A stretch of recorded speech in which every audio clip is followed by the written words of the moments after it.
called Mereka. He's a senior counsel in Kenya. We were in the same building. He came down and found everybody happy and jumpy, and he asked, "You guys, we just lost the case. What is happening to you?" We said we are fine. We said we are fine. So what happened a week after the court banned us from using Sokoni Africa, we launched Marketing Africa, which is Sokoni Africa in English. Okay, just hold it right there and send that comment, because Kalombo has just hit something very interesting. Yes, so that's how we launched the magazine. So did they take you back to court this time around? It is Marketing Africa, it's not Sokoni anymore. So there was no brand infringement anymore. So we were safe that way. Then we moved on like that. It hasn't been easy. Even Sokoni itself, when we started the magazine, I told you, when we were in university, I think we got a lot of favors and sympathy from the corporate. In the commercial space, it was very hard to sell space, because magazine, what drives a magazine is space, selling the adverts. And my imagination was that we will start this magazine. After the first issue, it will finance the next issue. I can tell you, it is the magazine, Sokoni, that collapsed my below-the-line business, because I got my first payment on the 6th magazine. Wow. Wow. William, this whole story that you're talking about as a CEO of the great Marketing Africa Limited we see today, what does that remind you of in that journey? And by the way, were you the CEO? At what point did you become the team leader? Because I imagine that you had a group of people you're working with and you started together. How did you make it to become the CEO with all of that story? Is it because you won the case by losing it and winning it by starting Marketing Africa? It's another issue. The question you raise touches on partnerships. You have social partnerships that have successfully collapsed in relationships. You have corporate partnerships that have collapsed. The irony is that you cannot become a multinational or a very big brand without partnerships. But on the flip side, a lot of the partners we pick them up emotively. And they end up collapsing you or slowing down your speed of vision or compromising it. The biggest trouble for businessmen is that you look at things, they tell us you must be passionate about what you do. If you look at every other passionate person, let me talk about relationships. The minute you are passionate with something, with a woman, with a man, you lose the ability to look at things objectively. From my world, I tell everybody, please try to be objective. Because when you are passionate, your eyes are completely blinded. You will never be objective. You can't pull back and say, this thing is flopping, can I leave it? We must accept the fact that business will collapse. If your passion is in there and it collapses, you are gone. You have one life. In a lifespan, you can run 10 different businesses. We've seen people who thought their biggest line is manufacturing. They end up becoming the best musicians. You can pivot, isn't it? So we should divorce from this idiocracy that passion must be my driver in anything I do. I'd rather be more objective in everything we do. Wow, you are tuned to the CEO Bench. My name is Eddie Okela, of course, with Mr. Kalombo, the CEO of Marketing Africa. And we would like to hear from you. Send your kisses and disses coming. If you have a question for Mr. Kalombo, we will definitely answer it on the show, either in the comment section of the program. And of course, share it far and wide. Make sure it gets to your grandmother, your grandfather, your cousins, your nephews. We're not leaving anyone behind in Africa, particularly when we're talking about a very serious topic on leadership and marketing of Africa. And we're going to dive a little bit deeper into that with William. William, that said and done, the story of Marketing Africa is very compelling to hear where you're coming from. My question is, what is your view on sponsorship marketing in this part of the world that we're in as a CEO? I think is the most convoluted space you can ever think of. There's a lot of gray areas in that space. And the biggest problem are the players themselves. The people who own brands are a very big part of the problem, in the sense that if you are looking for sponsorship, say for a particular event, you surrender the power of owning that baby to the sponsor, when all you are relying on is a sponsor for the event to happen. If you have a baby and you are my neighbor, I have a baby as well, they are going to the same school. If they go together to that school, it means there is familiarity, they are at home, nobody can bully them, you get it. So they are happy together. If your baby has malaria and can't afford to go to school, should mine stay home as well? Certainly not. We've positioned our events, our sponsorships to look like, if Eddie cannot sponsor me, I can't do this function. So we are coming up with glossy ideas instead of coming up with what can work and scale it up. I'm talking to the person looking for sponsorship. Yeah. Don't overdream. Don't come up with what cannot work. Start small, scale it up. If the sponsors you are targeting are aware that without them you cannot move, they will not give you that money.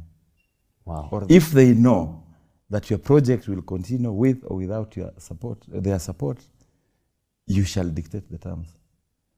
So we need to be sober enough and arrange things that can run without any injection. Yeah. If you do events like Marketers Night, for instance, our key revenue stream for Marketers Nights is the ticket sale. So we look at the ticket sale and say, this particular event, if you have a budget and you cannot fully finance it from ticket sales, it is an unhealthy event. So we try as much as possible to make sure that we break even on ticket sales, so that then if you attract any sponsorship, it's an additive to the promise, then you can add in a few more things in terms of experience to the people coming. Wow. But the bigger disease is the client themselves. You have people who I'll easily call brand rapists. I'll explain. Yes. In value buying, yes, the brand custodian is one who takes care of the brand. Yeah. So much so that, assume the brand is your baby. Brands are our babies. If this brand has diarrhea, has malaria, how are you treating the baby, isn't it? Are you rushing to hospital, checking the temperatures, giving them food, making sure they are warm? Are you getting it? But a lot of us are brand rapists, in the sense that we are in the brand for personal gains. We don't care about the brand value. We are killing our brands. You've had that coming from Mr. Kalombo, and we're going to take another break. And when we come back, Mr. Kalombo will dig deep into the question of marketing, and we want to understand the idea of change management in that space. The post-COVID-19 situation in Africa that affected many businesses across the world. How was Marketing Africa Limited, that holds some of the big events across the region of East Africa, able to pull things through? Stay right there. The CEO Bench will be right back after this break.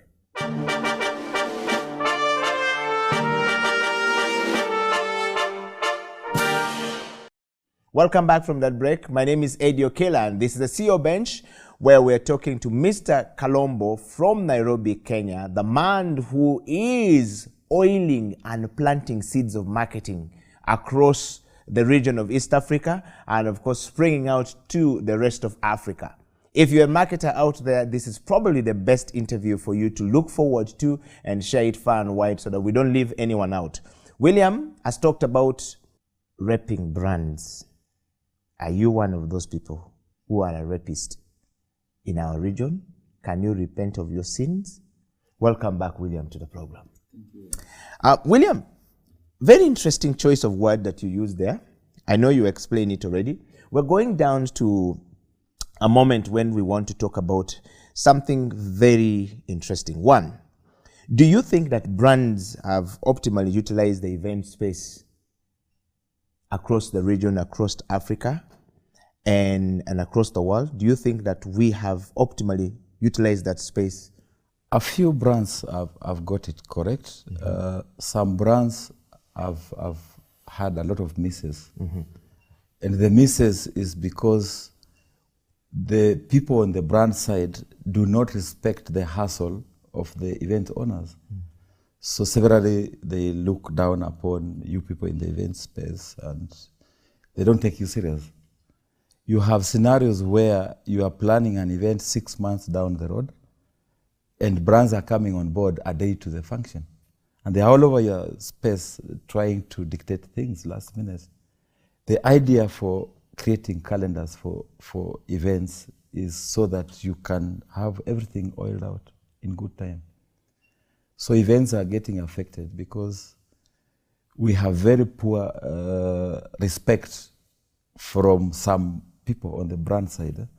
They need to change and respect the hustle and come on board. If these forums, if these vehicles are not working, where will your brand tell their stories? It is in the interest of the big brands that as many events, as many vehicles are working in the ecosystem you're in, so that you are able to utilize them to tell your story. Yeah. William, that said, in today's rapidly changing world, learning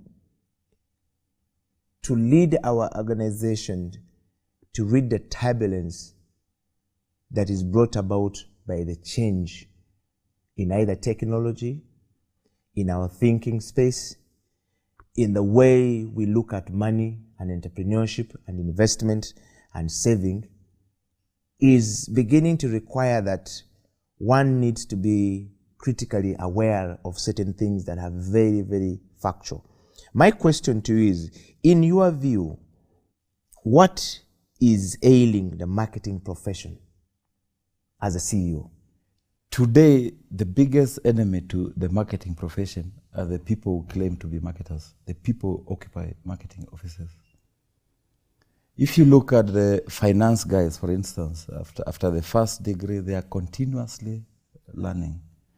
If you look at a lot of marketing people, immediately they finish that job, they get that big job with a big car, they feel like they have reached. So they don't invest in continuous learning. We need to relook at that, respect the fact that some critical knowledge you may have today could easily be obsolete by tomorrow. So it's in your interest that you continuously are available to keep learning so that you can sharpen your story. Yeah. I've seen situations where you have, say, a marketer's night, which is a learning forum, powerful learning forum. And because I, the boss, am not available, my whole department will not come because I'm not available. It means then you have closed the window for your own team to come out and learn. What is bedeviling the profession starts from university. In my days, a class of 400 people, half the guys were doing marketing. Today, I'm told by my professor friends, in a class of 400, you'll find maybe 15 are doing marketing. The unfortunate thing is that the other one doing insurance or finance, at the end of the degree course, they're coming back to the professor and asking for marketing jobs. The whole profession has porous. It's been water-washed. Everybody's claiming to be marketing. Everybody's claiming to do marketing, and it's not protected. In Kenya today, we are benchmarking the Nigerian Institute of Marketing, where we are going to launch a code of practice for marketers so that not every other lay-by character is claiming to be a marketing person. That then gives you a minimum number of CPDs to achieve every month. So it will force everybody now to go back to supporting the events you do to acquire those things. By the end of the year, you must have a minimum. The accountants are doing it. Yes. Lawyers are doing it. Lawyers are doing it. Now HRM is doing it. Yes. Yes. And even medical profession are doing it now. Yes. Wow. So that said, William, do you think that the marketing profession is endangered? Are we the endangered species? Are we our own worst enemy? Marketing as a profession is the force behind business, and it will be for ages. Yeah. But the current players in the space are endangered species. So from I see your seat where you sit, you think that we are our very own worst enemy? The biggest enemy to marketing is the marketing person, those who claim to be in marketing. We don't support anything marketing. Because you are in a big house, you don't look out to see what other people are doing. You get it? Yeah. That right there is coming out from Mr. William Kalombo, who is the CEO of Marketing Africa. What is your thought? Do you think that you are your own worst enemy as a marketer? Are you the one endangering your own life? Are you strangling yourself because you're not going out to look for information, or because you have stopped thinking and abdicated the duty of thinking to others? That's why the marketers are being suffocated, right? Share your comment right down there on the comment section and ask questions to Mr. William Kalombo. He will definitely be able to respond to all these questions. And of course, we will be able to give you some tips, 1, 2, 3, 4 things that you need to do. But most importantly, Mr. Kalombo, as a practitioner of marketing, is definitely going to be able to answer your question. And it doesn't matter where you are. You've heard what Kenya is trying to do at the moment of bringing the code of conduct. What are you trying to do to get back in line? William, I love what you have said.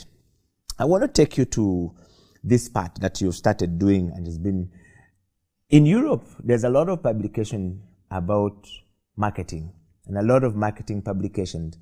In Africa, in North Africa, there are quite a number of them. In South Africa, Southern countries are quite a number of them. In East Africa, you pioneered something that has now become a brand name. And you published Marketing Africa magazine, one of the leading professional publications that we have in the region today. Would you like to tell us a little bit more about this and the challenges that you face as a publisher in general, publishing marketing content? Publishing is a challenging space. Yeah. And one of the biggest reasons for failures of people who tried out publishing is because I come out as, say, a serious business editor in one of the leading publications or media houses, and I imagine that I can publish my own. So you're finding people trying to do a publication and they are writing 50 articles by themselves. Publishing is a full business. You have to look at it with all the variables that affect a business. If we don't look at it like that, then it cannot cut. 1. 2, people are still in the old age where you still want to do hard copies. We do hard copies, by the way, for the Nairobi market and those who advertise. But you reached a situation where you have a digital space which gives you wide leeway to publish whatever you want. But a lot of us are lazy. To publish a successful digital magazine, you must first and foremost be in data collection. In fact, your business is data collection. Yeah. Because if you published a magazine and you're calling it digital, who are you locomoting it to? So we are lazy. We don't want to invest in data collection. And I can tell you, anyone can publish a digital magazine that can become very big, that can become very valuable. Ours is interactive. And we went digital in 2014, long before COVID. Long before COVID, because we had challenges at that time. Okay. You're printing 15,000 hard copies. Cost of print is high. Cost of delivery is high. When you are bringing to Kampala like 3,000-4,000 copies, we deliver the magazines here. Our contact here delivers half of them, dumps the rest in the office. It became very costly. So we chose to look for ways to cut through this problem. And that's how we went digital on JOMAG. And we're the biggest JOMAG publishers in Africa. Wow.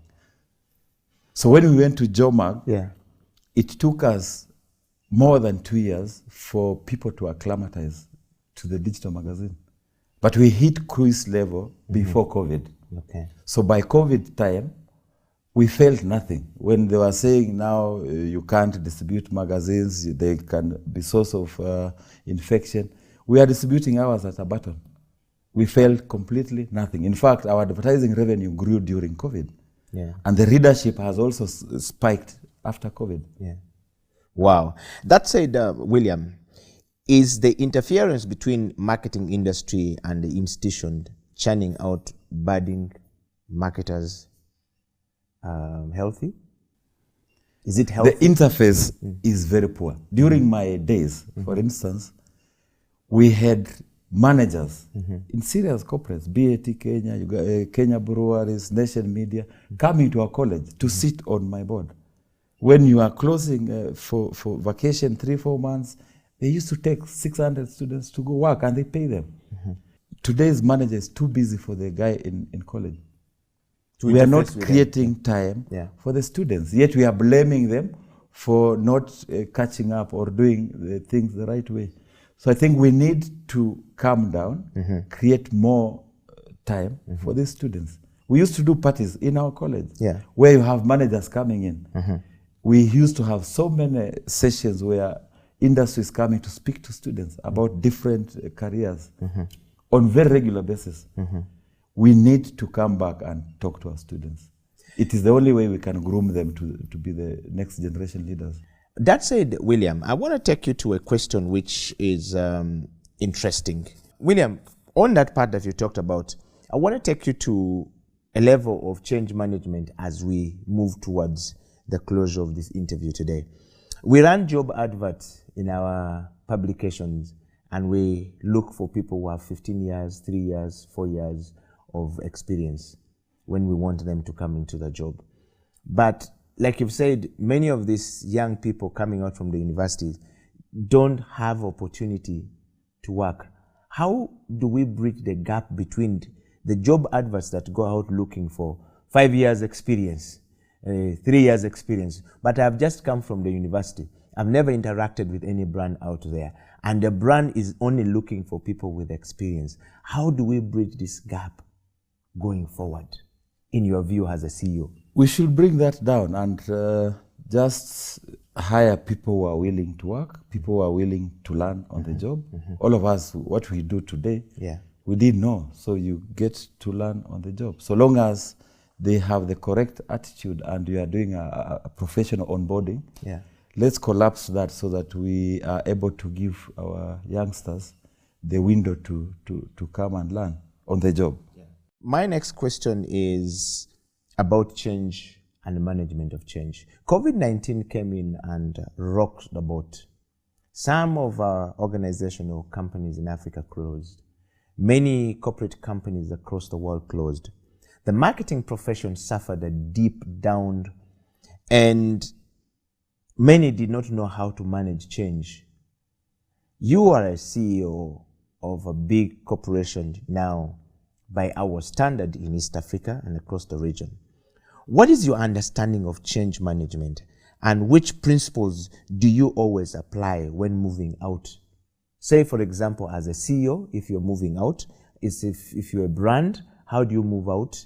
If you're now changing the relationship, you've been funding Marketing Africa for some time, you decide that you want to now leave Marketing Africa. What principle do you use to make that decision?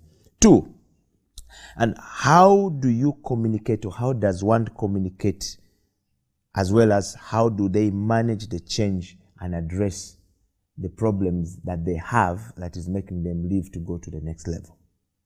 We've seen brands, for example, Marketing Africa, and they don't say why they are parting ways with Marketing Africa. They just say we leave. Some of them are down to individuals. Others are down to the fact that the value are not shared properly. And not everyone finds this part very easy. You are a CEO. Are you saying change management? Yes. Or being dropped as a client or losing accounts? All of that is part of change management, because when you're being dropped as a client, there's a problem. Yes. And when you're a CEO, you are changing position to go to the next one, is also a problem. How do you manage change? When you are losing accounts, it should be an occasion for learning. There must be a critical reason why you are losing it. Okay. In some occasions, you find that somebody is dropping you because they have got their own preferred supply or something like that. Some others could be malicious with you. They are not happy with how you are doing things. They are jealous, so they may drop you because of that. You shouldn't die. That you are dropped should take you back to the kitchen look at your own story and see, did I fail in my promise to the client? Yeah. And a lot of times our promise to the client is punctured from the beginning. Yeah.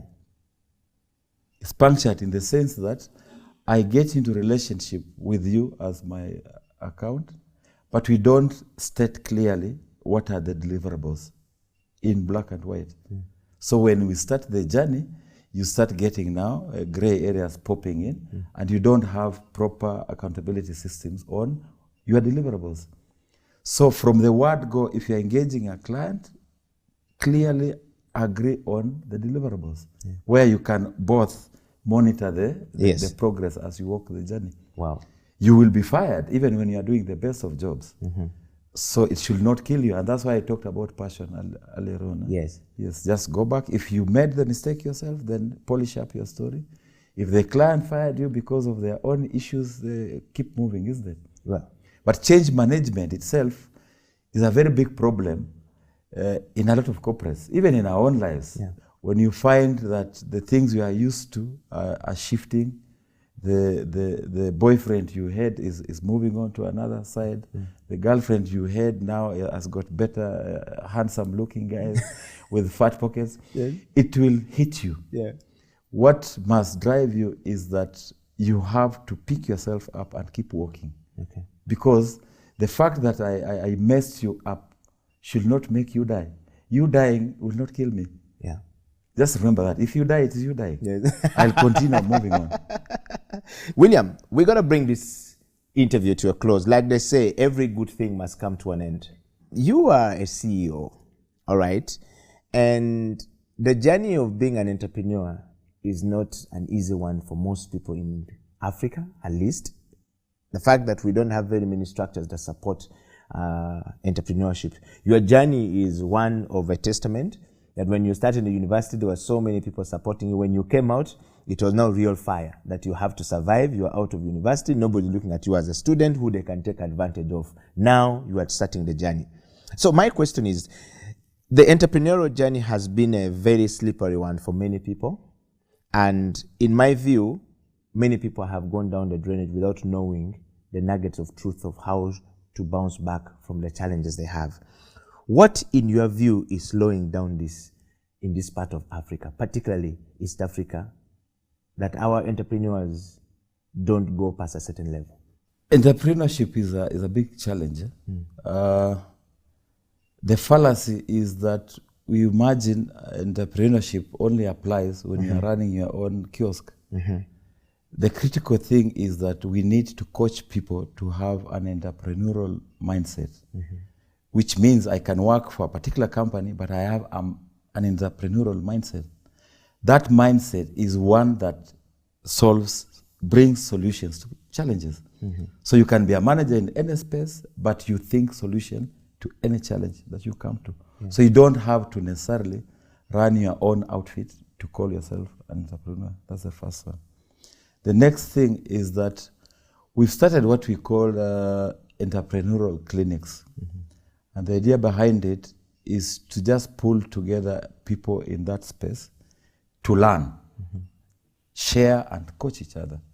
That was based on the fact that a lot of people start businesses. They are entrepreneurs, they start a lot of businesses. And you imagine that all I need to start a business is money. We've seen it. So you have big money, you set big shop, you go beyond limits, and it collapses. The critical thing about entrepreneurship is that as much as you have that mindset, you must know the journey is different. The journey requires very many parameters. Cash is just one of the parameters. You need employees, you need partners, you need business.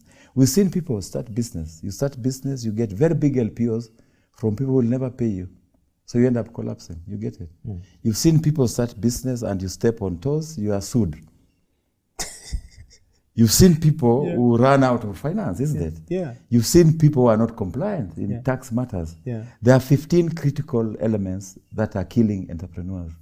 So if they are alive to all these factors, it will make their journey more soft. Because any one of those factors can collapse you, I can tell you. So you must be permanently alive to the critical factors that will sustain your entrepreneurial journey. Also, It's not only money. It's not only having business coming in. wow. Even growth. Yeah. Growth itself. It's a killer. People have mismanaged growth. So because you have too much business coming in, you just move on like that. Wow. William, there are a lot of talks that SMEs are going to be the future of a future driver for Africa's economy. And many people are now beginning to focus attention to small and medium enterprises across, especially in job creation, where Africa stands out as a continent of young people across the 5 other continents that we have running in the world. What, in your view, are the gray areas when we talk about SMEs? And why are there many SMEs now collapsing instead of staying in very few years after setting up shops across Africa? The collapse touches back to the issue I've raised on entrepreneurs. Yeah. But for SMEs, everybody talks glossy about SMEs. I can tell you the biggest enemy to SMEs is the governments that we have across Africa. They'll tell you that we are supporting SMEs giving us business, but they are structured to tax this guy until he cannot breathe. You get it? Yeah. They have not created any platforms that is supporting them. And the other players in the window, these are the people in the banking system, they are interested in you for just as long as they can suck your blood. They are lacking in the wings to come and suck your blood for their benefit. So you'll see them telling you, we are supporting SME. No, they're supporting you to be alive just so that you can help them hit their targets. We don't have a genuine drive to support SMEs completely. In your view, what should be done to help this? Government should take ownership, because the interest to have jobs created is a huge interest for government, more than anybody else. Remember, joblessness can create chaos. Yeah. Wow. And lastly, in that point, William, what would you advise a novice entering the business space for the first time to do? A young man, a young lady entering the business space like you were many years ago after Nairobi University. Divorce yourself from passion. Do the best planning you can do. Fail working. Well, that's the CEO bench coming up from the CEO of Marketing Africa Limited, Mr. William Kalombo. What a quote right there that you can take over. If you're watching the program from Uganda, Kenya, Tanzania, Congo, Burundi, or Rwanda, or anywhere part of the world, we want to say thank you for listening to William Kalombo. But before William leaves this place, we want to be able to ask William, transformation of mind is such a big question at the moment in Uganda and also across the world. I'm sure it's the same in Kenya, that if you start by the renewal of the mind, you will transform the mind to move forward. We at the CEO bench are always looking forward to a content that inspires the person to think, a content that will encourage the person to speak, a content that will help the person transform their mind. What does transformational change mean to you, Mr. Kalombo, as the CEO today where you sit? Let me talk about the mind. Yes. I think that we have a polluted mindset in Africa, because if you look at what is happening in Europe and what is happening in Africa, the crisis is a mindset crisis. So you have people in Africa who are ruling you, who don't even have papers. Every available marketplace, the noisemaker there have become our MPs, have become our governors, have become everything you can mention.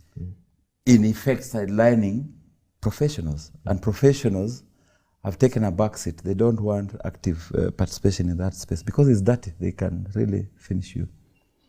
So we need to change our mindset and work for the nations that we belong to. Currently, you have people fighting to be in a public space to harvest for their individual stomachs. If you must harvest for your stomach, then run your own kiosk. If you must serve the nation, then come to the public space. We must differentiate those two. Stop rushing to grab a public office to eat for your families and the rest around you. Thank you very much, William. Perhaps this is my last question going. What you talk about brings the question of character. And there is this saying that character is developed in a person through so many things that happened. First, have you ever failed in your life in anything? You know, we're seeing you right now speaking with so much good English and everything. Somebody out there might be thinking, I want to be like Kalombo, but has he ever failed? I have successfully failed so many times. Even last night I failed, but here I am and we are moving on, isn't it? Yes. The question is, I have heard this thing in Kenya, something called character development. Yes. I want to know, can you share with us from the CEO bench? We want to understand the character development in the space in Kenya. It's quite a very interesting thing.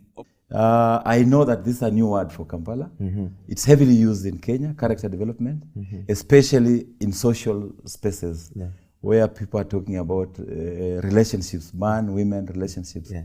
So character development is where you indulge in some fling. You come with all your hopes on the table. Then they are all punctured, like you break up the balloons.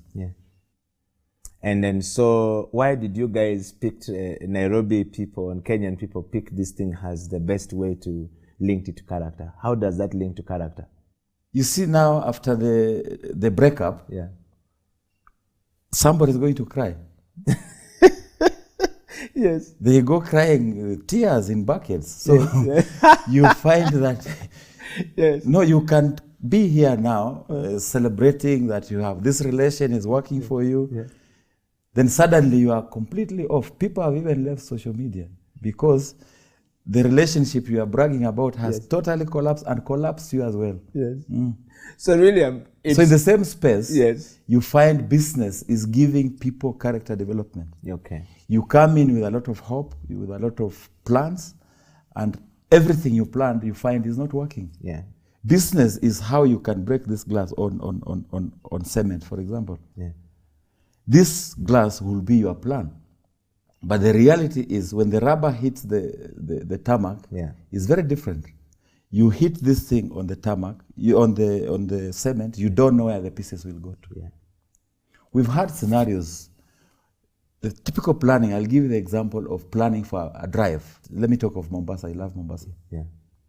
So you've serviced your car, you've done everything you wanted, and you're telling yourself, I'm going to Mombasa with my good people. We will take 5 hours on the road. We'll enjoy everything along the journey. When you start the journey, your tire goes flat. Your spare is not working. Your car is overheating. You find somebody has hit you from behind. You have so many things popping up that are puncturing your ability to keep the momentum. You get it? You reach a level where it is no longer important for you to reach, say, Mombasa in 5 hours. All you are saying is, all I want is to reach that place. A lot of us in business space, you are in that mode.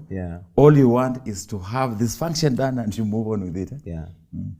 William, what would you like the person who is watching the CEO bench and those who have nominated you to come onto the CEO bench to remember you for? CEO bench, we operate with the principle of, if you know that somebody has sense to speak, if you know a CEO that has created impact, nominate them.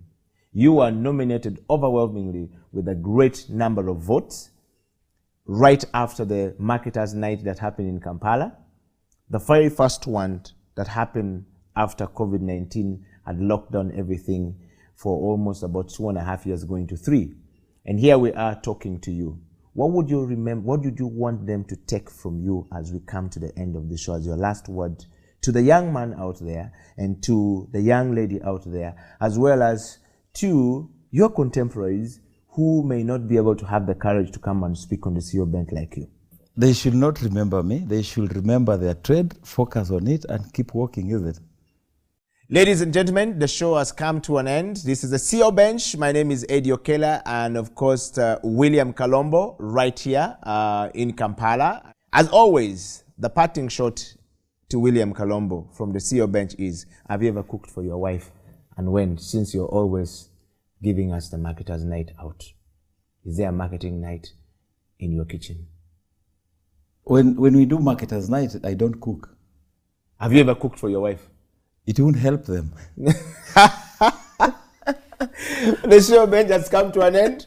And a toast to this. William, thank you very much for coming to the show. And from us here, we say goodbye.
Uganda, and I want to take you to Uganda.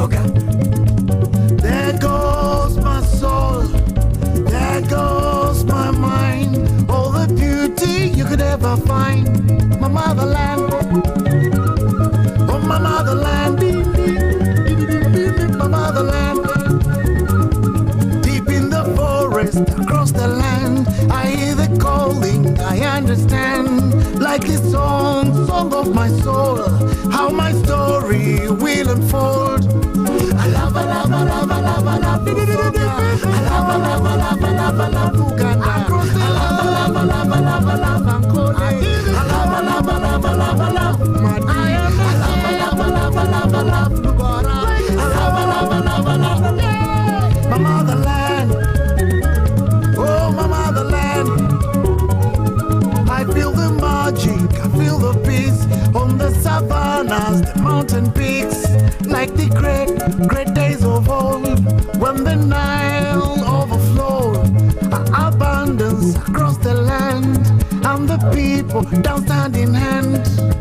Chenda, nene chirisa, chenda, nene chirisa, chenda, nene chirisa, window chenda, nene chirisa, chenda, nene chirisa. Deep in the forest, across the land, I hear the calling, I understand, like the song of my soul, how my story will unfold.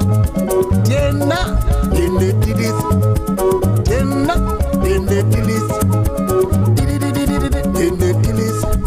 I want to take you to Mbale, and I want to take you to Ankole, and I want to take you to Uganda, and I want to take you to Busoga.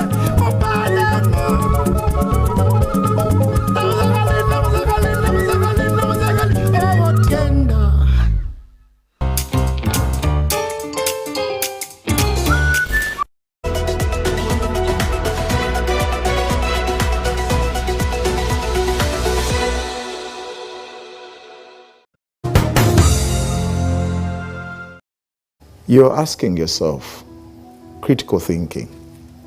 Critical thinking. What do you think that means?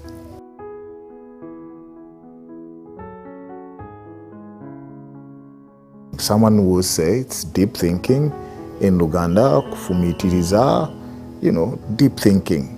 Why is it important to think deeply about things, about anything, about everything? Why is it important?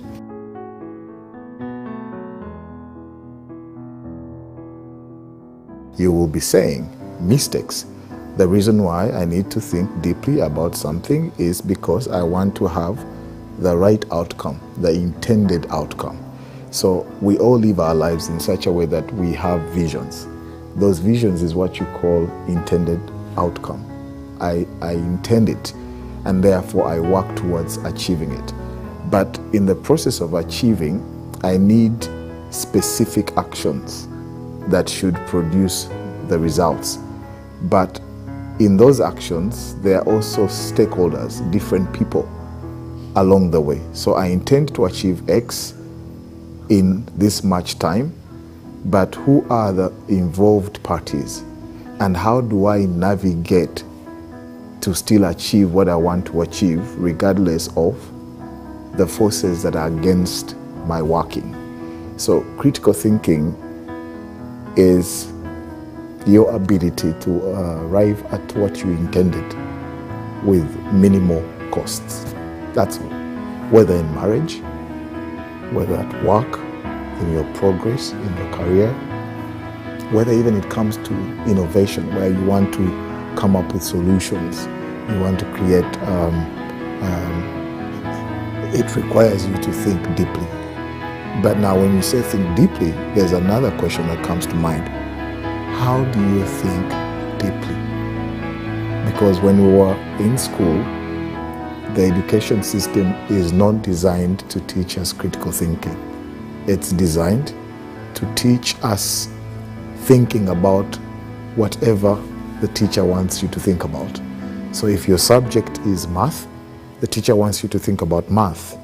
And if it's English, science, think about what I've told you, then give it back to me in the same measure I've given it to you. So don't add your thoughts. Give me the thoughts I've given you, give them back to me. If you're 100% copy-paste, then you are smart. Then you pass that class, move to the next class like that. By the time you get to campus or to Makerere University or to a university or college, what do you have? You have a mind that is not actually used to knowing how to think about what to think about. It only knows about thinking about what it's told to think about.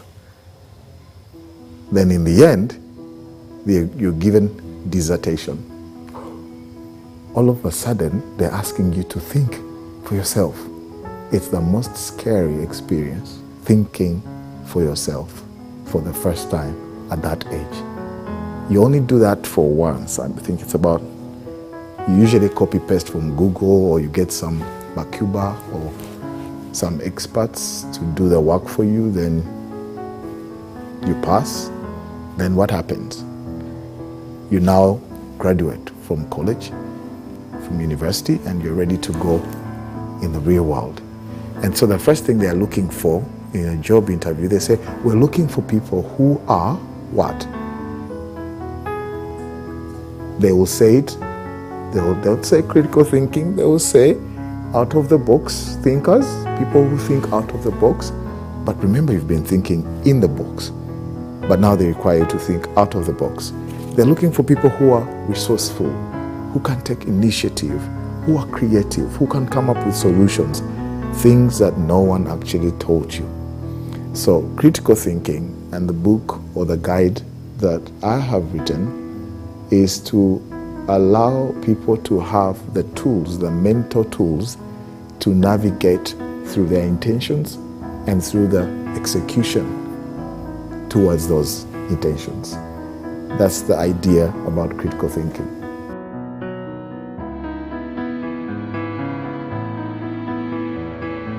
So, we now know what critical thinking is about. But what are the tools? What tools? What are those mental tools? What do I do? How do I think critically? Now, how to think critically is what I summarize as 5-dimensional thinking, or different dimensions of thinking that collectively allow you to critically think about something. And it starts with the first dimension. By the way, you know what the word dimension means? Well, dimension means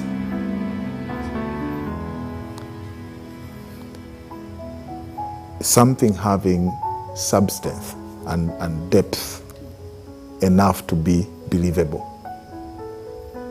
Something having enough depth and substance to be believable. That's dimension. So we're going to talk about 5 dimensions, and the first dimension is always look at the parts, meaning everything in life is made up of parts. Everything, including your body, is made up of parts, little cells, and then they make up eyes. But also when it comes to mechanics, cameras, anything you touch, a watch, everything we see is made up of parts. So the first thing is to always look at the parts. But that is not only scientific, we also apply it in situations. Every situation starts as an event. One little event, second event, third event, then collectively they create a situation. The whole is made up of parts. So look at the parts. Number 2, look at the relationship between the parts. Meaning, how does this part relate to this part? If it's in a camera or a car, for example, which is also made up of parts, how does this car part relate with this other car part? That's how we learn to drive. You cannot operate a car unless you know the relationship between and. See, those are all parts. Now, teaching you how to drive is to teach you how to relate. The timing between the parts allows for the function of such a device to actually work. So you look at the parts, you look at the relationship between the parts. Number 3, you look at the environment within which the parts relate. In Uganda, otunulira obuntu, buli kintu kyonna kikolebwa obuntu obutundutundu. So otunulira obutundutundu bw'ekintu, n'otunulira n'enkolagana ey'obutundu. Ekyokusatu, n'otunulira embeera obutundu mu bukolaganira. Embeera obutundu mu bukolaganira. Can quick example. I'll give you an example. You imagine you've seen a beautiful girl. You're in a taxi. She's beautiful. You could say, yeah, she's beautiful, and move on. That's one event. It's a part. However, if you decide to stop the taxi man and say, stop there, and you walk back to meet the girl, hello, my name is so-and-so. That's a second part. Before you know it, you've created a third event. Then there's a situation. She's your girlfriend, but you're married. Oops. You're married, but you don't also have what? Embeera, financially. The environment is not conducive for you to add another part to your relationship that you already have with too many other parts. Your kids, your mom who stays with you, and your wife. Now you're adding another part, and you're creating a relationship within an environment that is not sustainable. You see? So you look at the parts, you look at the relationship between the parts, you look at the environment within which the parts relate.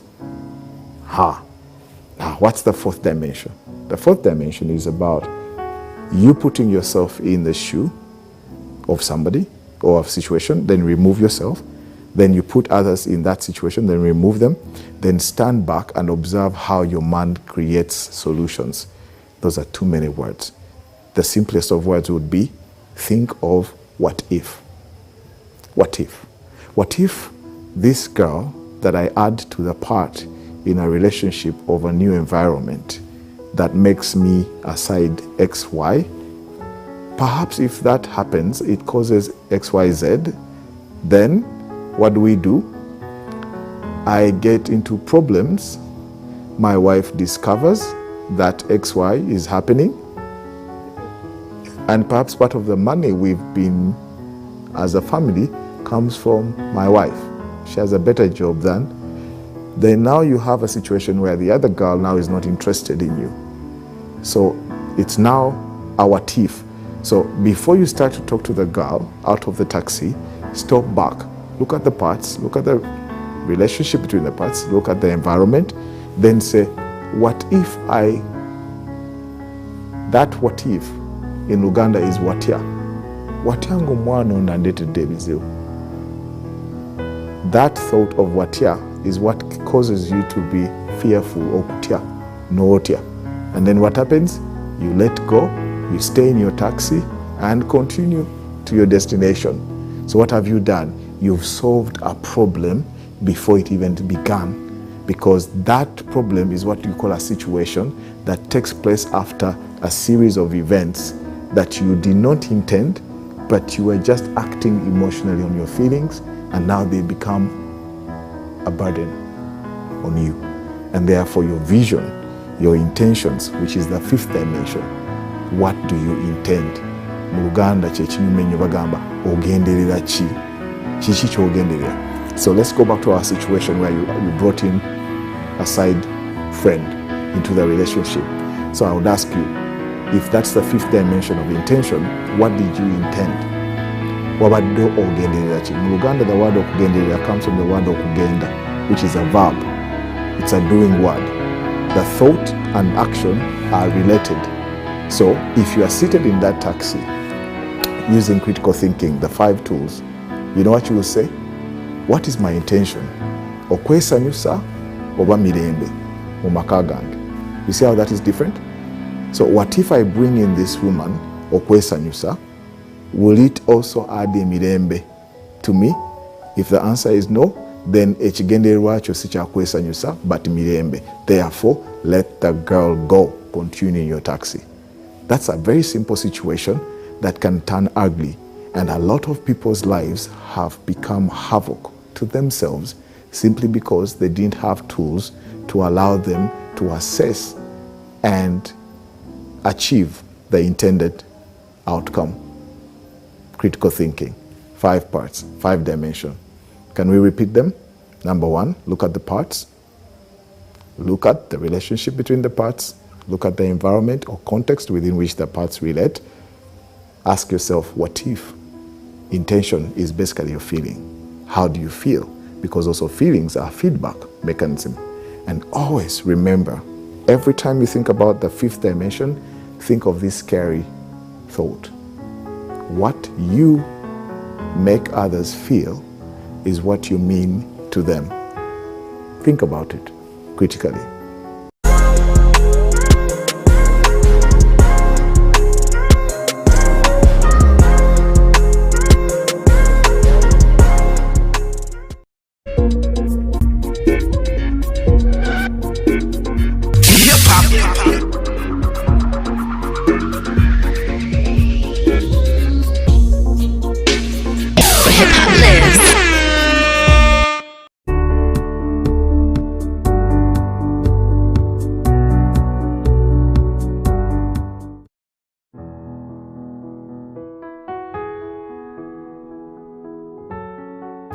I've never noticed that I have daughters until recently in February 2019. Is when I realized that I actually have girls. Before that, I would see them as children. The idea that they are kids, the children. A father looks at children as children. But then I became aware of the idea that the world doesn't see them as such. It has a lens through which they relate with them. And that lens is called woman. It's called girl. And so that changed my perspective of how I see my children today. I see them as girls, and I see them as women. Now the question is, what kind of women? That's when I realized, okay, what kind of women do I see? But what kind of women will the world see? What kind of women is the world conditioned to want to see? You know, and that became a very revealing thought, because then I'm like, okay, the world has all these lenses of women as tools for sale of products. Everywhere you go, they're used for music, selling of music. They're used for selling sex. They're used for all types of functions, and I'm calling them functions. So in a man's world, these are the functions through which they relate with a woman who was yesterday a girl child. And then that becomes scary. And so that's now what shapes my thinking. I have an 11-year-old who turns 12, but then she was still 11, and a 7-year-old. So I sat them down because we use critical thinking, so we had to break down things.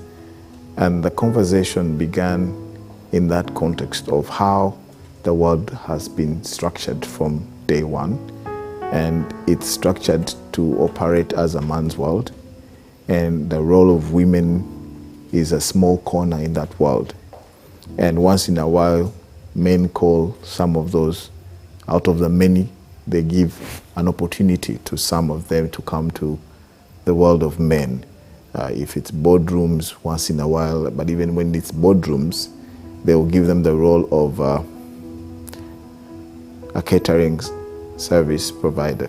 You know, a person who organizes the teas in the board. You're a board member, as someone else said, a friend of mine, I'm a board member, but I might as well be the kitchen lady while, you know. So once in a while, that's that sort of relationship. Now, my girls have been raised to think that they are going to change the world. That's what they believe. That's what they know, because they see the need for change, and they're able to point out that and say that should change, that should change. So they see themselves as agents of change. Now I'm saying you're seeing yourselves as that, but does the world see you as that? Now, so if you don't live in that reality, that it doesn't see you like that, then you are hiding from the truth, or I'm not helping you realize what is out there. So I want you to know the little role I can play is to get you friends who can think like you among girls, that together you can become a voice that penetrates to actually change the world. And that's how I started to support issues of girl child empowerment and women empowerment. And I think that's the voice that I'm sort of saying, look, if I don't do this, there's no propagation of transformation as I perceive it. So the best way to do it is to say, hey, we're on the same side, and can we change some of the things that did not work out quite justly right? And so that's the conversation that we're having with my children. I have never noticed the concept of father, mother, per se. My relationship has always been about me aligning myself to a force that I think is more universal and broader than the context of the biological context of who are responsible for putting your biological form together. And therefore that introduced me to spirituality quite early, where I referred and looked at the Creator as the source of both mother and father. And so that allowed me to connect quite early. And ever since then, that's how the relationship is. And so my father, who I later discovered was my father after some time. This is the biological father now? That's the body form father. And therefore I am like, oh, okay, so I can account for the idea that this body form carries the body type of that particular person. But as for my mom, I spent most of my first 5-10 years with her. But again, we were not close. We became close more when I started my journey to Nairobi and start a few of the passions I had. And I saw a different side of herself, which was a side of always, with the little she had, she could always, work towards ensuring. Like one time she got on a bus, she got a taxi to pursue a bus, an Akamba bus, because She knew I only had money to take me to Nairobi, but I didn't have pocket money for any emergency. So when she found it, she had to pursue the Kamba bus until Nkokonjeru, somewhere in Kono, and they had to stop the bus, and my mom came up with an envelope too. That's the first time I realized, oh, my mom cares. But before, she was struggling with the idea that this is a young man who has no father, and therefore the relationship wasn't really lovey-dovey. And so that was my first introduction of her as a mother. It was when I was about 17 years. So as I said before, the biological dimension of myself in relation to the question you asked is limited, that I can't speak of it that much. I never thought of my mom as a person who doesn't care. And neither did I think of her as a person who cares. As I mentioned before, that side of myself was blocked. I had no opinion for both. And it was funny because the other source I was tapping in sort of fulfilled both sides. The female side of nurturing and love, I could feel it through that force. I could also feel that masculine sense of direction and purpose and being driven and intensity, intention and stuff. I could feel that strongly. So I developed both sides, but not through the biological parent. And I could also find elements of a mother in other people that were not directly related to me. One particular person comes to mind, a lady, my mother, Muchala Luwama, we call her Mami Robina, in the orphanage where I later on grew up. And I could see the other dimension of that. And that was even more powerful because it wasn't conditioned on biological relationship. Therefore, it introduced me to the idea that love is a universal sort of force. And so, yeah, that's how I relate with that body of knowledge. My daughter lives in a different dispensation than I did. And therefore, perhaps the tools of my upbringing might not be practical for her.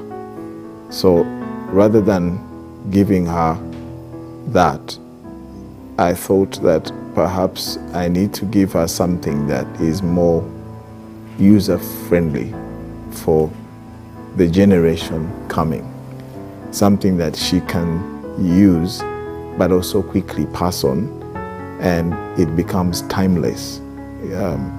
And so I'm not raising my girls to be great workers. No, I'm raising them to be great thinkers. That's all. I think in this information age, yeah, you don't want to get your children to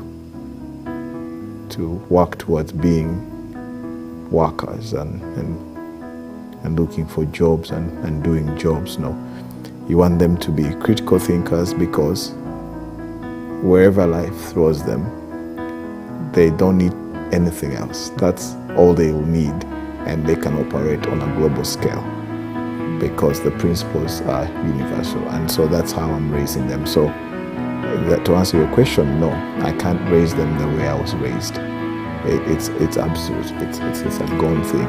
I benefited from it to the extent that it's created and shaped my thinking. But a lot of my thinking is shaped with the future in mind. And I draw only from history beyond my history. So I read very widely from the Battle of Hastings in 1066 and its impact on the world. I read about the 1681, the laws in America that created. I read about aggregate efficiency in relation to near zero marginal costs in relation to productivity, growth. I read about energy forms. I read about communication forms. I'm very So I don't consider my history that great in relation to global history. However, where it becomes great is when I dig deep into my cultural roots. Then I find a certain value that shaped who I am, and I tend to draw more from that cultural identity of myself than I draw from my family identity as an individual.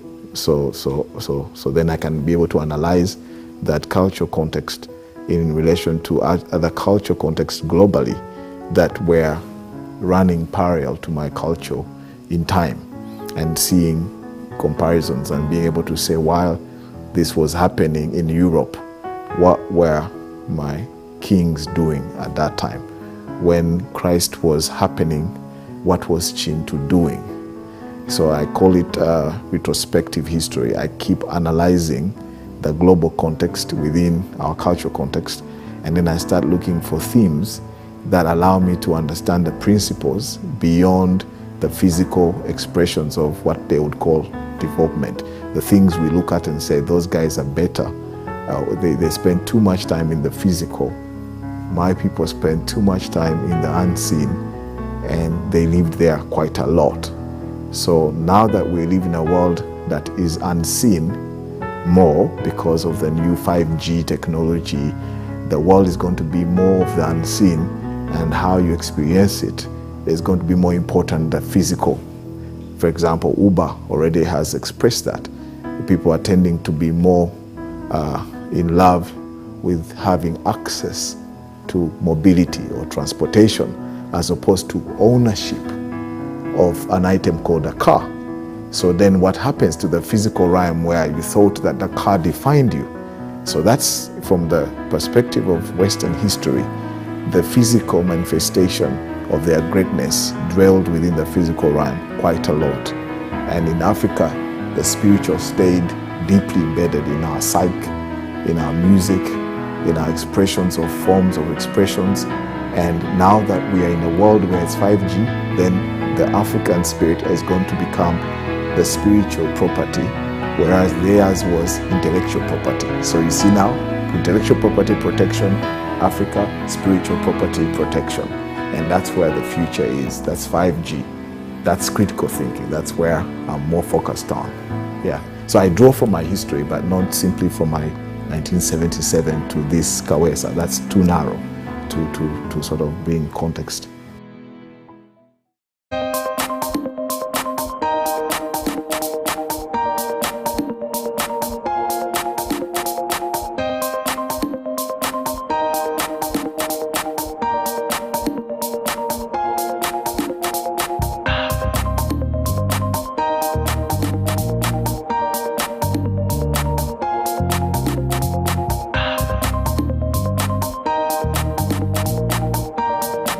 you.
3, 2, 1.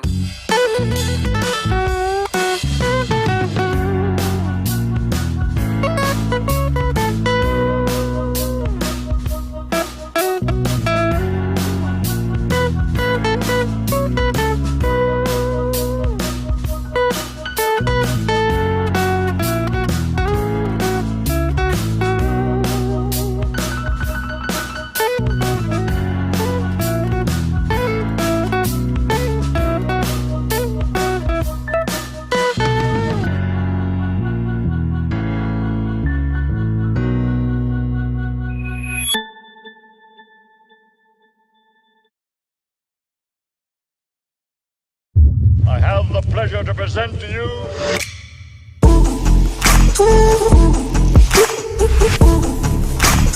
KCCA has taken a number of steps to address this sanitation challenge, which include, but not limited to the following: the setup,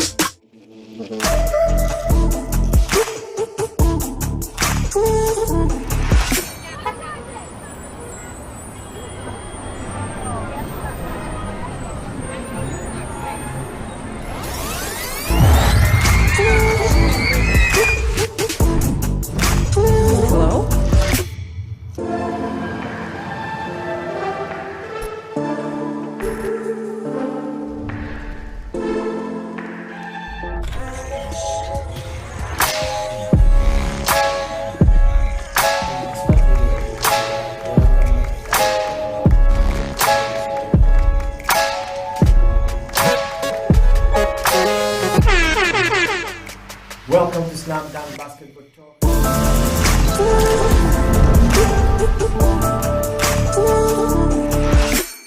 A wise man once said, "The future has a name, and its name is hope. A tiny flicker of light that feeds on hope is enough to shatter any shield of darkness." At Mandulus, we really believe.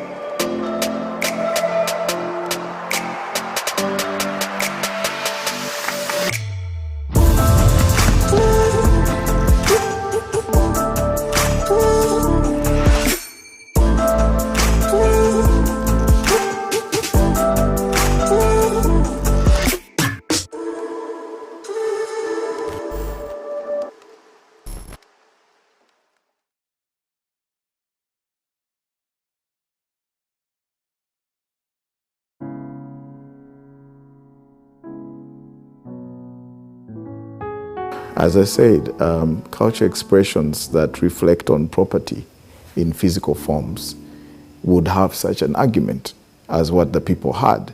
The reason they are thinking that the girl child shouldn't have access to or right to inherit is purely on the basis of property. The idea that she would marry somebody and therefore property loses ownership through the male seed is what society is fighting for, which goes back to the historical construct of the world through the male dominancy. And so I understand that. I understand how they would feel about that. But on the other side, when you come to spiritual property, where it's not intellectual property, then what you're inheriting was already done. That gentleman, the prime minister you mentioned, had already transplanted his mind into the daughter. And that's the greatest transfer. That's the spiritual property I'm talking about, which then now resides in that girl, and he is able to account for it and say, that's the one that should therefore take all, because everything else can fit in. Seek ye first the kingdom of spiritual property, then all this intellectual property will be added unto you. So when you come from the world, as I've mentioned, the argument would be right to say culturally that should not happen. But also when you go back to our cultural context, especially the Uganda, you realize that very early on, men accounted for the role of women in the political establishment or management of society. How did they do it? It was simple. Men had a concept that says, this king of ours should have children from among every clan. Yes. So kings can't have children other than through women. So all the women in Uganda were raised to have the ability to be queens, because the chances that you can offer a queen for your kingdom means politically you've aligned to the power that be. And therefore, that also the king takes the what? The clan of the mother. That is substantial. They're trying to say that the inheritance is beyond the physical form. And you have to remember that in Uganda, property did not belong to individuals. They didn't have need to own, because everything was owned by the king on their behalf and by the people on behalf of the king. So you couldn't find the beginning and the end. So therefore, where there's no property, they didn't have refrigerators, they did not have land titles. So why would they then discriminate against a woman? They couldn't. So in our cultural context, therefore, women discrimination was never a case. Never a case. Because they understood their role in making a man a king. And so that's why I'm saying that the recent knowledge we see of the Prime Minister is only limited to the recent confusion that the current education disposition brings in the mind of the learned, the elite, and they've accumulated some property and they feel I need to keep this in check, in line with my male dominancy. And I think it's a journey that they need to walk beyond, but it's a beginning. And I think I love the conversation, that started a conversation. But as to whether that conversation means anything in relation to the future is where now critically we need to think. What does it mean now when women also have a right to own property? Then what happens to a woman when she's leaving Earth? Who has the right to have property now? Does she give it to her son? If a son, why? Explain to her why. If it's to a girl, and why not a girl? Explain to her why. That's when the problem is going to arise. Then we have powerful women who are more owners of resources than their husbands, in which case the husband is only advantaged to the degree of the lady's resource. So now who is in charge of inheritance in that context? And that's going to be even more moving forward. So that narrative needs to be critically thought through than just, discussing it at a very superficial level.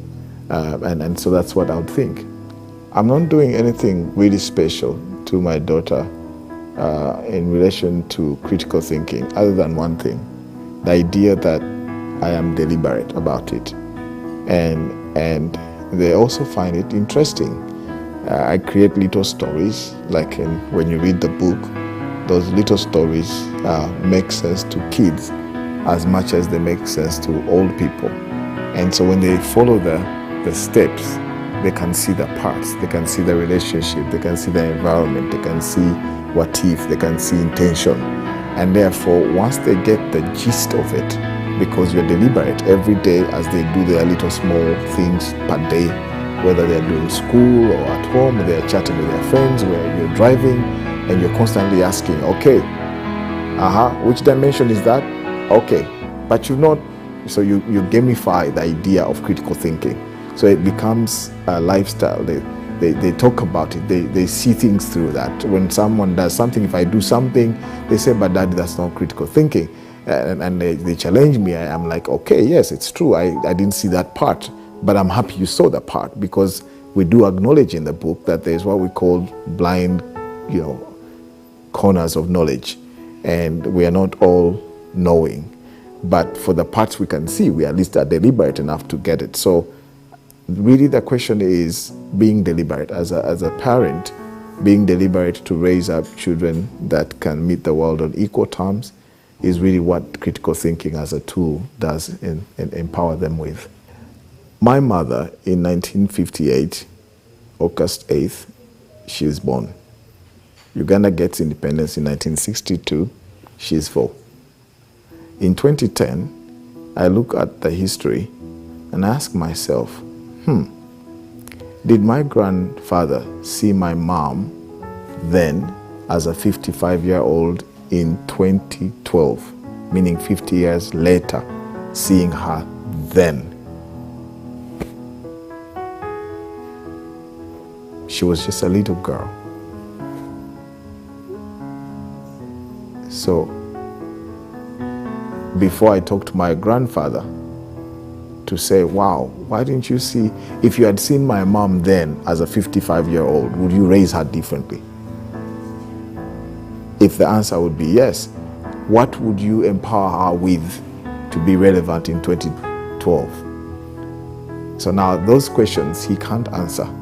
But you know what he can answer? Is to tell me that now I am in his shoes, because in 2012, my young girl was turning 4. Literally, the same cycle has happened. Now I have to face 2062 October 9th and raise this 4-year-old like as if she's 55 years old. I have to know if she's 55-year-old, then she's likely to have a 35-year-old who becomes my grandson. And if that grandson looks back and asks me, Grandpa, in 2012, did you see my mom in 2062? I should be confident to answer on behalf of my past grandfather to say, yes, I covered the gap between the generations. That's the transgender. No. You see, it's a transgenerational agenda, not a transgender agenda. My mom looks at my life and my dad. My mom recently went to have a meal in one of the cafes in town, and she says, your late father called you his prophet and pastor. And those were very unique words for one reason, that she says, your late dad, I've never had that concept. My father passed on in 2018, August 15th. So he's about a year. But to think of the wife to my father saying to their child that your late father called you his prophet and pastor, I think to any woman who really saw value in a man enough to say, we have a child together, that's a statement of confidence that I don't need to tell her anything more. My life has been a reflection of a story that should make a mother be proud to have a son. My name is Kawese Richard. I am a strategist, a father of 3, who is extremely intentional about critical thinking as a tool for success and also relevance for their lives for the next couple of 1,000 years to come.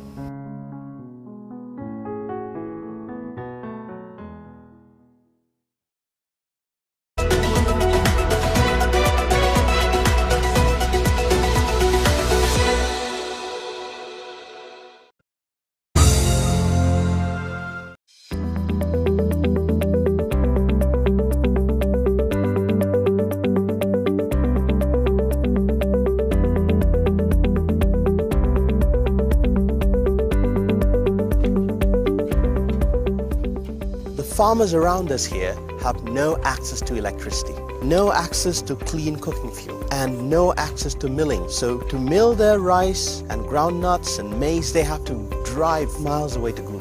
They have to pay for transport, they have to pay for storage and accommodation. Mandulis is an electricity company that uniquely also provides agricultural value addition. Farmers bring us their crops and we turn this into higher value products. This alone doubles their income. We're trying to create a way of generating electricity that delivers value to the local communities in which we operate.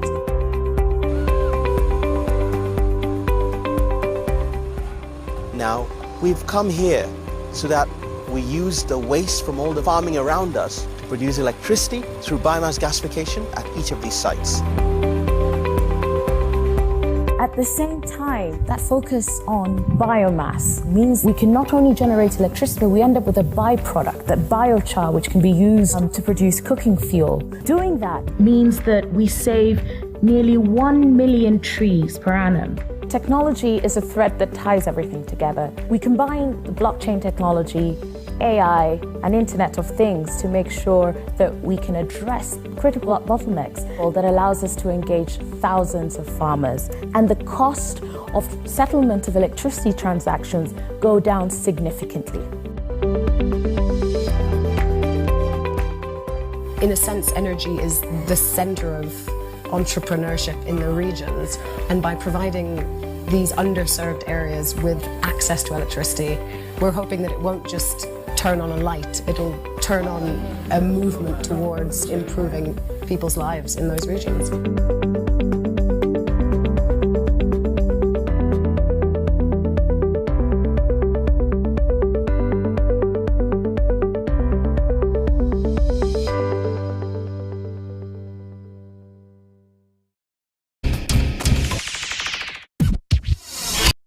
Mado ya Musa, twesala bukumba sivya Medusa. Tolina kali mufalo liluza. Reconnaissance, Beba producer. Got chains on my neck and I'm looking like Kunta. Wanna close, boy I'm a shooter. I'm the boss with a dream like Luther. Namuongo boy, that's the hood I'm coming from, and I thought you knew that. Thugs and drug dealers, body mukako na. Why do I rap? I rap because I want to talk about stuff that other people don't talk about. I want to inspire people. I want to be the voice to the voiceless. I don't smoke. I don't do drugs, no. Wafuka so mean. In fact, Osinga I mean. Chirabikoli half man, half machine. Mununzira bakubuli street. Buli chimwe chicho cha gunpoint. My nigga, tell us the point. Power to the people, tebicha kola kubanga nobulula baniga babubba, ba good cop, baba kuba masasi, our only hope, ne baba kwata, ba MPs, baba kuba kalimo rufu na kalulu nebebaka. Katite muji kwata ko. This is Leo Rich, rated fresh on XXL.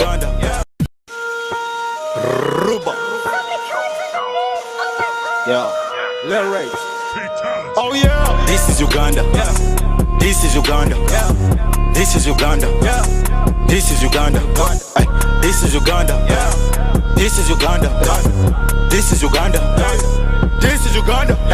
Wake up, go look for paper. No money, no power, Mutesa. Talk more and get yourself to your gas, so all we do is look for the pesa. Uganda Zabu, rest in peace Zakayo. I'm from the 256, born with the heart of a lion. Don't talk about Alicia Keys, we got Irene and Desire. Y'all think Trump is shit, y'all should come see ours. An MPP's on the wall, pays 40K and free he goes. After 20 years of school, you still won't get a decent job. A rich man shoots, then a poor man gets locked up, but not for long. This is Uganda, brother, ain't nobody gives a fuck. Uganda, Uganda, Uganda, Uganda, Uganda, my country. Uganda, Uganda, Uganda, Uganda, Uganda, my country. Oh dear God up in heaven, bless my country. Oh dear God in heaven, please bless my country. Oh yeah. This is Uganda. This is Uganda. This is Uganda. This is Uganda. This is Uganda. This is Uganda. This is Uganda. This is Uganda. Hey. I fell in love with the Rolex. I ain't talking about watches. You don't need a big bando. Only few coins get a mando. Yeah, ba Kampala. Chino sichivuga chapafala. Smartphone yakabitu jitwala. Do for the 256. Uganda. Can't touch my flow like a crested train. Dropped out of school, got a different brain. The eyes tell them that my future's faint. You and your stupidest claims. This is Uganda, part of Africa. Do what you wanna. Go to school, read your books, or else smoke marijuana. I don't care what you do as long as you're fanya. This is Uganda, this is Uganda, light up your fire. This is Uganda. This is Uganda. This is Uganda. This is Uganda. This is Uganda. This is Uganda. This is Uganda. This is Uganda.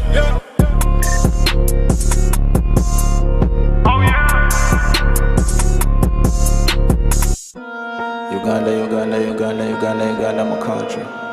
Uganda, Uganda, Uganda, Uganda, Uganda, my country. Oh dear God in heaven, please bless my country. Oh dear God in heaven, please bless my country. Oh, yeah.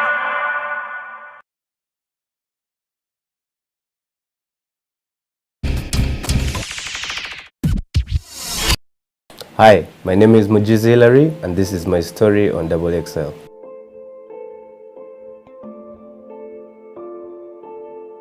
How did I become an artist? I was born an artist, I must say. I've been doing art since I was year high till now, so it's one of those things. I was born to be an artist.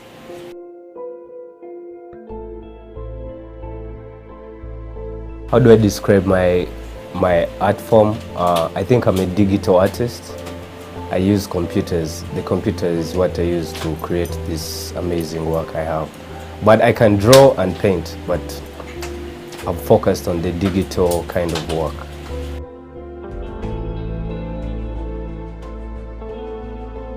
What motivates me? I believe our environment as it is, the stories that are told happening, whatever happens in our environment inspires me. People, nature itself, structures, anything around me inspires me. So I don't have a specific source of inspiration, but our environment and the humans we interact with inspire me.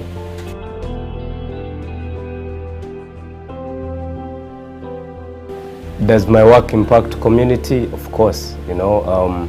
Recently, there's this art piece that was done at a big cultural event. For those of you who don't know what I'm talking about, the Kabaka's piece during his coronation. It was unveiled. It made so many people happy. My phone was buzzing every minute or second. They're like, yo, we have seen your work at this event, congratulations. Many were happy. They like, oh, some money. Of course, some were like, some money. But it was the impact at which, actually the reason at which I did it that made so much to me. I wanted to give something to the Kabaka. How do you say happy birthday to a king, or congratulations on what you've done? I did something that changed the norm on what society embraces as art. 2, James Cambridge Butabika. I'm sure you people have heard of it.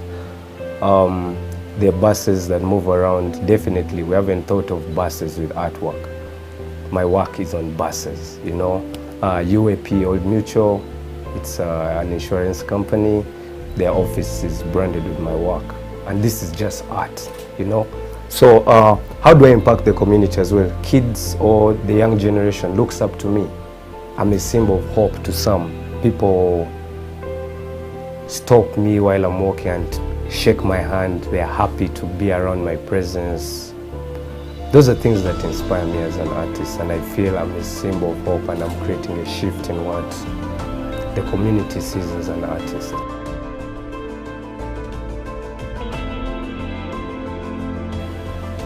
What inspires me when I wake up, first of all, I know I'm going to do something amazing. We artists have the power to change the world. I keep telling this to many people around my circles. And how do you change the world? Changing the world ain't changing the norm or changing political views. Changing the world is making someone happy through seeing your work. Changing the world is inspiring many to go with what you do as an artist. So that's what inspires me, especially when I wake up. But then I have projects I'm working on, so I have things I do every day. And the excitement of doing them keeps me going.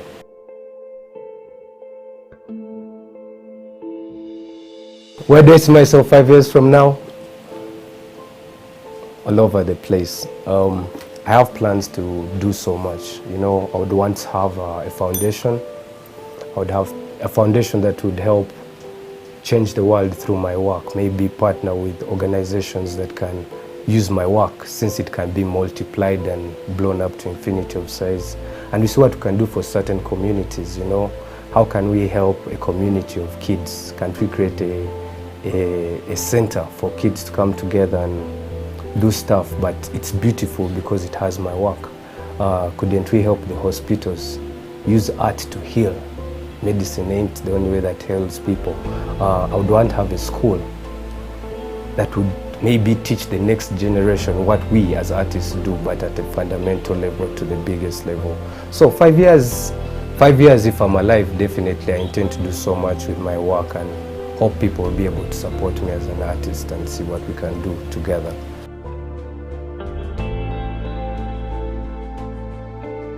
Unfortunately, I'm an orphan.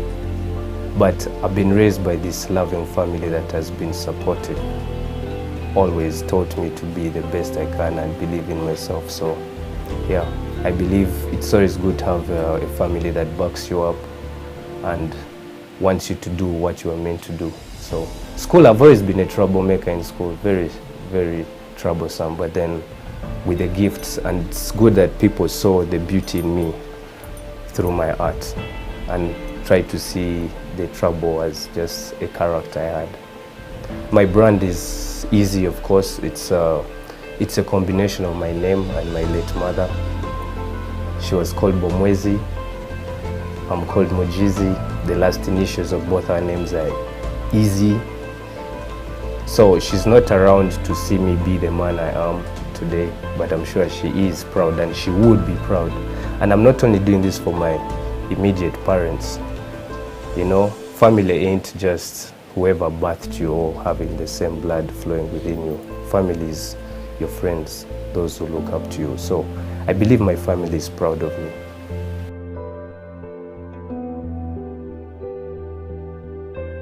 I believe my character has been something that came up through my upbringing. My friends, the society I keep around myself. So yeah, I believe my character has come up from my upbringing, mainly not through a parent specifically.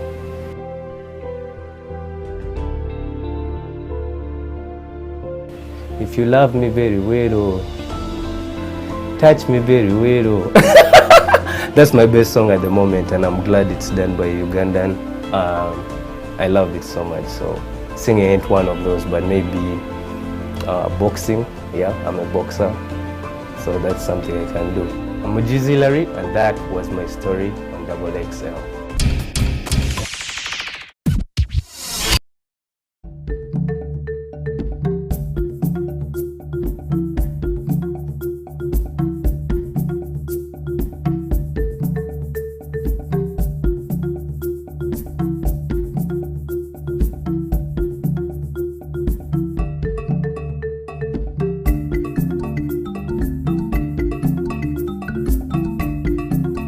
We use a generator of 250 kVA to run the whole plant. Every month we spend 144 million Uganda shillings on diesel only, and that is equivalent to around 62,000 US dollars. That's the highest unit cost of production. If we can bring in some renewable energy technology, provide all the electricity they need at 30% less than what they're currently spending. We will immediately be able to release funding, which we can then plow back to the farmer.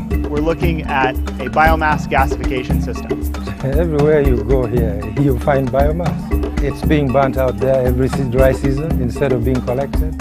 And one of the byproducts of syngas production through gasification of biomass is char dust. Adding value to this char dust by collecting, processing the char dust to turn it into charcoal briquettes. With any extra electricity that Unicef is able to produce, they're going to be charging batteries that can form a distribution network which is wireless. Not only will we be able to cut costs for an industry that's adding value to agricultural production in Uganda, we're also going to be able to provide electricity to small households that will replace the kerosene lamps they're currently burning in their homes, and provide them with a cheaper source of cooking fuel in the form of charcoal briquettes made from the biomass that they would otherwise be burning on their farms.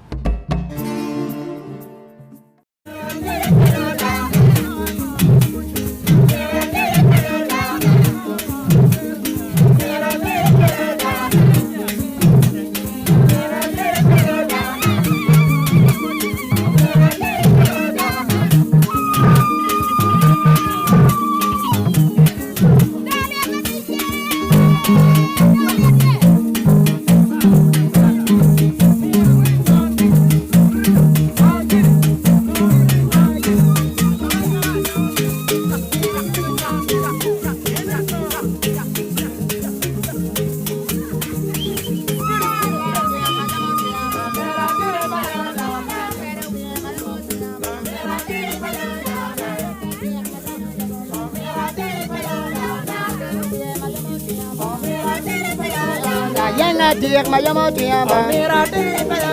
Nyalo ruok ma kelo deo. Tera tiek ma gamo lebo. Ramu.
Kampala, the capital city of Uganda, like many other sub-Saharan cities, is characterized by peri-urban and dense unplanned informal settlements. And with an ever-growing population that is gradually surging past the 1.5 million mark, city amenities are at times overwhelmed. Kampala Capital City Authority, KCCA, a body established to administer Kampala Capital City on behalf of the government of Uganda through its Directorate of Public Health and Environment, has been at the forefront of efforts to improve on-site sanitation in Kampala City. So Kampala is one of those cities with a low sewer network coverage. Ours is less than 10%. And that means over 90% of our people rely on non-sewer sanitation. So in the bid to get innovations and solutions, RASOP has provided quite robust learning solutions in terms of capacity building to provide non-sewer sanitation, in terms of innovations. Under the Reinforcing African Sanitary Operators Partnership RASOP project, focus is on providing technical guidance to promote sustainable sanitation, including non-sewer systems and fecal sludge management, building capacity of sanitation operators, enabling and facilitating the adoption of appropriate regulatory framework for implementation of sustainable urbanization and project management and governance. We've had several trainings or capacity building programs that have been held in Kampala city. We've had different trainers coming in from different cities to train our own emptiers, and this has helped them to develop their businesses. For example, creation of and interpretation of sheet flow diagrams, where we had different sanitation stakeholders getting really to learn how to draw a sheet flow diagram. They just used to see it on paper. They didn't know how it came about. They didn't know how to write a report, but everything has been done and we are having some results come out. When RASOP also came in, people were told to put on safety gadgets. You can see people now are putting on overalls, they are putting on gumboots, and when they go to work out there, they're also putting these things on so that they can safeguard themselves from the diseases related to their business. 3 years down the road, through investments like RASOP and others, we're actually seeing fecal sludge management coming to the fore. It is now something that whose awareness is now raised, and actually the different various stakeholders are willing to participate to see that it is even improved better. Since the inception of the RASOP program, KCCA has been able to secure the participation of various private sector players, research institutes, communities, the government, and many local and international partners in its drive for a cleaner and healthier Kampala city.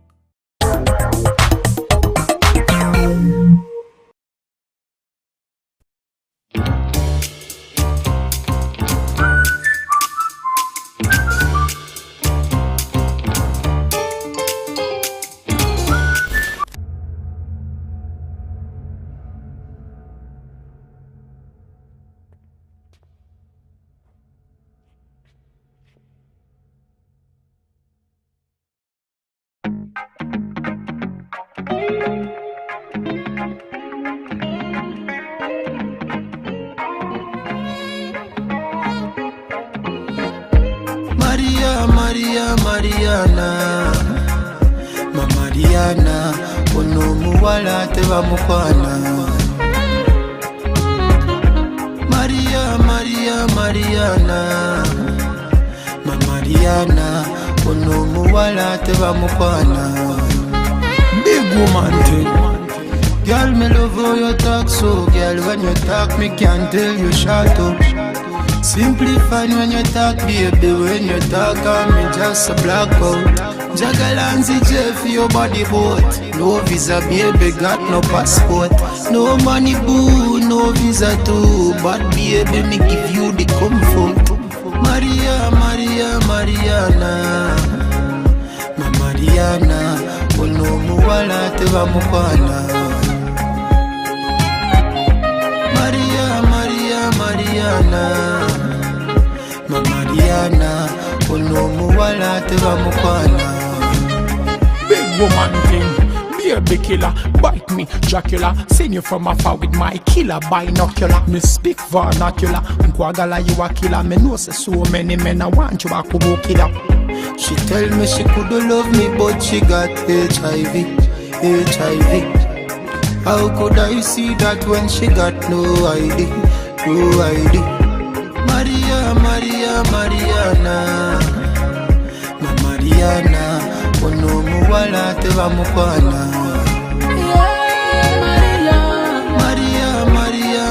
Mariana, Mama Diana, ono muwala teba mukwana.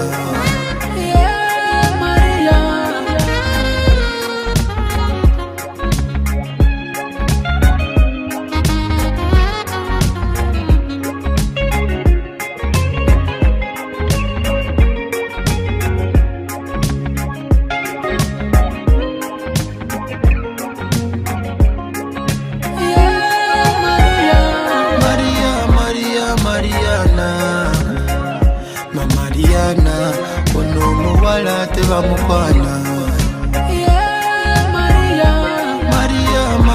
Mariana, Mama Diana, ono muwala teba mukwana.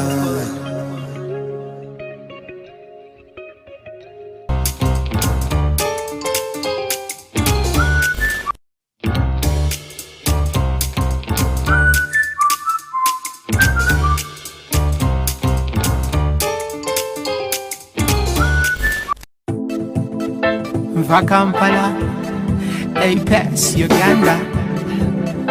Don't know about the music, Nessimp and production. Jala, get tipsy, offer NSC.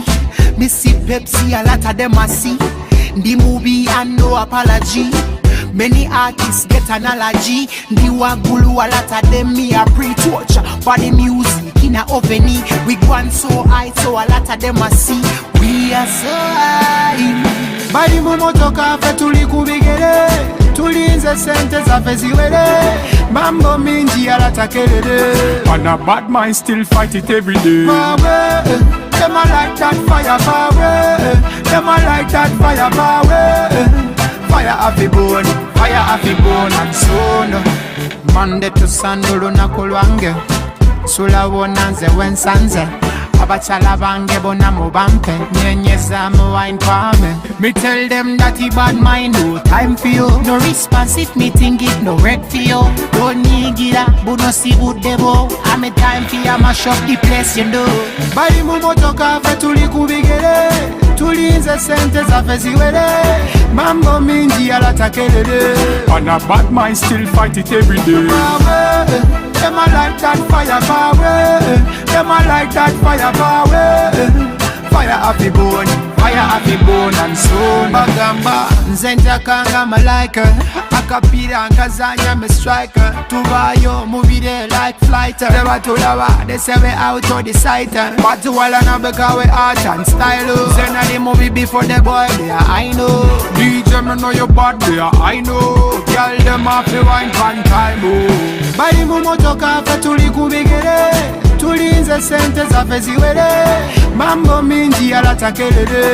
And a bad mind still fight it every day. Power, them a like that fire power, them a like that fire power.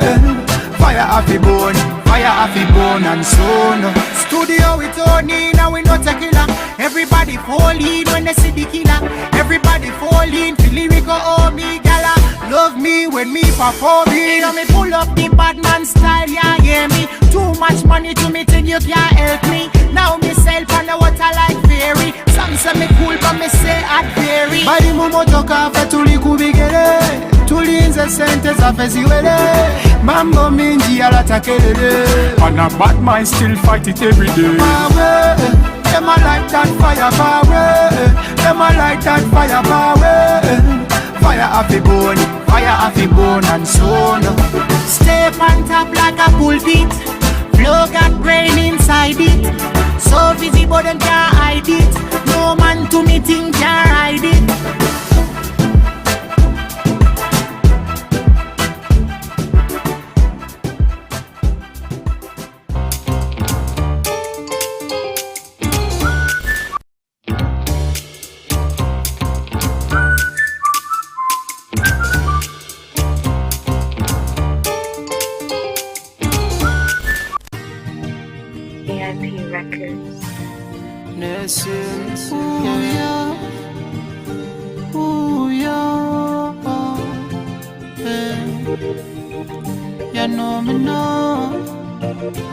Yeah, you know, Alex, Torch.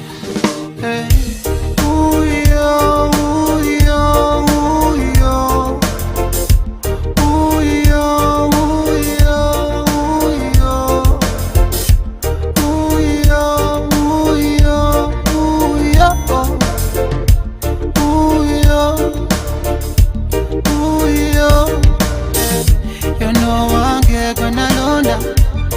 sente tewali ne tusonda yono wange agumidde embeera zonna kachaya kabisi ne tumiisa ebizibu byensi ne bitusota omukyalo musufu ngono nali butewa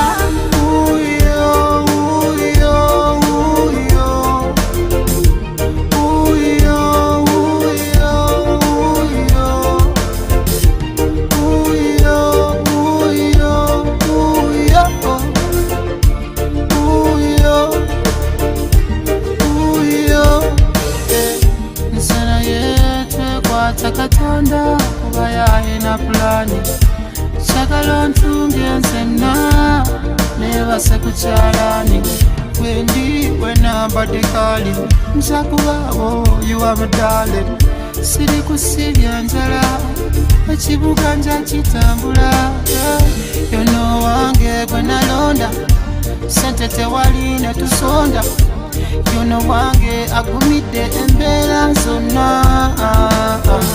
kachaya kabisi ne tumiisa ebizibu byensi ne bitusota omukyalo musufu ngono nali butewa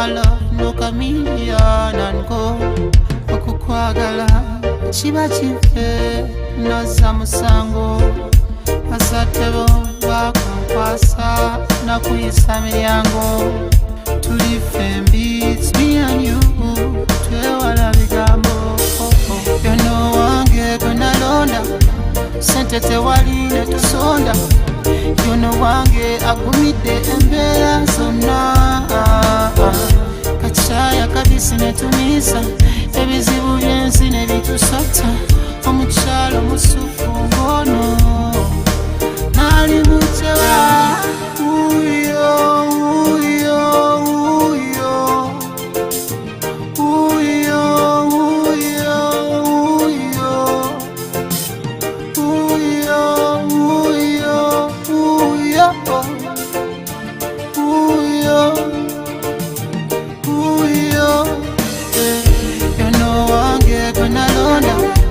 sente tewali ne tusonda yono wange agumidde embeera zonna kachaya kabisi ne tumiisa ebizibu byensi ne bitusota omukyalo musufu ngono nali butewa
Compatriots,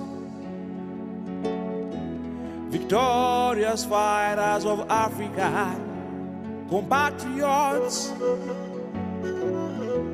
victorious fighters of Africa, you shed your blood for me, you slept in jail for me, you shed your blood for me, all in the struggle for liberty. torture day and night. Just because you're black, we can't forget the past. All the souls we lost, we can't deny the fate. Africa will think again. Remember Thomas Sankara, remember Samora Machel, remember Stephen Biko, remember Patrice Lumumba, remember Thomas Sankara, remember Samora Machel, remember Stephen Biko, remember Patrice Lumumba.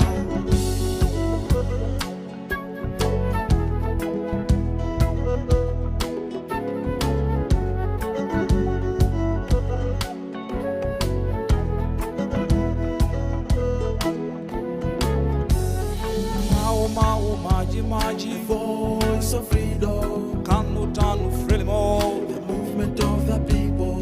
Oh, the root of Pan-Africans. People must unite. Ruma was in prayer. We can't forget the past. We can't deny the faith. Remember Thomas Sankara. Remember Samora Machel, remember Stephen Biko, remember Patrice Lumumba, remember Thomas Sankara, remember Samora Machel, remember Stephen Biko, remember Patrice Lumumba.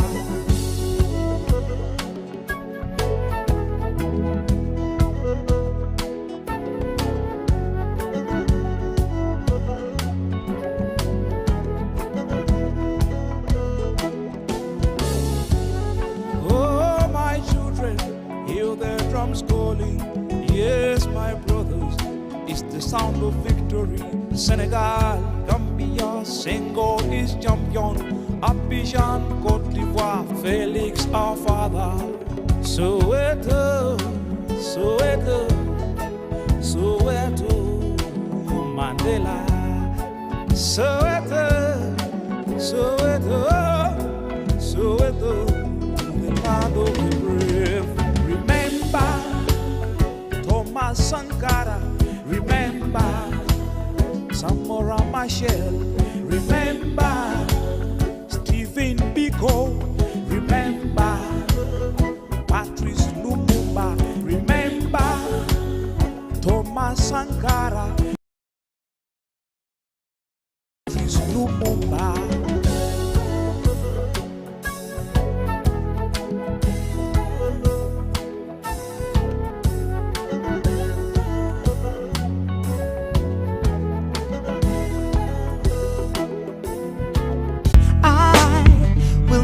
Like you've never been loved before, 'cause I will give you love like you've never been loved before. So don't be bothered by what your friends say, 'cause they don't know my love. I'll hold you, I'll be your shoulder, and you will never cry. You don't have to fear. No, no, I will make you feel, I will make you feel like you've never been loved before, 'cause I will give you love like you've never been loved before, and I will make you feel like you've never been loved before, 'cause I will give you love like you've never been loved before. Listen, baby, I know you've been searching for a real man who will love you for who you are. So don't look further, here I am, if you let me in. Mama told me if you find the one, she's worth fighting for, and here I am. I will give you all that I am, if you let me in. Love will set us free, yeah, if we'll let it be. And I will make you feel like you've never been loved before. Cause I will give you love like you've never been loved before. And I will make you feel like you've never been loved before. And I will make you feel like, yeah, and I will make you feel like you've never been loved. Cause I'll forever ever give you love like you never had, like a blessing from above. I will always shower you with love, feel like you've never been loved. Cause I'll forever ever give you love like you never had, like a blessing from above. I will shower you with love. I will make you feel like you've never been loved before. Cause I will give you love like you've never been loved before. And I will make you feel like you've never been loved. Oh, cause I will give you love like you've never been loved before. I will make you feel like you've never been loved, like you've never been loved. I will make you feel like you've never been loved, like you've never been loved.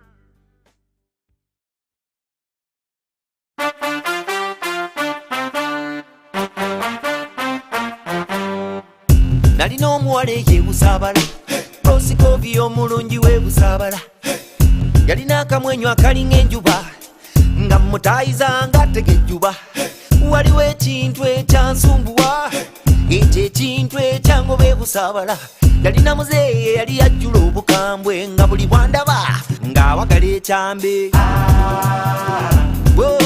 kyekyangoba eyebusabala kyekyangoba eyebusabala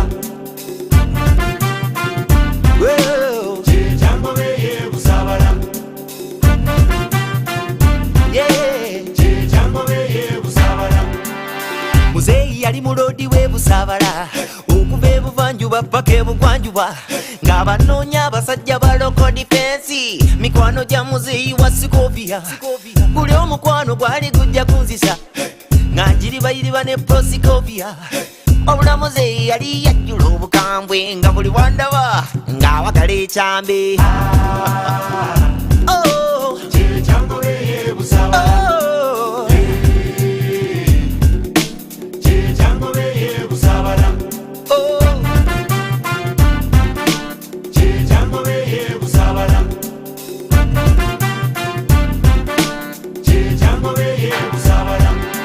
kyekyangoba eyebusabala batuula ku ntebe nze ne bampa omukeeka ekyangoba eyebusabala nze omwana w'omuntu ne bampita enswera ekyangoba eyebusabala Prosikovi ekimuli kyebusabala obula muzeeyi yali yajjula obukambwe nga buli bwandaba ng'awagala ekyambe kyekyangoba eyebusabala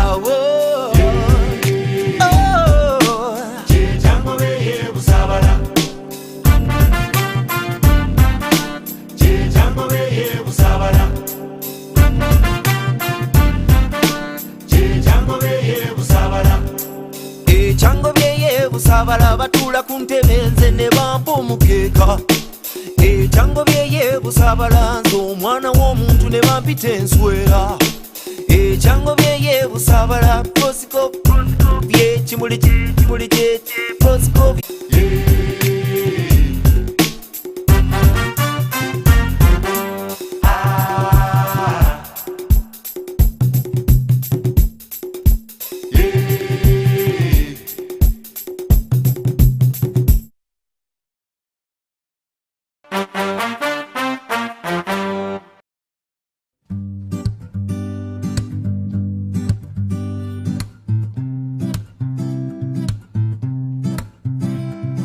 Lord, I have something to say. I keep on searching for meaning in everything I'm doing. They say you listen to everything we say. That's why I'm calling and asking for you to lead the way. I'll keep on walking, keep on walking. Please, Lord, lead the way.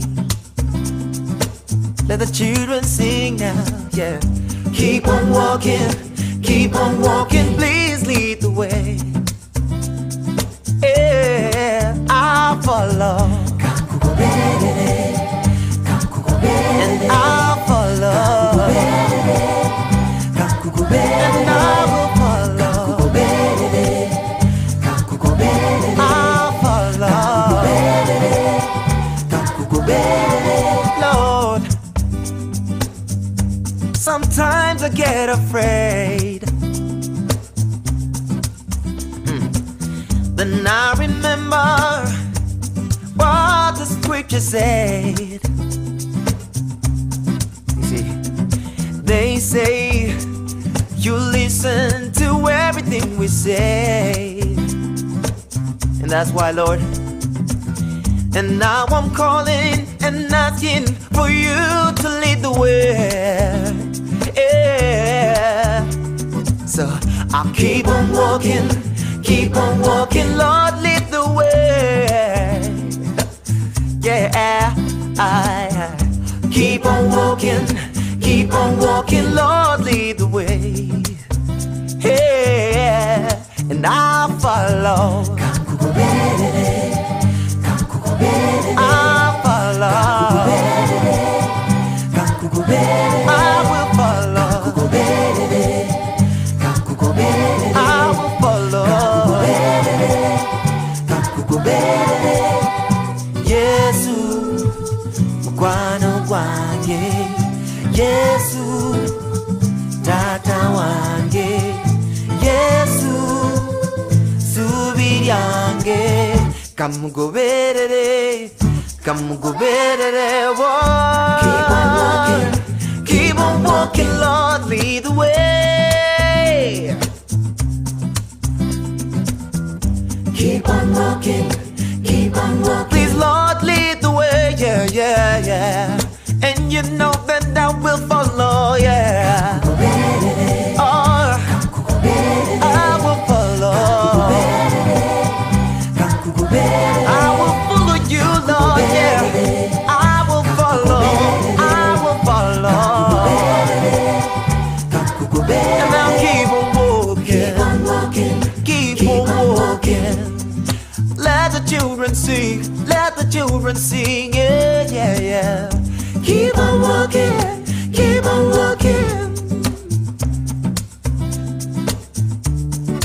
I will follow. I will follow you, Lord, yeah. I will follow you, Lord, yeah. Oh, yeah. Kamugoberere means follow you, and I will follow you, oh Lord. I will follow.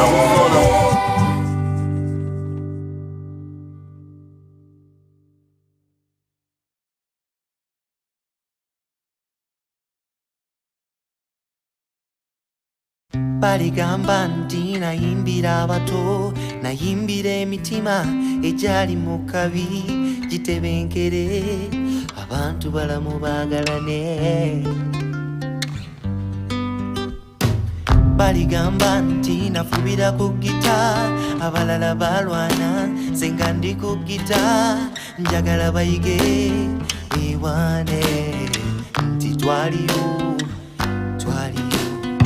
Buli kyenkola kikolera balijja, Mungu anyamba abaana nneme kubaswaza, njagala bayige beewane, nti twaliyo. Twakulira mu mulembe gwa kirya, twakulira mu mulembe gwa kirya, twakulira mu mulembe gwa kirya, twakulira mu mulembe gwa kirya. Children will rise taller than the mountains. I'd love to be a part of their foundation. I'd love to hear them say, we were there. Children will rise taller than the mountains. I'd love to be a part of their foundation. I'd love to hear them say, we were there. Yeah. every song I sing so they can be strong. My every heartbeat so they can love forever long. I love to hear them say, we were there, yeah. Oh, oh, oh, yeah, yeah.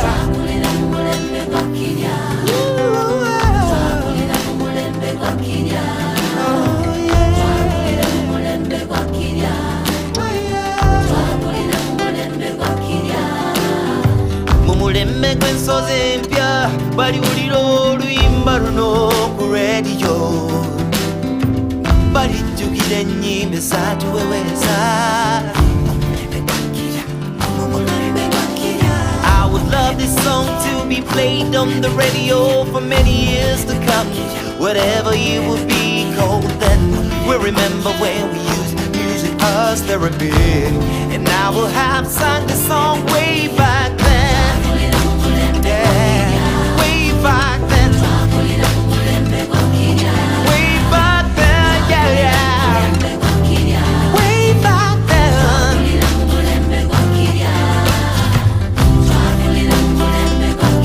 Abana bakule, abana bayige, eggwanga likule.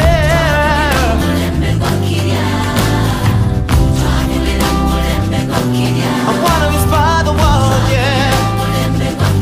I wanna move the world, yeah. I wanna move the world, yeah. Oh yeah, yeah. Oh yeah, yeah. Mumulembe wakirya, yeah, yeah. Oh yeah.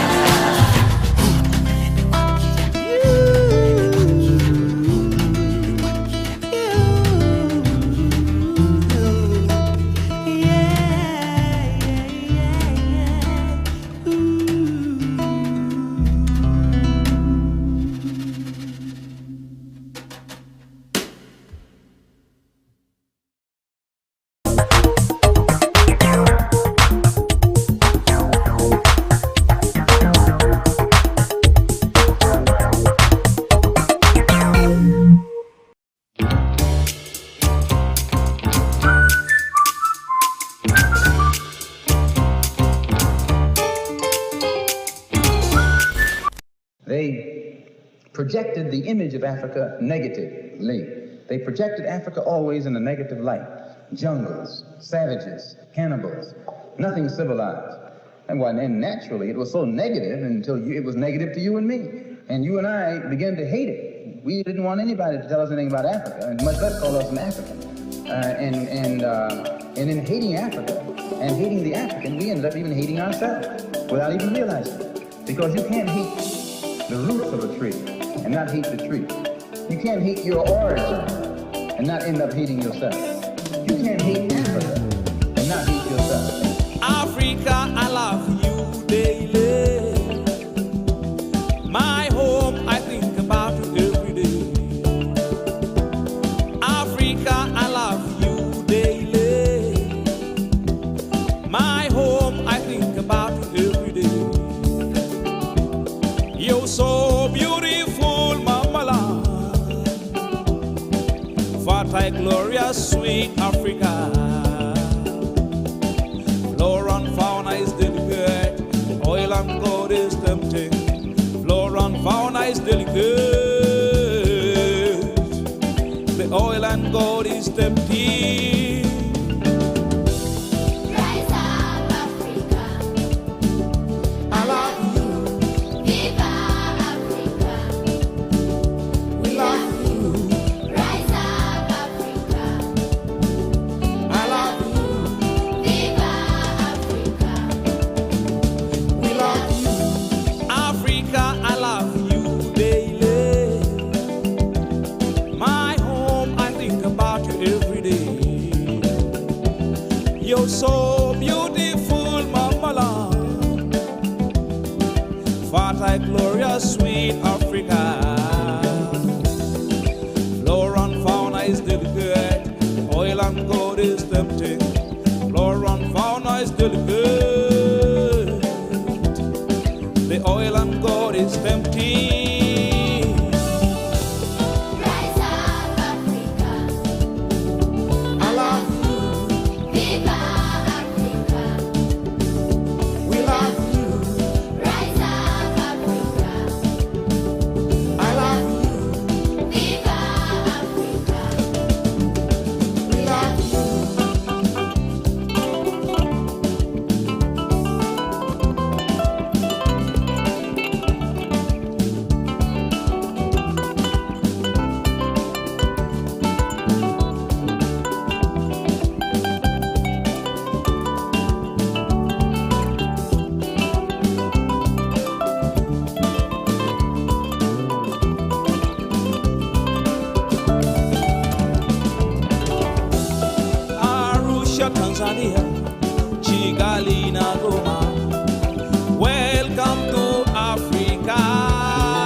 desert, the Nile flows so deep.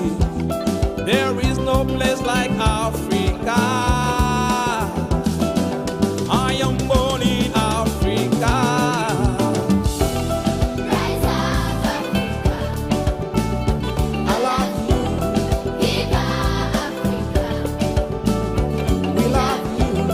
Rise up, Africa. I love you. Viva Africa. We love you. Rise up, Africa. I love you. Viva Africa. We love you. Rise up, Africa. I love you. Viva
Yes, I. Mukwano gwo mulungi gwe walina walagawo go ekusanawo. Mukwano gwo mulungi gwe walina walagawo go ekusanawo. Serabiranga biseera bye twalina nongolera ekyokulya nondeetera kuva lwe wagenda omutima gukunoonya omuli mbeera n'endowooza oba osanga zeyakugoba.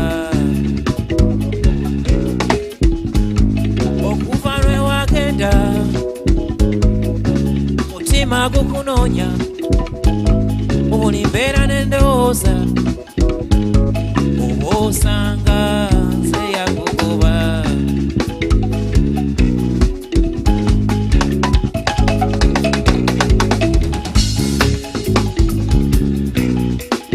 Lwaleromu lwe wagenda tewasiibula nange saamanya nalabiraawo kakaseera ayiseewo nga sikulabako.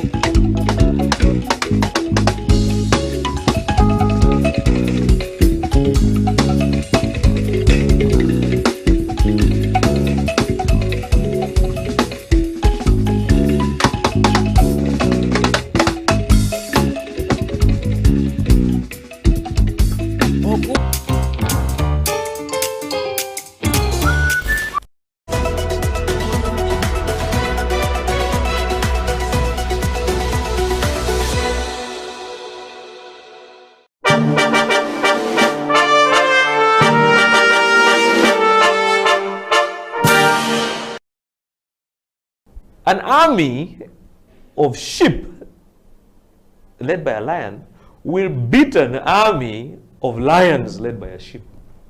That's a fair. Yeah. So let's be very honest about this thing, and really understand that you need to understand where you lie and where you fall. So it's very important for us to understand that leadership has to be definitive. You can't be laissez-faire. It has to be definitive. You have to be strong, just like a lion. You know, when a lion meets an elephant or a buffalo or whatever, the buffalo and all these animals run away. And yet, by the way, they are stronger than the lion. They are heavier than the lion. They are more intelligent than the lion. They are taller than the lion. They run away. The lion, because of its attitude, it sees lunch. That is a leader. Mr. Tenatra, thank you very much for coming to the CEO bench. And I want to ask you, so if you were elected the President of the Republic of Uganda today, what would be your first State of Nation address now as you look into the camera and close the show? I think my first State of the Nation address would first of all to... I think I'll just close it down.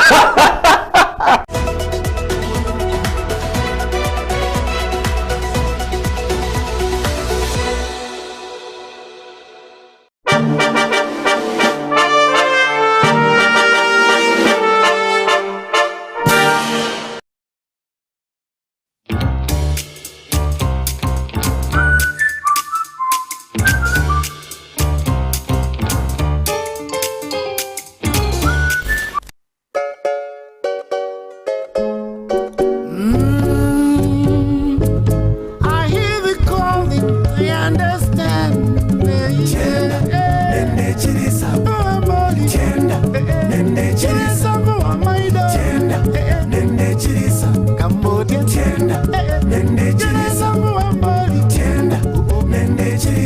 Deep in the soil, the love of the land. Oh, how my heart longs to be there again. Like the days of my dreams, and the nights alone by your streams. Feel the magic, I feel the peace. With the lions, wildebeest. With the eagles flying high.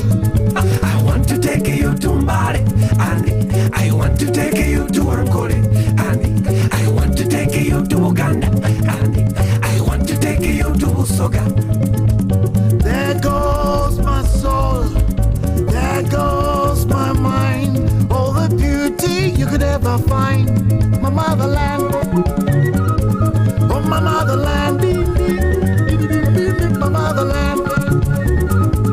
Deep in the forest, across the land, I hear the calling, I understand. Like this song of my soul, how my story will unfold. I love, I love, I love, I love, I love, I love, I love, I love, I love, I love Uganda. I love, I love, I love, I love, I love Ankole. I love, I love, I love, I love, I love Madi. I love, I love, I love, I love, I love Lubara.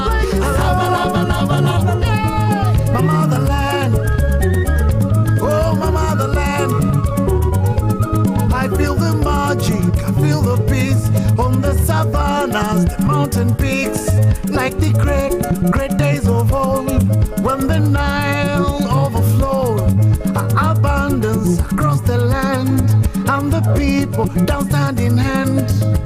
Tienda, nene chirisa, tienda, nene chirisa, tienda, nene chirisa, tienda, nene chirisa, tienda, nene chirisa. Deep in the forest, across the land, I hear the calling, I understand. Like the song of my soul, how my story will unfold. Tiena, tiene tilis, tiena, tiene tilis, tiene tilis. I want to take you to Mbale, and I want to take you to Ankole, and I want to take you to Uganda, and I want to take you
Let's talk about yourself, self-leadership. How did you pick yourself? Where did you come from? What is law of attraction? You have to love yourself first. Yeah. If you can't love yourself, you can never attract same positive aura. So I tell everybody to read that book. Either you read it or you watch it. It's Secret by Rhonda Byrons. I come as a lover of life. Socially, I describe myself as a social butterfly.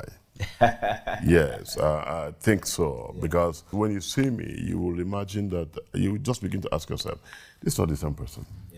But if you see me in my office where I'm working and you look at my face, no, my face turns you up because I'm serious in my business, okay? And when it's time to have fun and just drop my guard, I drop my guard and then come down from my high horse so I can relate with the people at the level, at this level. Because if you don't do that, you'll be alone. You'll be left alone. All right. One of the biggest challenges we have, rich people have, or the wealthy people have, is loneliness. And why? When you can't come down from your high horse, right? To relate with the people at the level, you'll be alone.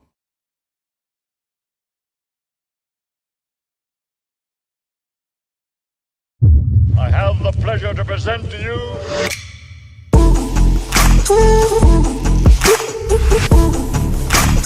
KCCA has taken a number of steps to address this sanitation challenge, which include, but not limited to the following: the setup,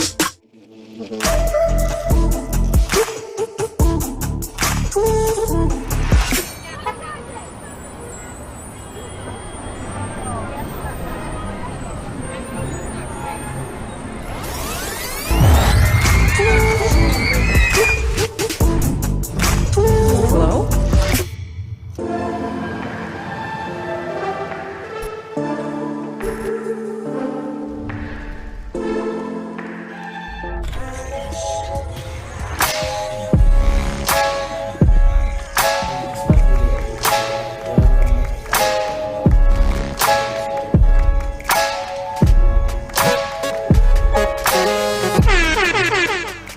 Welcome to Slam Dunk Basketball Talk.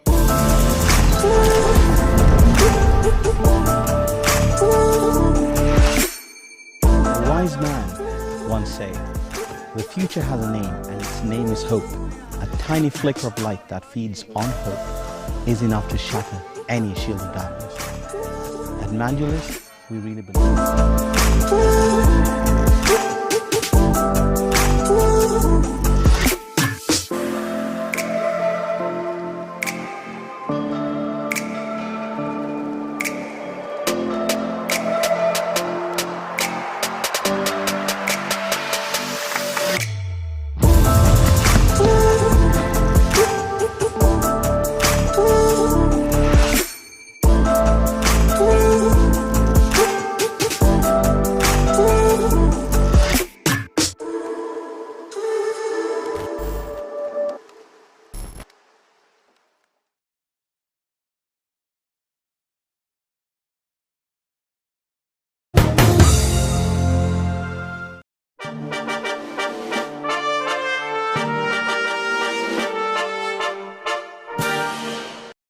Welcome to the CEO Bench. My name is Eddie Okila, and my guest this morning on the CEO Bench is a businessman, is an entrepreneur, is a philanthropist, and a social activist.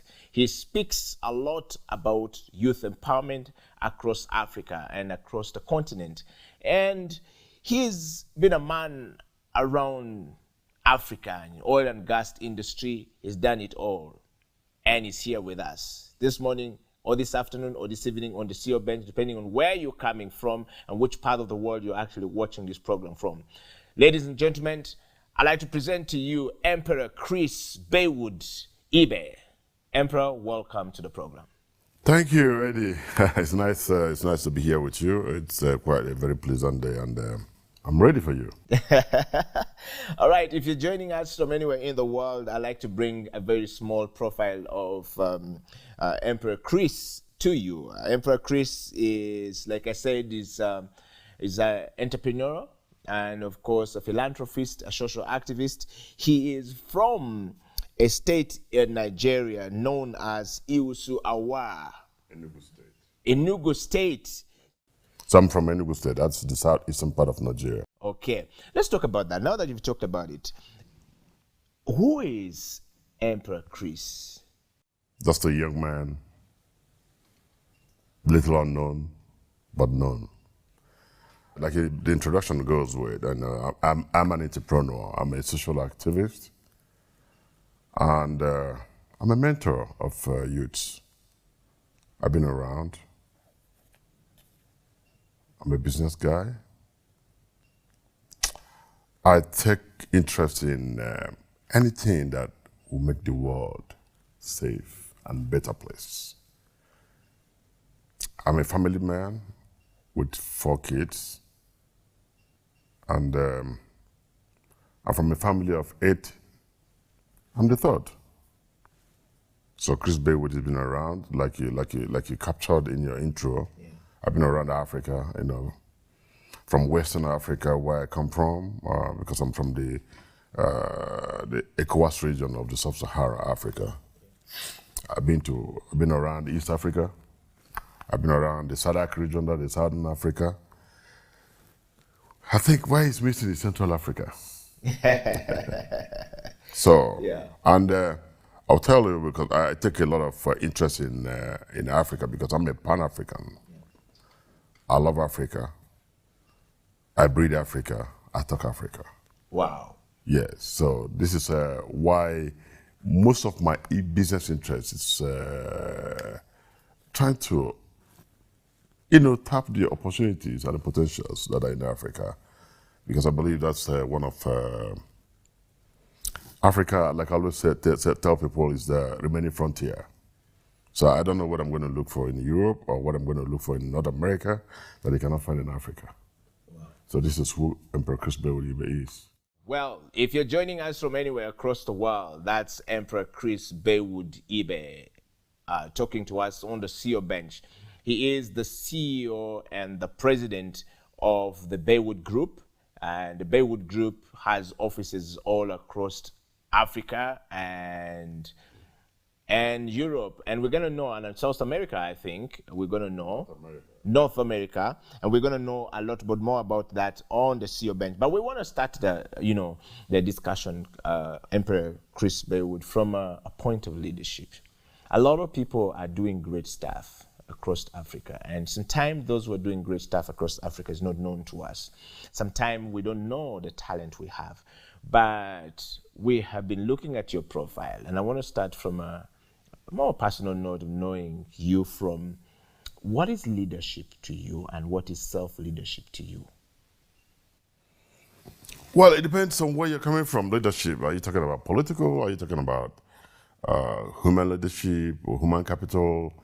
But generally, leadership is being this man that sets the directives, or rather sets the process in motion, a thought out process, and you follow this process, and you walk your talk, because it's not about the leadership. It's not just okay, this is how we're going to do it, and perhaps you set the process in place, but you're doing contrary. So leadership, they say, starts with you. And so if you want to talk about business leadership, how to go about the business, it has to be seen on the way you conduct your own business. And don't forget that they always say that the greatest asset you have in every organization is human beings. So leadership starts with you and how you interact with the people around you, even in your home. The truth is, if you're not able to lead your home very well, you can't lead anything else. Wow. Yeah, I think if you have a broken home, let's put it this way. If you're not able to manage your home very well and put your home in a good pedestal where everybody seems to be aligned with you, I would doubt it very much if you have a good set of mind to lead any other organization, be it in business, be it in social arrangement, be it in what they call CSO world. So CSO world means the social community social organizations. So, you know. So, for me, leadership starts with you. And this is what I have set the example for myself. And whatever I do, I have to do it right. I know the principles that guides it. I know the policies. You have to have the right policy framework. And this policy framework has to be seen to be working according to the way you have said it. Yeah. And he said everybody along that line, that trajectory, and you follow suit. And then make sure you lead by example. Because one of the challenges we have in Africa that a lot of people don't lead by example. You say one thing and do another. So this is exactly for me leadership. Leadership is that quality you have to lead others, and others will look at you and emulate you and follow you through and through because they believe in you. So first of all, you have to buy the confidence of the people. All right? And this is what I'm saying. If in your home, you can't get the confidence of your children, for example, daddy comes home every time by 4 a.m. and then daddy messes around in the house, maybe he smokes and everywhere is littered, or daddy drinks and he's just so reckless with everything. You don't expect your child tomorrow. You tell your child, hey, listen, you must not come back anything later than 7 p.m. He can only say, yes, daddy, I hear you. But do you think he's going to abide by that? Because you're already leading by example. Yeah. He sees you come home at 4 a.m. Or anytime he asks for daddy, daddy's not at home. So leadership starts with you. And if you set that example, others will follow you. Wow. Thank you very much, Emperor Chris Baywood. Let's talk about yourself, self-leadership. How did you pick yourself? Where did you come from? You know, take us back from growing up and getting to where you are today and who you are today. Some people out there may not know who you are today. They just think that you're just a man with a good, deep voice, sound like some movie star. It's like Barry White. His sound is, many people would mistake you to be Barry White. Many people would take you to be, Morgan Freeman. Where is Emperor Chris? And the name Emperor? Well, like I always tell people, I'm a man with different shades of colors. Positive, right? But you can have different shades of colors, but negative. So I think I meet positive vibes, because I've read quite a lot of books that teaches on positive energy and law of attraction. What is law of attraction? You have to love yourself first. Yeah.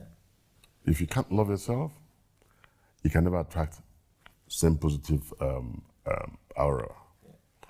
So I learned that over time by reading quite a lot of books. And one of such books I read is, I tell everybody to read that book. Either you read it or you watch it. It's Secret by Rhonda Byrons. It's quite captivating and it's quite insightful. It's motivational, it's inspirational. It's one of such books that when you read them, you see you start to especially when you read them and put them in practice, right? Because one thing is to read a book or read books and try to see, provided you are on the right path. You can read certain things and you have certain information that might send negative vibes. So for me, I always look at the positive vibes for everything. So a man of different shades of colors, I say, is I come as a very corporate person when it's necessary. I come as a very as an activist when it's necessary. I come as a lover of life. Socially, I describe myself as a social butterfly. Yes, I think so, because in certain quarters, when you see me, you will imagine that, you will just begin to ask yourself, this is not the same person. Yeah. But if you see me in my office where I'm working, and you look at my face, no, my face turns you up because I'm serious in my business, okay?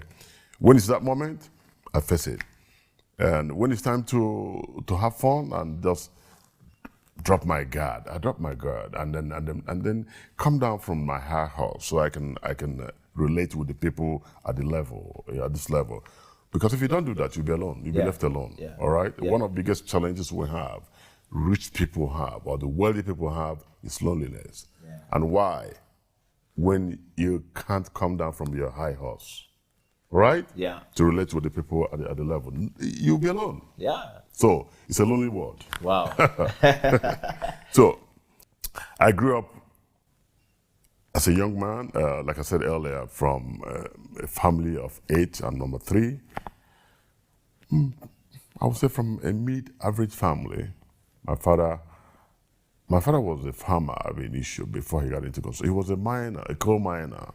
He worked in the coal corporation because in my state, before oil was discovered in Nigeria, the main foreign exchange earner for Nigeria was coal, granite, cocoa, and all those other agro products.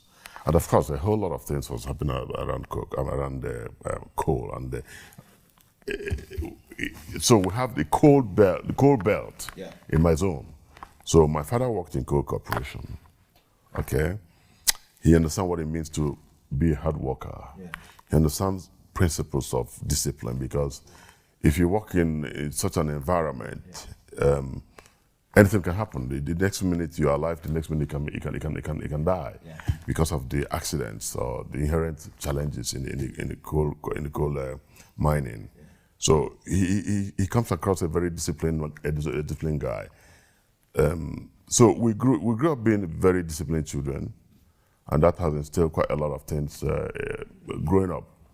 Although growing up as a young man, being the first male child, I didn't know the story of male child in Africa, so I was so treasured. The first were ladies, and by the time I was born and male child, it was like, wow, this is the best thing that could ever happen to the family. So I received so much attention from my parents, and to the point that I almost lost it as a man. But thankfully, there was a turnaround when my father decided to be tough on me. Tell us about my brother. How did your father decide to be tough on you? You were so loved. From what I hear from the literature I've seen about you, you seems to have been a man who has very interesting background. I mean, one would describe as a man who is up, not up, in the middle, is somewhere. What does that mean to you? What was a turning point? Turning point for me, I mean, so many things have happened in my life that, but my father set the tone, he toughened me, I would say. And that such moment can never be forgotten. My father let me walk through, almost like, you can liken it to what you see in the Bible, like in Psalm 23. He said, though I walk through the valley of shadow of death, I shall fear no evil. Yeah. Okay. My father made me to walk through the shadow of death as a young boy, I don't know whether he did it deliberately. I don't know whether he knew what he was doing. You walked through the shadow of death. Yeah, I walked through the shadow of death as a young boy, because he let me go through a part that, when my mother got to know what happened to me, my mother was in awe and shock. She couldn't believe it. I had gone through an admission process in secondary schools. First I got admission with the Federal Government College Benin, where that was my first admission, Federal Government College Benin, which is in another state. It's in the current day Edo State, but then it was Midwestern State. So I had admission to go to school that. My father took me, or rather, and you know what? The interesting thing about the Federal Government College then, it was exclusive of the rich and the bourgeois. You know what I'm saying? Yeah. The rich and the bourgeois. In the sense of wealth and both wealth, both position, political, political affiliations and inclination at the time. Anyway, but you know what? So how did you get a smart guy is a smart guy. I've been a smart dude from. I've been endowed with a lot of natural intelligence. Don't forget. I think so. Yeah. I've been endowed with a lot of natural intelligence because it comes from my dad. I called my dad when my dad passed on, and I was writing his what do you call it? His autobiography, eulogies. I said, he's the greatest philosopher I have seen. Because he was full of wisdom and idioms and proverbs. He will never talk to you without proverbs or idioms, and stuff like that. And he will start with a lot of stories. And you think he's not going anywhere, and then he lands. And you ask him that, well, why are you going through all this? Well, he said, for you to understand where I'm coming from. So, he wasn't quite educated, but I mean, I can tell you the little he had is a very, I wonder what would have happened if my dad had gone through formal education to go to university and stuff like that. Anyway, so that were naturally imbued with it. I can tell you, both my mom and my dad are quite an excellent human beings, and I will always wish to have same parents anytime, even in my next world. Anyway, that said, so I had this admission into Federal Government College, and it went wild. It went like a wildfire in the community. The son of so got admission in the Federal Government College, and it was like... Was a big deal. It was a big deal. Oh yeah, it was a big deal in the 70s, man. I said it was exclusive of the big people. Yeah. So my uncle then in Lagos came to Enugu. He heard the news and he couldn't hold his joy. He came down to Enugu and took me to Benin again for the next level of admission process. And that next level is written and oral interview, So we did that, and listen, when we arrived in Benin, it was like my contemporary, well, I would say my other colleagues, those coming for the interviews, were driving in different kinds of cars. In those days, it was Citroen, it was Peugeot, it was Mercedes, and it was Ford and other stuff. But we came on a commercial vehicle. Wouldn't that be a dampener to you? Yeah. Wouldn't that make you lose your self-esteem when you walk in from a car park, what we call a motor park, and people are driving in with big engine style, and then you walk in. Yeah. But you know what? You believe in yourself. That's one thing I keep telling people. Believe in yourself first. I had this awesome confidence, and I believe in myself. Yeah. I walked in, had the exam, written, and the oral, because written and oral will form the cumulative result to gain you admission into the federal college. So at the last point, I just asked the guy I was right behind to spell tomorrow. Tomorrow. The word tomorrow. The word tomorrow, and that's why I treasure tomorrow so much. You know why? Tomorrow is pregnant. Wow. You don't know what's going to deliver. Yeah. So you got to look forward for tomorrow. Yeah. And I tell people, it's like what I tell people, the day of reckoning. There's always a day of reckoning in your life. Yeah. That day of reckoning, it will come one day. That day, you will not know. So it's like tomorrow. It's certain that tomorrow will come, right? But you don't know what tomorrow will bring. So this guy couldn't spell tomorrow. And I'm good with English. And this boy coming from Enugu State, and this young boy, not so much around him, had it all done, and so that plus my written exam gave me admission. But for the love my parents had for me, I got that admission, but my father wouldn't let me to stay. Why? Distance. It takes a drive. Then I think it will take you a drive of about 4, 5, 6 hours to get there in those days, right? Yeah. So the distance was for him. I must be close to my son. Don't forget it. Wow. First born. First male born, right? Treasure Island. Treasure Island. To the throne. Exactly. Heir to the throne, right? Yeah, exactly. So they decided that, okay, I had admission, but you're not going to go. I did a few months there. My father pulled me back and said, you got to come back home because I have to be close to us.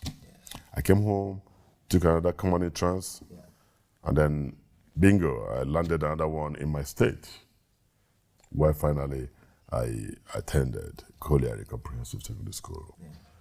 It's in a community called Ngwo, Ngwo, Ngwo. right? Yeah. The school then was run by, that's why it's called colliery. Colliery is formed from the coal corporation of these white men, you know, these British people who came to Nigeria to explore coal. Yeah. So the school was like exclusive, exclusive, right? Yeah. So, well, it was good I got that admission to that school, and it was one of the premier schools then in Enugu State. Then East Central State. Wow. There was no Enugu State. East Central State. Yeah. Right. Okay. Of course, my father drove me to do some clearance. We went to do the clearance. To the school. To the school. Yeah. Or with school. And of course, my father was working elsewhere, not in my state. He was working in another place. Yeah. So a drive-through, we went to the school, did the clearance and everything, bingo. And he said, okay, I will go with him, so he'll drop me off somewhere. Hold it right there, Emperor. We're going to go for a break.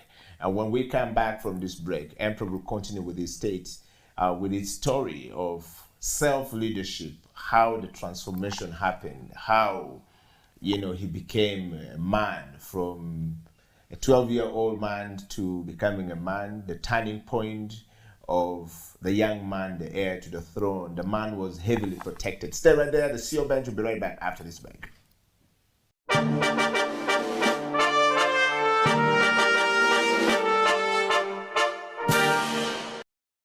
Welcome back from that break. This is the CEO Bench. My name is Eddie Okela. I'm talking to my elder brother from another mother and father in Nigeria, right here in Kampala, the capital city of Uganda. And for all of you guys who are following this from all across the world, please go like, share, far and wide. Make sure you get your cousins, your brothers and your sisters, your grandma as part of the CEO Bench to hear the story.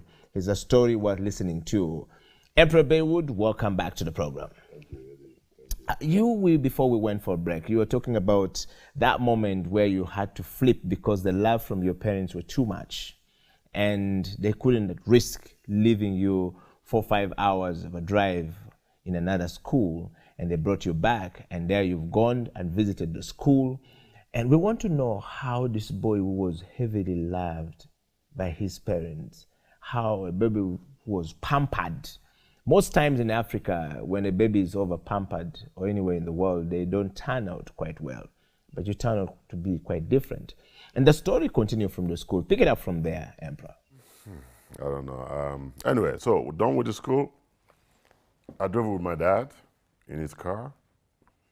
And he dropped me off somewhere I have never been to. That's why I said it's like I walked through the valley of shadow of death. So you're like David. That is the right phrase. Yeah. I walked through the valley of shadow of death. And my father just said, okay, guy, I'll stop here and I'm driving to my place. I'm going, so I'll leave you here. You see this road? This road takes you to Isuawa because my mother was in the village. Yeah. And who are you? You know, not these days when our kids will look in your face and question you. Yeah. Say, Dad, why should I do that, for example? Who are you to challenge your father? You will receive a smack. Oh, my God. He wasn't even there. And my father was just such a strong man. I wouldn't call him a terror. He wasn't a terror, but he dared not. He dared not. He dared not. Yeah. Anyway, he the just signs said, will tell you what, correct, the situation will be. Yeah. You know, He said, just walk through this path. Bush path. My guy. I walked through that path. And the story, well, some stories were told in the folk tales, you know? Yeah. Tales by moonlight, you know? Yeah. So folk tales, when we're growing up, we will have a lot of folk tales. They will be telling stories of how such areas are infested with spirits, evil spirits. Yes. people, when you die, like you commit something in the village and you die like that, they will just go and dump you there. They won't bury you. And so it's a evil, kind of an evil forest, an evil. So now I just remembered this could be this way. My God. I was struck with fear. But do I have a choice? What choice do I have? Really? And my father drove off. Don't you understand? So you have to trek this forest and actually get home. I will have to walk through that path. And get home. To get home. Yeah. That was the toughest moment in my life. How old were you? Maybe about 12 or 10, 12. That was the toughest moment in my life. A young boy, treasured boy, pampered boy. And this man left me The one here. they would never allow sit down alone. Exactly. I walked through this path. Walking through this forest was so calm, but for every little move, I'm like, okay, yeah, the moment has come. This moment has come. Yeah, they're going to devour me now. Yeah, I would just freeze. Yeah, I would just freeze and start tiptoeing like they shouldn't hear my footpath. The height of the moment was when I saw a man walking opposite direction. Yeah. And he was like, wow. Okay, now yeah, I'm going to be like a mincemeat. This man is going to make me a mincemeat. I wouldn't know whether it's a man or evil spirit or a ghost walking around. Or just a normal human being. Don't forget, or just a normal human being. Because don't forget that this area was described as a place where they just dump people who die some unnatural death. Yeah. Oh God, I said, okay, I'm going to be devoured today. And I was like, I started panting. I was panting until we crossed each other and I greeted, "Good morning, sir." He said, "Good morning." He didn't say anything. He just walked across. And I'm like, is this true? So when I walked a little bit, I turned back and he was still walking. He didn't disappear because to me, he would disappear. Yeah. You know, the ghost. Yes. The ghost would disappear. And he didn't respond to you when you say good morning? Just, good morning. Yeah. But that was like, so the moment I walked past him, I had to run. It took me, I would say it's a walk of about 2 hours. Yeah. So you know the distance. Wow. It's a walk of 2 hours until I got home.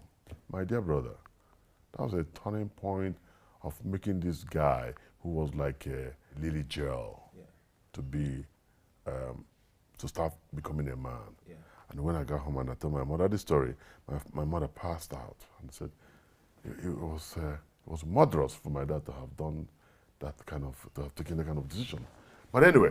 And I know that in Nigeria that can be such a very, we watch in Nigerian movies and how they can express some of that moment. Oh yeah, it was a moment my mother couldn't just, I say she passed out in awe and shock how my father could do that. I have never been anywhere on my own. That was the first time. And only for me to be left alone to do that work. Yeah. So, what's the book written by Nelson Mandela? He said it's Long Walk to Freedom. The Long Walk to Freedom, yes. Long Walk to Freedom. So you felt that was the Long Walk to Freedom for you? Yeah. Long Walk to Freedom for me then. Yeah. I think I did it before Nelson Mandela. This is the CEO Bench. We're talking to Emperor Baywood. He believes that he's a young man, in an old body or an aged mind. Yes. So, Emperor Baywood, what a stunning story there of from child to manhood, so to speak. That's how you rediscovered yourself. That's how your father had to make sure. There was wisdom there, though. I want to take you straight, Emperor, to some really very interesting question about, life. And a lot of us see people like you, and sometimes we're wondering whether we really understand you or not. You are now, been through that school, done that, and after that school, where did you end up? Well, after school, I had to move to Kaduna because my brother, although not the same mother, is my first cousin. But because of how we relate in the family, we have nothing like cousins. Yeah. It's brother, right? My brother, who has been in oil business, he's been in oil and gas. So they built Kaduna Refinery. Yeah. He was one of the major proponents of Kaduna refinery with a group from Japan called Chiyoda. So done with the school, of course, that school, that's also another kettle of fish. That school is another school that is a school that really prepared me for the challenge ahead. How did it prepare you for the challenge? Yeah, man. I mean, that school was like almost a congregation of retired, or I won't say retired, defeated soldiers of the Biafran War. We had this fratricidal war in Nigeria, Biafran-Nigerian war that was between 1960 to 1966, or about. Yeah. So the war ended. Thereafter, then there came normalcy in Nigeria. So I didn't see the war. I was a very young boy. I was born during those periods. You know. So I went to school, and getting to that school, the war had ended, and all those who left army after Nigeria had defeated Biafra, and a lot of our guys who were in the army then found themselves in that college. Dear brother. Yeah. And that problem now? That was another working to develop of that. Those Biafran soldiers. Yes. Some of them were having shell shock. You know what shell shock? Yeah. Because of bombardment of mortars and stuff and shells. You know what? They're already having issues with their hearing. They already had hearing issues. Right? Yeah. And they were military in the college. Soldiers in the college. And here comes this young boy at the school, amongst others. Anyway. Yeah. Yes. I think I went to a military school. Literally saying that the school was more like a military school. Yeah. So you were drilled, you were punished, you were living a regimented lifestyle, you had people or masters that you serve, and God bless your soul, if you don't serve them well. If you don't do well. Yeah. The punishment, the drill, a lot of us couldn't stand it. So for people like us who went through that school and stood up to them and passed through, I think it was a turning point, actually. Yeah. I tell you, it was one hell of school that toughened a lot of us. Smoking Indian hemp was just like drinking water. And this is when I know that I'll be a good boy, because I did it once, but I was walking in the air. All the time. No. When I tested it, yes. When they make you to smoke in their hemp, right? Yes. So one time I did it, I was just floating. I was like somebody in the Mars. Yeah. You know, if you see the astronauts, how they float. Yes. This is where I saw myself floating. Yeah. And that told me that this is not a thing that can continue. That's one thing that I learned out of that. I had to cut. I couldn't proceed. Anyway, that school toughened me, and it prepared us for the launch pad. Yeah. It was a launch pad for us, actually. Yeah. Those of us who went to the school. Yeah. A good number of us became useless. A good number of us, people didn't know they would turn out to be good people. Yeah. But I'm pretty happy that a good number of us are doing pretty well. And one of us today is the country director, head of UN in Rwanda, and many others. We have a lot of them in Army generals. Yeah. And I'm happy that my father took that decision. If I'd gone to the other school that is meant for the bourgeois, children of bourgeois, perhaps I may not have turned out the way I turned out to be today. Wow. And again, hindsight, I thank God that my father took that decision. Wow. Talking of that, Emperor, let's look at, out of that college, how did you end up in the oil and gas sector? Which university, how did you launch yourself into that? You could have gone back and, continue with the mining like your father was doing. Most times parents raise children to go back to what they're doing, but you turn out different. Can you just share that, your journey into becoming an entrepreneur and later on as an, philanthropist? Yeah, so I left school and then I had to go to Kaduna to meet my brother, and then of course to apply for my US visa. Because I was heading to the US. Down the line, it wasn't coming pretty easy. So I had to set up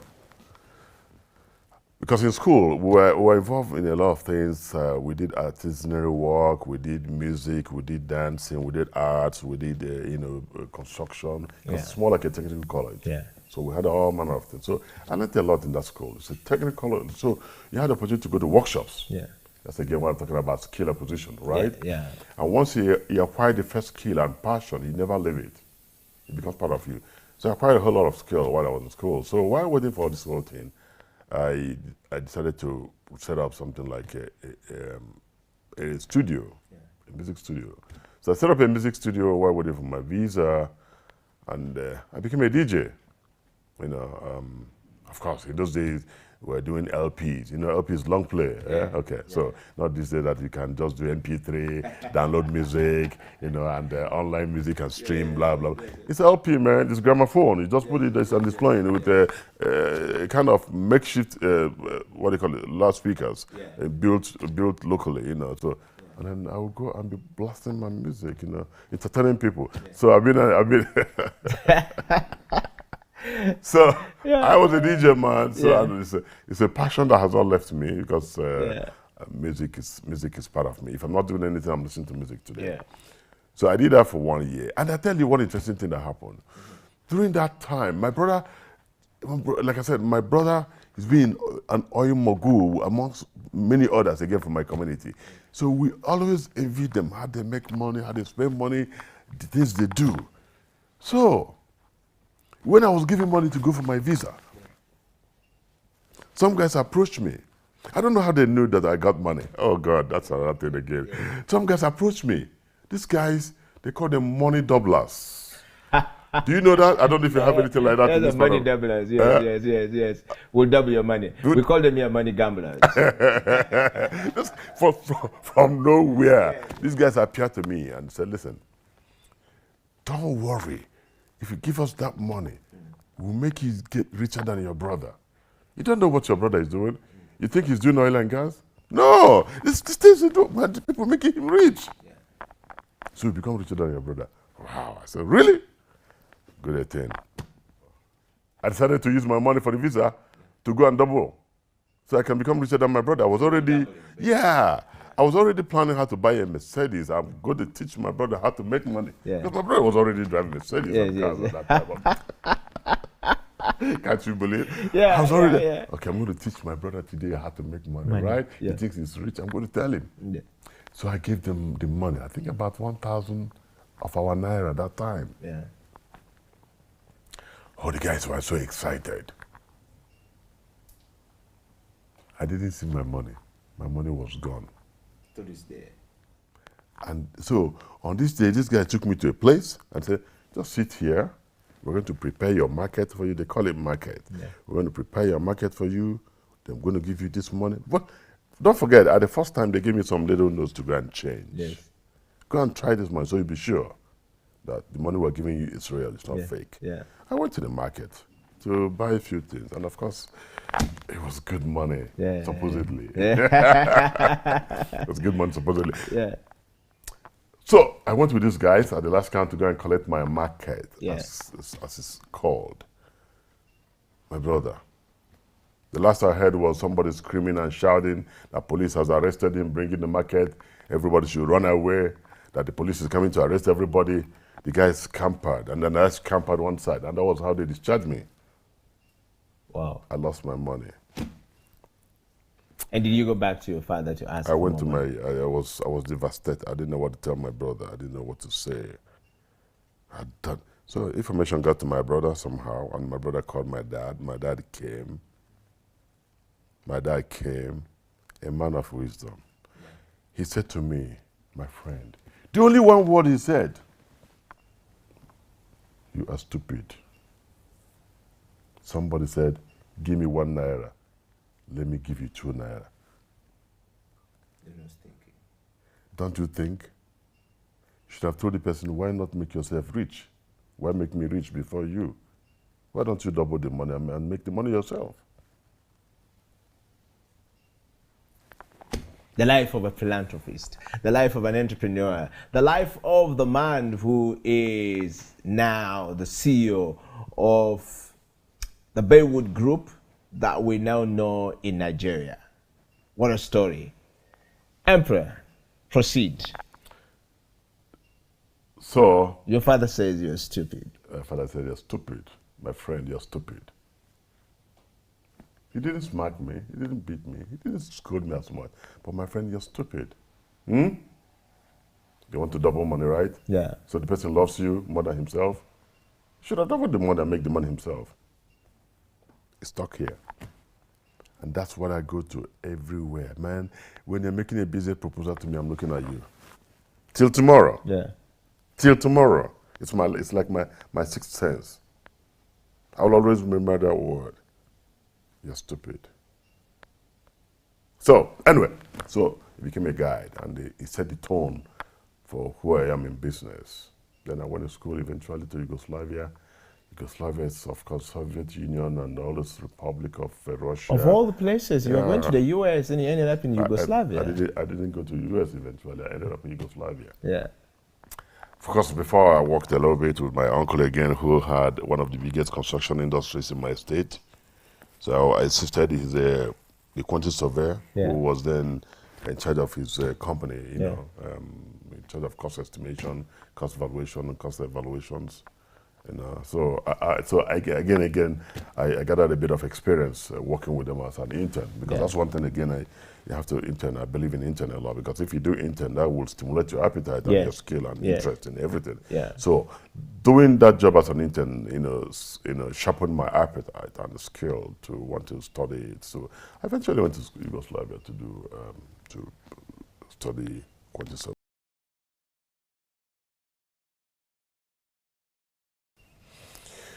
And that's the beginning of Baywood Group.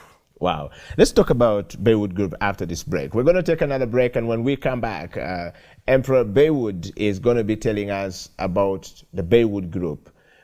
What really happened? How did it start? You've really gotten some part of the story of it is not easy to make it in life, and he's made it.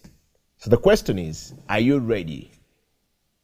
The CEO Bench brings you people who shares their story of where they have come from, where they are going. If they're on the top and they're coming down, what lessons do we pick from there? If they're down and going up, what lessons should we pick from them? What are the lessons that we can pick from there and we can use for ourselves? Stay right there, I'll be right back after this break. This is the CEO Bench.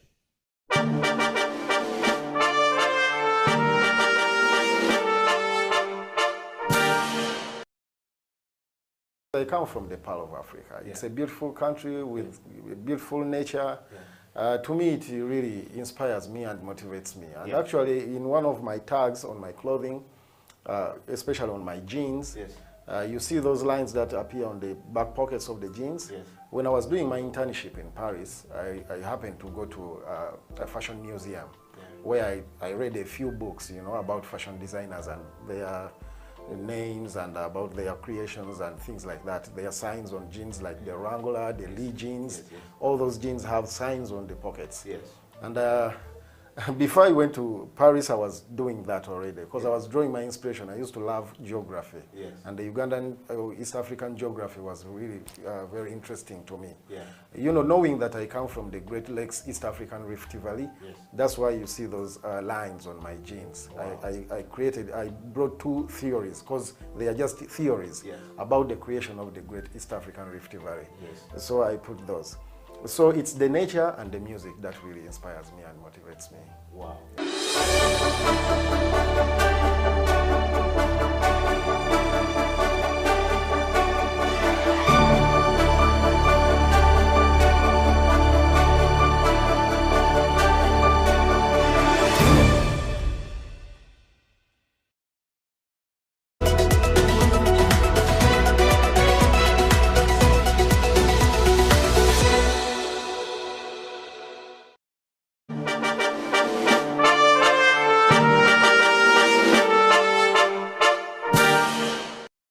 Welcome back to the program. This is the CEO Bench. My name is Eddie Okela, and my guest on the program today is a philanthropist, an entrepreneur, a social activist, is the man who speaks life to youth. Emperor Baywood, welcome back to the program. Thank you. Let's talk about Baywood. You had gambled your school fees already, and yes, through gambling. So we know that every child almost across the African continent has fallen trap of that story of we'll make you rich, we'll make you make some more money, give us your school fees. Now we all fall in that. But let's move past that and then go to the straight of what is Baywood and how did you come up with Baywood? Let's pick it up from there. Okay, so thank you very much, Eddie. I'm glad to be here again, and it's nice. I love what you're doing, and just keep it up. Thank you. First of all, my name is Chris Baywood. My middle name is Baywood. Yeah. Okay, the Baywood was derived from, again, my father, having worked in construction industry, worked with a couple of white guys, you know, as his colleagues, you know, from coal to construction. So he's a man with diverse view of everything. He did agro, you know, while he was doing farming. From farming, he went coal mining. Coal mining, he returned back to construction industry. And he grew from there until he retired, and then, of course, lived his life, and we took over from where he stopped, right? So Baywood is a name he gave to me because of relationship he had with some of his colleagues, you know, those days in working with Michelletti and co and stuff like that. Yeah. So I love the way the name resonates for me, you know what I'm saying? So when I decided to register a company, Baywood came very strong. And then the Continental, originally was Continental, Baywood Continental. Because my friend had a company called Gillis Continental. And I love the way it sounds. I like the vowel, Continental. Do you understand what I'm saying? Yeah, yeah. A lot of guys register companies in Nigeria and say, so Nigerian Limited. You know, I'm a guy with different, I mean, I'm very stylish, you know, I do my thing. Yeah. People do so and we can see it right now. Yes, you know, a lot of companies will say, oh, so and Sons Nigerian Limited, so and Sons West African Limited. And I said, no, I don't want all these names. They sound very archaic and local. Yeah. So let me go international. So I said, Baywood Continental. Can't you understand? Yeah, I don't understand. And there's always something in a name. Yeah. This name, Baywood, just that name gave me a lot of mileage and leverage in doing my business. Wow. Yeah, I can tell you, yes. So Baywood was born, and Baywood was born to do every business, regardless of what, you know. You just want to do business, right? Yeah. So we did trading to, from trading to supermarket. I remember we ran a supermarket. We did trading from Japan, from China, no, not China, Hong Kong then, Thailand, bringing air conditioners, you know, refrigerators. Me and my wife, you know, my wife is, she comes from a background of, you know, business-oriented family. And her community, her state now is called Anambra State. And they are predominantly business people, right? And I tell you one thing about Anambra State, sorry. Anambra in Nigeria, that they have the largest concentration of per individual wealth in Nigeria. Wow. Yes. The largest concentration in the whole country per individual wealth. Almost everybody, one family has a wealthy person. They are also educated. Don't take it away from them. Yeah. The Ojukus of this world, the deeds of that world, you know, the Ojuku that led the Biafran War is from Anambra State. His father was one of the biggest moguls, pre-colonial. So, anyway, so a combination of myself and my wife, we did quite a lot, you know, very supportive woman, I can tell you. So from there, from trading to, you know, let's get to corporate. Yeah. And the Baywood was now born with a formal office, because that time we're just importing items from, you know, from Hong Kong, Thailand, UK, anything I go. So we're just importing and selling, from baby product to air conditioning, to refrigerators, to cars, to what have you. We did quite a lot of things, you know, trying to survive. And then, of course, from there, somebody said to me, but your brothers are in this industry. Oil and gas. Oil and gas. Go to them. What do you mean? Go to them. Take a cue from what they're doing. So I went to one of my cousins. I know who, big time, big time. I'm telling you, big time. In those early days, they're already doing business of $30 million and above. Imagine, $30 million and above at that time. Yeah. My God. Just opposite today, it's well over maybe $300 million, $400 million. That's it is. Just a moment. So when did you incorporate Baywood? When did it come? 1989. So Correct. the $30 million we're talking about, your brothers, was 1989. Pre-1989, they're already doing business of over $30 million. Proceed. You know what I'm saying? Yeah. They were living large. Yeah. These guys were in charge. Yeah. Do you understand what I'm saying? Yeah. So I went to my cousin and I said, listen, this is what I want to do. And we just signed an MOU to use his facility. Because to be in this industry, you have to show that you have competence and you have the capacity, both financial and technical, That's when we started inching into oil and gas. So of course, I had an arrangement with my brother who runs a company called Funktai Limited. Funktai is a name borrowed from Korea because he does a lot of business with Koreans and Chinese people. He had a major project that time that he partnered with Chinese guys and I think Korean guys. And when they were done, he adopted the name Funktai, and it's still a very big name to reckon with today in Nigeria when you talk about construction and dredging and what have you.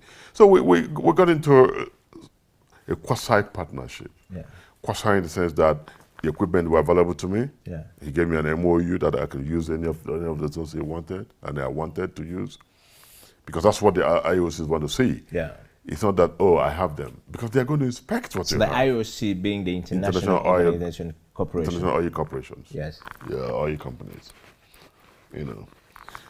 So, we started with that. The first I had was security contract to do installations for the then Minister of Petroleum. Yeah. It was a big deal. It was a big deal, man. Yeah. Getting into NNPC database, that is what it means. Yeah. Because that time I was in NNPC database, not in corporate world. Yeah. Don't forget. Yeah. So the day I was paid, the day Baywood was paid by NNPC, almost, I think I laminated the payment. I laminated the payment instruction. Yes, it's back that one on the scene. Yes. You know what I'm saying? Yeah. Oh, so that was your first payment. That was the first payment. Like I can't remember what that payment was like. Maybe about 50,000 or 500,000 to do installation. And I'm like, wow. Dollars or naira? Dollars. My man, I'm not dealing naira. I'm dealing. I suddenly realized I can make money in dollars. Don't you understand how sweet it sounds, right? Yeah. yes. Like so I said, it's like I laminated the payment instruction. Yeah. Wow. That was the spore. Wow. Okay. So and that's a turning point. That was a turning point. I said, okay, so I can do this. Yeah. So I started, I was virtually everywhere. Civil construction, ICT. Then the next I had again was to do LAN, local area network. Yes. For the same NNPC. Like, wow. So things are turning around, right? Yeah. Got into construction, did a lot of civil construction for NNPC again. NNPC stands for Nigerian National Petroleum Corporation. Yeah. So, for records. So just like you have Ugandan National Oil Company here. Yeah. So, wow. And Baywood was becoming a name. Baywood was becoming Baywood. Yes, Baywood was becoming Baywood. And that's why I said there's always something in a name. Yeah. Make no mistakes about it. Yeah. First of all, each time Baywood presents the business card or whatever, first thing, it's an international company. Yeah. Right? Yeah. Not Ikechukwu and Sons, Nigeria Limited. So the naming matters. Oh my God. Better be careful with selecting names, right? Yeah. So, that name was a door opener for me. And that continued until I met a guy, the same guy who said to me, babe, why don't you talk to your brothers? Come on, man, your brothers are in this business. Why don't you? So the guy said to me one day, do you know a department called NAPIMS? NAPIMS is an acronym. Yes. It stands for National Petroleum Investment Management Services. National Petroleum Investment Management Services. a subsidiary of the NNPC. Yes. These are the guys that deal with the upstream oil and gas in Nigeria. When we're talking about this now, we're talking about real money You're here. talking We're about talking about real serious money. money now. We're talking about serious business. You're talking about mega money, mega money. Yeah. I said, no, I don't know. He said, okay, I'm going to direct you to that place. You see, one thing I can tell you is once you get started in something, Yeah. from one, you learn to the other. Yeah. From the other, you learn to the other. Yeah. Referrals, discussions, and stuff like that. Provided always you keep track and get focused. Just remain there. Remain there. Yeah. So this guy said, do you know so? I said, no. He gave me a name to talk to when I get there. And I got there and I said to the guy, oh. The guy said, no, okay. We are not in charge of this particular area you want to get into. Yeah. He gave me another name. When I got there, we introduced ourselves and we talked about our schools. Lo and behold, the guy is my alma mater. Same school, but we didn't meet ourselves. Okay. Okay. The same military school. The same military school. Yes. Quasi military, not quasi military. You know what I'm saying? Yeah, so yeah. we bonded immediately. Yeah. He said, oh, I'm going to give you all the support. I'm going to give you all the support. I'm going to give you all the support. Do you have this? Do you have that? Do you have to? So he gave me like what we call in Nigeria Expo.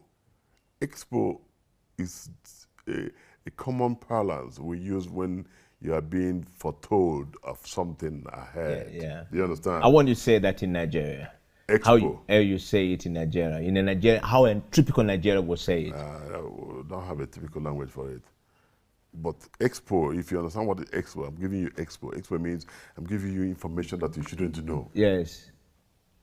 Do you understand what I'm saying? Yes. So that I can It help has you. not come from me, but yes, you use this information. Yeah, right you here. can't go and say, oh, I got this expo from. No. It's not supposed to be known. Yeah. Okay. But this is coming from some guy who wants to help you. My dear, when I saw the money, when I saw the contract, award $50 million, award $100 million, award $200 million, and I paused a little while and said, these guys, can I do this? I said, why not? They don't have two heads. They don't have two heads. So for me, it's another turning point. And the rest is history. And Baywood began to grow from there, made so many, took bold steps, made successes out of them. And when we grew the Baywood Continental, Baywood began to, grow other branches, okay? Because we, as a company, we are focused on facilities. We call it from cradle to grave. From cradle to grave is anything in the oil industry we can construct. From building, from the moment you poured your oil, from your first oil, because we are not drillers. The drillers are the guys that will go first, or they have the seismic guys. The seismic guys will go first and get data, do a data acquisition, and from data acquisition, they have guys who will now go and begin to drill. From drill, the moment you get your oil, from there until you export, this is our business. Wow. Yes. So This is Baywood. This is Baywood business. Continental. This is our business. Yeah. We design, we build, and we procure everything that has to do from the point you get your oil to the point where you export your oil. In other words, we construct the pipeline, we design the pipelines, we design all facilities that will make the oil produce, and we take it to the terminals. And we build the terminals, we build everything, other appurtenances that have to be in the terminals to store the oil, to export the oil. Then, of course, we do every other thing that has to do with maintaining the facilities, because one thing that they do and do pretty well in the oil and gas industry is optimal maintenance, preventive, not reactive. They do preventive. So you can have a facility that will last you for 100 years because you continuously do preventive and planned maintenance. Yeah. This is our core area for Baywood. Yeah. And then from there, of course, Baywood gave birth to better other companies. We have the aviation company called TAL Aviation. We operated in Nigeria, operated helicopters until pandemic. You know, with pandemic, of course, most airlines and aviators suffered. Yeah. Okay, we have the engineering arm called high tech. So the high tech does all the engineering activities, you know, both feed, pre-feed, and detailed engineering. And of course, we have the exploration arm called, then it used to be called Baywood Exploration and Production. But with the turnaround of things, you know, the so-called talk about exit from fossil fuel to clean energy and doing the renewable energy. So we changed from Baywood Exploration and Production, so it doesn't look a bit restrictive, to Baywood Energy Development. So, and of course, energy is still, oil and gas is still part of energy, but we just don't want to make it look restricted that when you see our company, you think we're just doing exploration and production only. We're going to take a break, and when we come back, Chris Baywood will be telling us a little bit more about what it's like to be the CEO and the president of the group. Obviously, we're talking about some large amount of money. He said the gallons and the gallons of money. That's what he says it. And we want to know, what does that mean to manage that kind of business, to manage the multinational business at that level, you know, internationally in Nigeria. These guys are not playing games. These are big boys. Stay right there. We'll be right back after this break.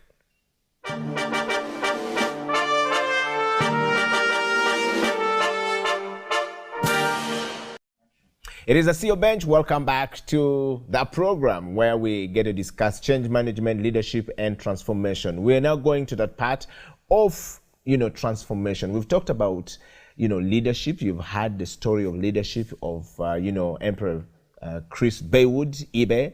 And we're going to that moment where we talked about change management, or we're going to talk about change management. We've been talking about it already. We're going to wind up that, and we'll get into, you know, the transformation. How does Baywood as a company, you know, change lives of people?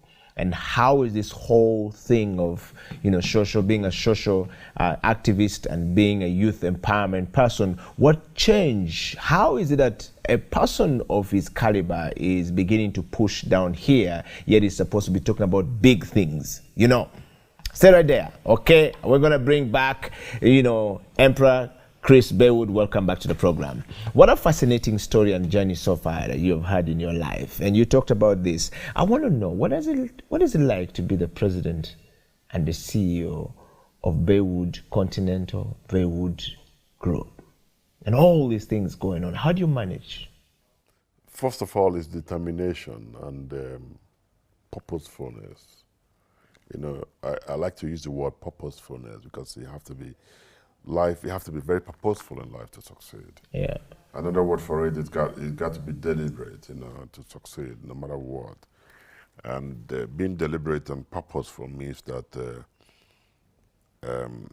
you got to stay focused, and you have to have your eye on the ball. Yeah. Eye on the ball, always. So I'm one guy that has always had my eye on the ball, and what's that ball? To succeed. Make a success, not minding the challenges. Of course, Baywood Continental didn't just get to become Baywood Continental without challenges, or Baywood Group without challenges. We have had enormous challenges that, for the faint-hearted, would have chickened out. Yeah. Right? Making money is not for the lily-livered. Making money is it's not for the faint-hearted. You have to have a very strong will to weather the storm, because it comes with a lot of storm. Yeah. Right? It's not a walk in the park. If it's a walk in the park, it would have been like the normal proverb would say, if wishes were horses. If wishes were horses, yes. Beggars would do what? Would ride. Yeah. So I can recall my very two experiences that, again, transformed Baywood. It couldn't have been without those things. Number one was my first project with Shell. Don't forget, I migrated from NNPC, right, as a service provider, to now going to work for the IOC. Different animal. Different ball game. Different ball game, man, because the IOCs, they take no prisoner, right? They take no prisoner, man. And in those early days, we were the guinea pigs, of course, in the oil and gas industry in Nigeria. There was no local content. Most countries never were practicing anything local content. It was exclusive of the multinationals. They come there, do their business, and of course, get in, get out, all right? No much of investment. So some of the local practitioners were one of the early callers in that industry. Of course, it comes with a very big price.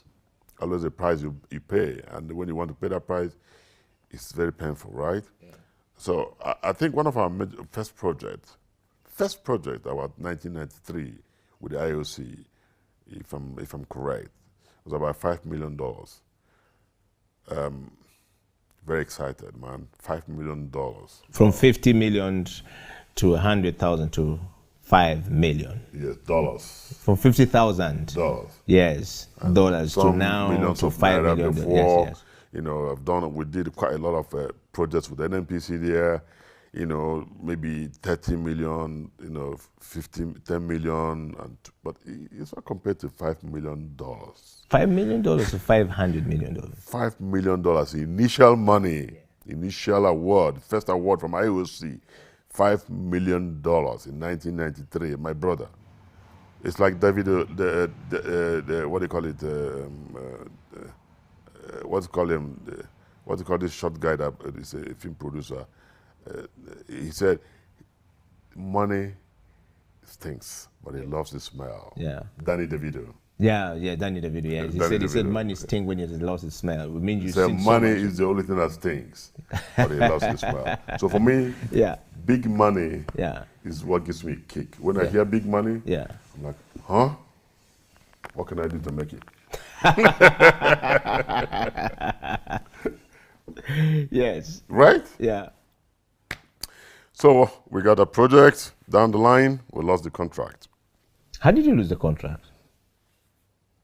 Euphoria of a young man getting into a big project and not doing planning very well in accordance with the expectations of your clients, which now happen to be IOCs.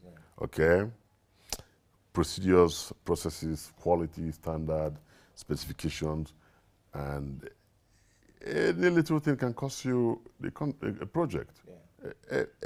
More so, don't forget, there was no local content. So you're on your own. As a matter of fact, the first thing they do when you show up as a local company to do before these other companies, you say, no, they don't want you. So it's local content that has made it look like, oh, okay, we are in charge. Okay, but it's good for the country. Yeah. You know. So we lost the project, but that was another turning point. Several turning points. You know, you have to learn these things. Yeah. Another turning point is that the IOC said, listen, guys. Well, of course, I went to the regulators of the oil and gas industry in Nigeria at the time, and I complained that this is what happened. I don't think it was right for them to have taken my project. As God may have it, God is kind, you know what I'm saying? So, and everything we do in life, God must take preeminence, and you know, God first. So I had, in between, I had another project coming up from within some client. We trap, and I fell into it. Point of no return. Okay, how do we negotiate out? The regulator said, okay, if you must take this one, you have to let these guys do this other one. Yes. But they were not ready to let us be in the system any longer. Because you're becoming more and more a threat. Yes. So, first option is out of the system. Okay. But again, that's when you have strong regulators. Yeah. They were very firm and said, no, this guy is not going to be out of the system. Yeah. If you think they have done something and they have not done something right, put them right. Let them do it and do it well. Yeah. So we're given the option to get restructured. And you know, as a young businessman, restructure the contract. They would. Okay, restructure the company, not restructure the contract. It must be a structured company. Yeah. Not just one, because they see Baywood then as one-man business. Yeah. Which is what happens to a lot of us in Africa. Yeah. It's just about me, right? Yeah. And that's why we don't grow. Yeah. If you have to grow. And that right there is a lesson, is what we're saying to us. Say again? Is that right there is a lesson you're trying to share with us? Big one.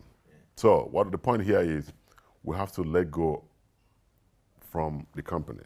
We have to create a structure that separates us, me or you, from the company. Yeah. So because at that time it was me, What do I mean by that? I was the general manager, I was the managing director, I was the CFO, I was the accountant, I was more or less the admin officer. So the check was in my pocket. Yeah. Before that time, okay? So I write check, I approve check, I get cash, I dispense of cash, and blah, blah, blah. That's not the way, so you never get anywhere. And that's how our fathers operated. Because it's just about them, so they never go beyond the limit, okay? If you can't, the only way for you to go from where you are is to bring more brains. Yes. If you bring more brains, then it will increase the capacity of what you have, all right? And you have to let go. So, okay, that was done. They suggested, well, they didn't suggest, they said we should identify business process companies. Yeah. They will come and audit. We did. We appointed one. They audited Baywood. One thing they said is, first of all, please, sir, Chris Baywood is an individual. One heart. Baywood Contender is a company, right? So you have to place yourself on the right salary and appoint certain positions, create certain positions. That we did, and we began to run. So the company readmitted us back. The IOC readmitted us back by that singular action that we restructured. They came, before the readmission, they had to come and assess the work done so far by the company, by the independent company. And they found that, yes, we have put in processes in place, we have put structures in place, and they have to see the individuals. It's not just creating the boxes. And filling the boxes without, yes. So that we did. And then, of course, the next is history, and we began to run based on those structures. And, every day, that's what they call continuous improvement in your process. Process improvement, structure improvement. Of course, we grew to become ISO certified, and we grew to eventually from ISO certified, being local ISO certified company. Then it was SON, Standard Organization of Nigeria, that certified us. From there, we moved to Bureau Veritas as an international certification body to certify Baywood. And ever since then, we've been running as a very well-run organization with different departments and different people manning it. So I can afford, just like that I've been here now and going to 1 month, the company is running without me. All right, yes, I have my level of approval. When it gets to the point where I have to approve, information is filtered to me. When it's necessary to copy me in any communication, I am copied. Otherwise, people do their business based on work schedules and how the work breakdown structure, we call it, has been assigned to them. So, and they feed in. I have people who report to me, they have people who report to them. It's bottom down and top down, okay? Yeah, so whenever it's necessary, they report to you. Where it's not necessary, okay, so they run their bank, they run the financials, they run everything. I'm not here.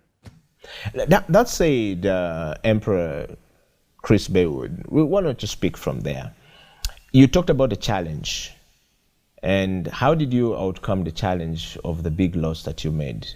Saving grace I had at that time was, okay, I had another project that was coming up, and that project cushioned the losses for that one. But then again, another big challenge that I had again that strengthened Baywood was I had another project, and I think it's that same pipeline project that was coming up at the time I was losing this. Oh God, multiple chain reactions, yes. That project came up, I took that project, down the line, we were caught up in the crisis in the Niger Delta. Because Niger Delta region is where you have the major oil production activities, in Nigeria. Yeah. So our operations pretty much revolves around Niger Delta, right? Whether it's in Port Harcourt, in Cross River State, Akwa Ibom, or Delta State, as it's called, but they're all called the, Niger Delta. This is where you have the large concentration of oil activities in Nigeria. So, but this particular incident happened in Warri. Warri is located in Delta State, all right? So we were in charge of the western region of certain IOCs doing the pipelines and stuff like that. But during this period, there was a whole lot of crisis within the region, between communal clashes, I would say. They engaged in a lot of communal crises that engulfed the state, and some of us were caught in the crossfire. Because we were down in the creeks, doing those projects. We were caught in the crossfire, where we lost a lot of our equipment. They were burnt down. Some were thrown overboard into the water. And we had borrowed a lot of money from the bank that time, a bank called Citizens Bank. Then borrowed a lot of money to do that project. That's one hell of a challenge I had in my life again as a businessman, which I don't see in a lot of people here in Uganda. They want to make money, but I don't think they want to carry on when they have challenges. They chicken out, you know. But Nigerians, we know how to shrug it off. We know how to manage our situation. Yeah. So I had borrowed money from that bank to do that project. I think about 100-something million at the time. You know, the 100-something million at the time was almost equivalent to $100 million. That's 160 million naira. 100-something million at the time. Yes.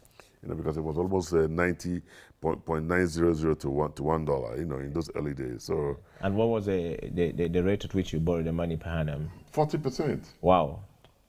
Where in the world can you operate with 40%? Only at Chris Baywood. It's not about Chris Berry. It's about no. I mean that was the exchange, what the interest rate regime and policy within the country at the time. But what I mean is, my dear brother, it's how do I call it? It's so draconian. Yeah. Okay. It's a draconian law, kind of. But that's the best they could offer, and we call them the new generation banks that time. Those guys were sharks. Those guys don't care a huge about you. They were just living large. Yeah. Okay, I don't know how they got their money. They set up banks, you know, small banks here and there, and they're ready to fleece you, you know. And then exchange rate, I mean, the interest rate in Nigeria at that time was were the mercy of the bankers. Yeah. So we had this thing upon the challenges that I had. So the interest rate ballooned the loan, and at the point I think it was almost ₦1 billion, my dear, at the time. $1 billion at the time in Nigeria at the time is almost like $900–800 million. Yeah. Okay.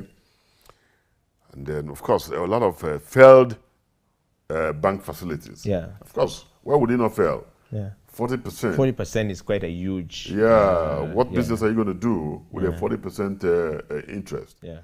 There were a lot of loan defaulters that the banks were going on as well, because when you don't pay your loan and this one don't pay his loan or that one don't pay their loan, of course the banks will not survive. Yeah. So I think Central Bank came up with a policy to recover the debt. And then, of course, one of such policies was to publish the names of debtors. Lo and behold, the one and only Emperor Chris Baywood, Ibe. We had lost so much money. I think my loan position stood at about ₦1 billion at that time with that bank. And our name was published as one of the largest or the biggest debtors. I think either number 1 or number 2 at the time. My dear brother, I was not in the country when it happened. Had you taken off or you just gone? No. I went out. I mean, I didn't know. I mean, one of these business trips. I think I was in India. I think I had a meeting with a partner. I was at the time prospecting to work with us in Nigeria. Yeah. And our name, Baywood Continental, was listed in Nigerian newspapers. My God, that's one of the largest debtors of that bank, to that bank. You know, my office, my workers, they were dead before me. they were dead before me. Yeah. You know, I mean, it's all natural. Yeah, when you the know, news come like that, you don't know out what of love, out of compassion and everything.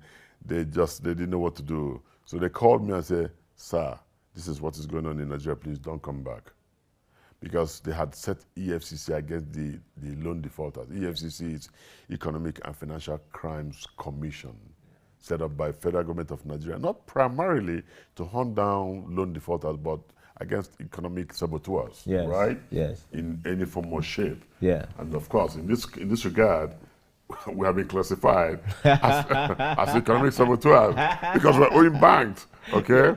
But you know what? Yeah.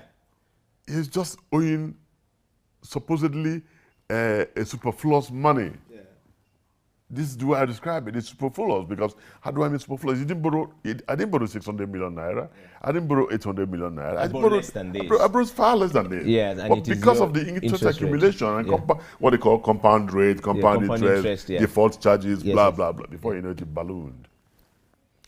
Then I told my staff who called me, I said, why shouldn't I come back? I have not defrauded anybody. This is legitimate business. We are a corporate organization will have not taken anybody's money legally. So why should I not come back to Nigeria? And I don't think EFCC should arrest me because I've not defrauded anybody. Neither have I defrauded the federal government of Nigeria. Okay? And so this we can discuss. I said, sir, please don't come back. I went against that. I ruled against. I came back to Nigeria. Of course, I was not arrested. Lo and behold, this bank had appointed an attorney to go to court and start a process of wind-up of the company, Baywood Continental. Wow. Yes. That means they're going to appoint receiver manager. Receiver manager means you are bankrupt, you are insolvent. Yeah, so do you understand what I'm saying? Yes. You're going to receivership, right? Yeah. My God, that was the toughest moment. That's it.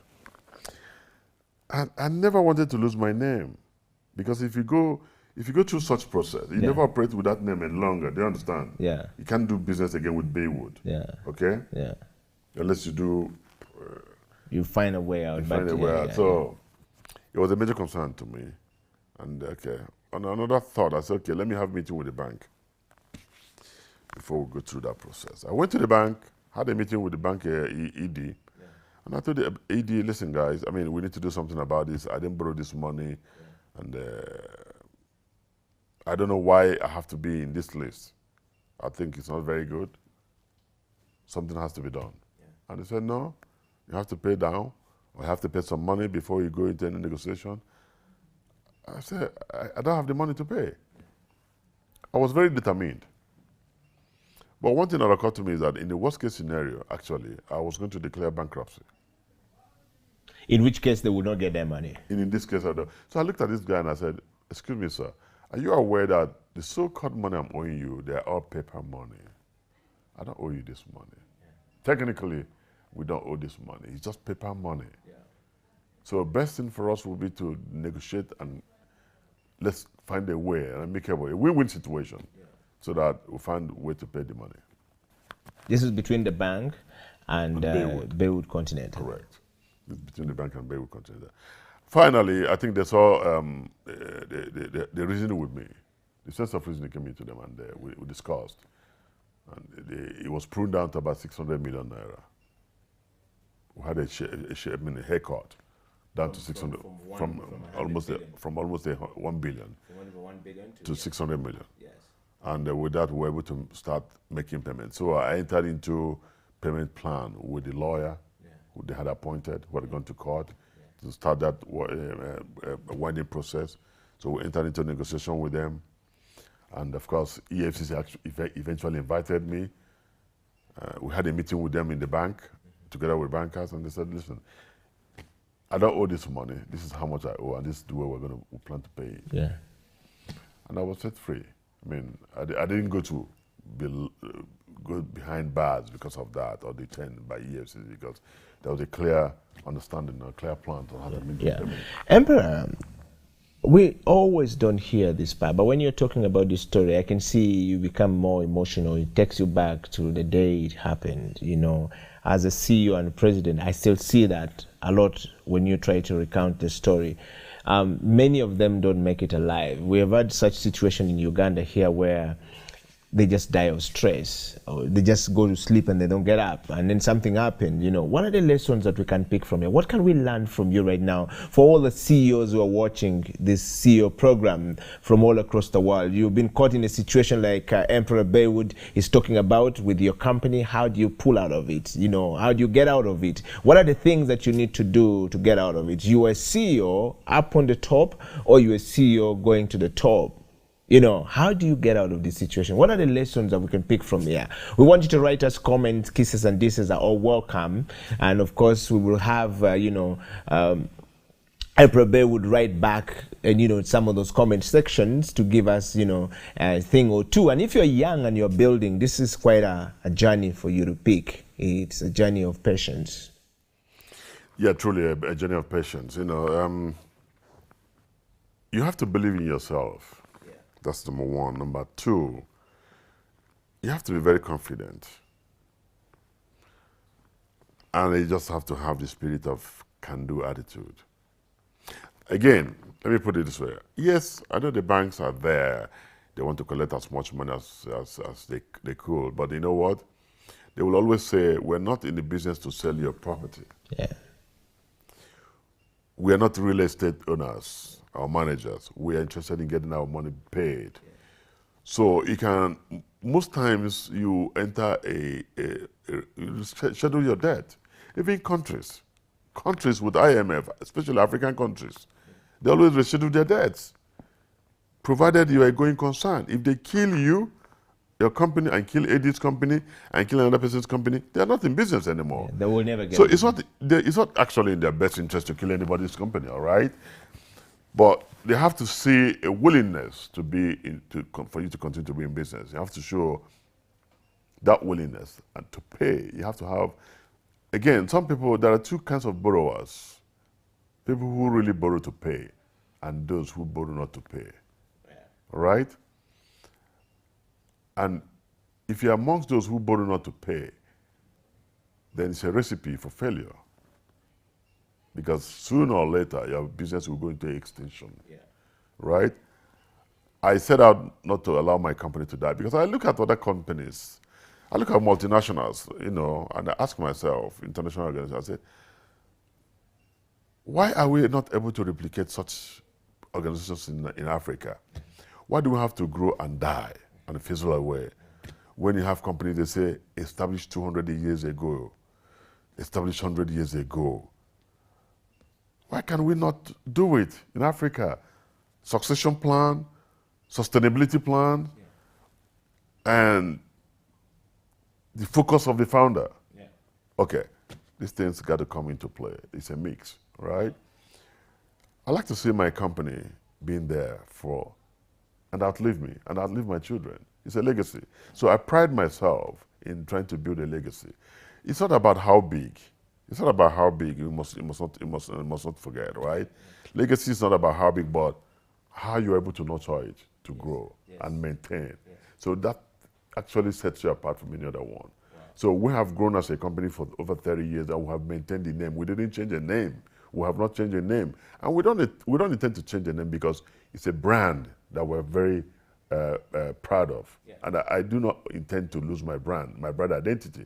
Because my brand identity says it all. If I go to the capital market to raise money, my brand identity also is a lot of brings in a lot of equity. Yeah, right? that is where your equity is calculated. And that's where my equity comes. Okay, I'm a brand identity. If you can't go to Shell today and say Baywood, they say we don't know Baywood. You can't go to Total Energy in Nigeria and say Baywood. They say before you talk to 1, 2, 3 departments, at least they know. NMPC, just anywhere we have service. So it's a brand identity. Not only in the corporate world. What about the individuals that know you? What about the people you have come in contact with? Baywood. So it's a brand identity. It's priceless, and I treasure it. And this is one thing that I must tell to those people who are willing to build businesses. You must build your business to maintain your brand identity, right? It's not all about money. Make money, yes, we're all in business to make money, but it must be in business to make money and maintain and sustain your brand identity, because it's one thing that you can't wish away. It's priceless. Yeah. It's a treasure. Yeah. And this to me, I don't know about others, but to me, it's a treasure. And that's what I tell my children. I say, you must grow to this company. You must treasure this company. Don't mess up with the name, because it's a name that is so dear to my heart, that I hold so dearly. Wow. Talking of that, Emperor Chris Baywood, as we hasten to the evening of our interview today, I mean, we're talking right here, and I'm sure somebody was watching the show, a young person or a middle-aged person in a corporation or employed, or somebody on a CEO ladder climbing up, or somebody coming down. Obviously, you have a wealth of knowledge. Just shed a light for us on how big is Baywood Group, so that people just understand. You've been throwing figures and talking about 1989. We don't know what the magnitude. I just wanted to point us to the magnitude of the worth of the company and the lessons that we can pick from there, and how this company is transforming lives back in Nigeria and across the world, and where is it located? I would like to say that in Nigeria oil and gas, in my core area of business, I think we should be among the top 5. all right? In capacity, in experience, and in project portfolio. Yeah. I would say we're amongst the top 5, amongst the top 10 indigenous companies. Our project portfolio is large, and in doing that, we try to develop skills in-house. I would say in my structure, I don't have international, except project-based. When it matters most that I bring international experts. Other than that, we're fully indigenous company. From top to bottom, we're fully indigenous, providing the services. We bring in international experts on need basis. And that we have done a couple of times, but they finish a project and they go. In terms of portfolio size, we say that our portfolio is quite large. I just like to keep it that simple. Can you give us a figure? I mean, it's just, if you don't mind. We have done projects in hundreds of millions of dollars. Okay? Hundreds of millions or billions of dollars? Not billions, hundreds of millions of dollars. Hundreds of millions of dollars. Hundreds of millions of dollars. Yeah. That I can tell you. Cumulatively, over the time, I think we would have done projects in excess of about $2-3 billion. Okay. You know, over time, cumulatively, either as a solo or joint venture. Okay. And what's our asset base kind of looking like? Our asset base is heavy, but you know, these assets depreciate. Yes. Right? We have a large armada of assets, all right? Construction asset that is really quite very impressive, very, very impressive. In terms of its portfolio? In terms of portfolio, don't forget we were in aviation. We had our helicopters. Yeah. We operated 4 fleets of helicopters. Yeah. AW139. AW is Augusta Westland. Augusta Westland helicopters. We operated pre-COVID, but of course, Nigeria has been hit so much, particularly in oil and gas. Our operation went down because the activities of exploration and production in Nigeria went down so much so that business activities declined. And one of the major hits is aviation because this operation is done for the IOCs to move people back and forth. And when they reduce their footprint of operation, a lot of things didn't occur any longer, and it's still on because even as of today, due to the challenges we have in the Niger Delta, due to a lot of what I call oil theft, our production capacity has dropped from about 1.8 million barrels to 1.4 to 1.2, and now it's about 800,000 barrels per day of oil. So most of our activities is more or less, then with the insecurity in Nigeria actually. Activities have tapered down a little bit in Nigeria, that I can say. So our assets are just idling out because we don't have a lot of equipment, we don't have a lot of jobs right now to deploy this asset. Hence, the depreciation, and our looking elsewhere, coming to Uganda, because we know that Uganda has a lot of opportunities today in the oil and gas industry, and they're yet to develop their local capacity. All right, and I'm very happy with the way the Ugandans are going. They're more focused towards partnering with Africans, African companies who have over the years, made their mark in the industry, rather than build their own capacity and train their people. So rather than partner with international organizations, they're rather more inclined to partnering with local companies, Nigerian African-oriented companies, like Baywood, and this is why I'm here, and we're hoping that all things being equal, we may be deploying those armada of idling equipment to Uganda to support the oil and gas activities. Wow. I want to just bring this. I know you have not answered that, but I wanted to know, in terms of coming to Uganda, when you talk about, you've given out the portfolio in terms of the business, but in terms of the asset base, I know you talked about the depreciation, but just to give us an understanding. You know, sometimes when you're talking, people will be thinking, and we're talking about mandazi, and we're talking about bananas and chips. We're not talking about this. We're talking these things that are different all level altogether. I want to give us that understanding of what the asset portfolio like, just rough. You mean in terms of value? Asset value, yeah. Asset value? Yeah. Well, if you have to buy those assets today, yeah. you know, total as you have, what we have, yeah, you'll be spending close to about $150 million to $200 million to acquire there. Without the helicopters, of course, one helicopter is about $30 million, $35 million. Yes. But of course, I mean, we don't own those helicopters anymore because we return them. The beautiful thing about that is that that's what they call wet and dry lease, okay? If you do a wet lease, they will come with all the full complement of crews. Yes. But because we have capacity in-house, Nigeria, so we didn't come with crews. We came with, we operated the equipment. But so with the downturn, we didn't have to, you know, have so much idle asset that would be wasted. So we return back to our lessor, and then that saved us a lot of cost.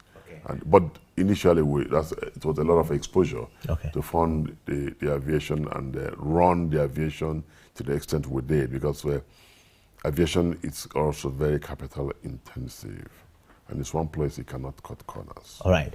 As my second to last question to you, as we wind up this interview, it goes to say, assuming you are now in Uganda today, will you help us develop the capacity? Will you help us develop the local talent? I mean, for some of this equipment, we're pretty much new into this oil and gas sector, into this oil and gas business. Uganda is a very young child that is coming up, that needs a lot of guidance, and that parents needs to think through this whole process very well. But learning from those who have been before us, like you, Nigeria, will that be a possibility for local content, local people, local talent development? And also, how will that transform us, by the way?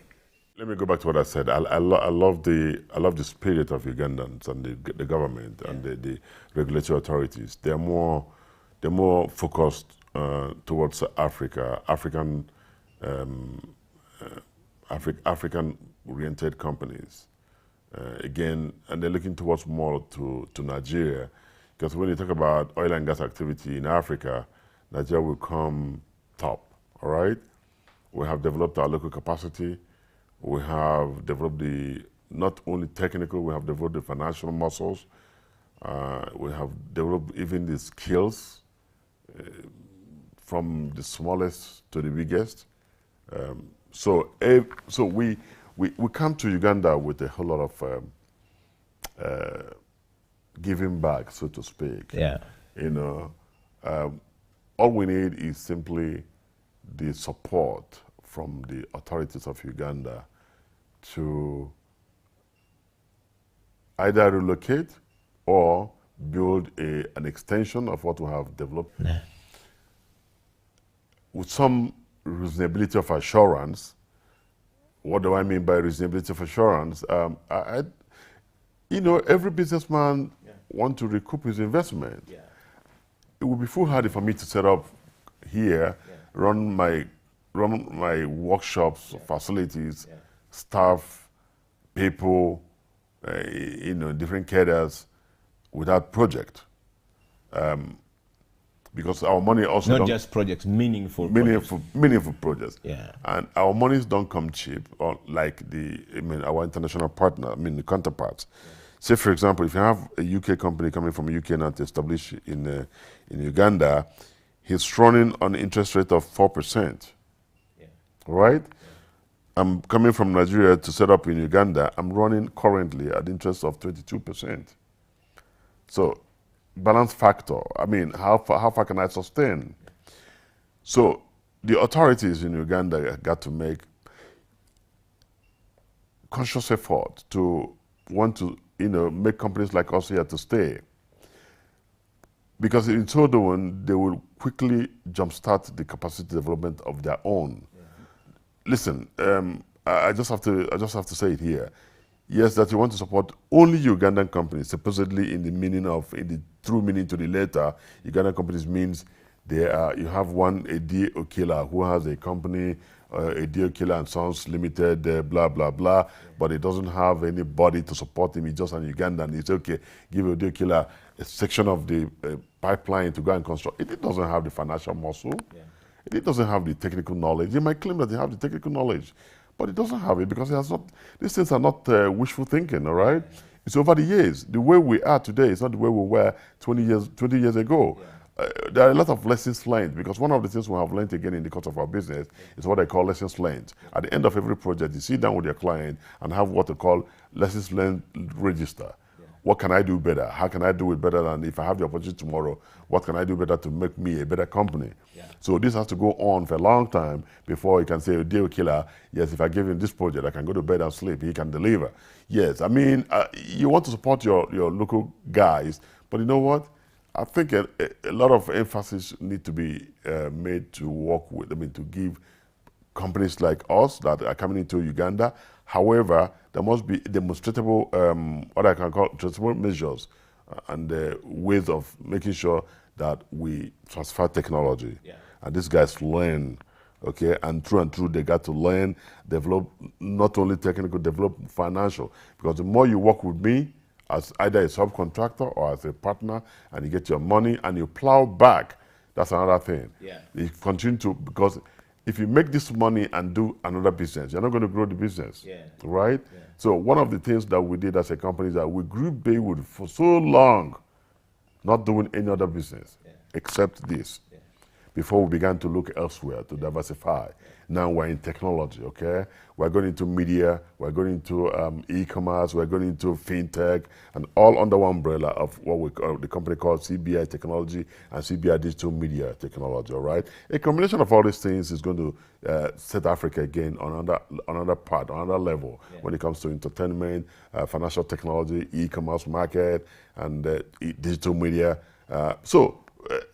You couldn't do it when we were just growing, when we didn't have the financial muscle. If you do it, because you need to build the flagship. That's why I call Baywood Content our flagship. All right.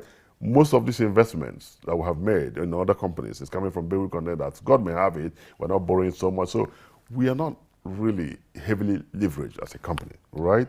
Because one thing is for certain. Whatever you borrow, you must pay. All right? Whatever you borrow, man, be careful.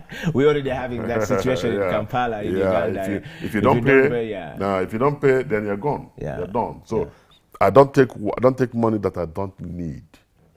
Okay? So this is a clear message. That's a big lesson, eh? Yeah. You don't take money that you don't need. I don't take money that I don't need. You have to be clear in your head that you're going to borrow 100 million naira or 1 billion shillings. What are you using the 1 billion shillings to do? Have you done your numbers? Have you crunched your numbers? Have you done your business case? A lot of people don't do their business case. They just, AD is doing very well here. Let me go join AD. You don't know whether AD has something else that is supporting that one. Because you might think that that business is thriving. Unknown to you, that business is being supported by another business from somewhere. Just like when we were doing the helicopter business. We were not making money. It was supported by Baywood Continental because we didn't have a lot of, so because we were not able to land a big contract with the IOC. So what we resorted to doing was what we call sport charter. People would come and take us for 1 day, 2 days, 1 week. That's how we were running. We were not making money. We were just waiting in anticipation to make the land the big project. But it was being supported by Baywood Continental.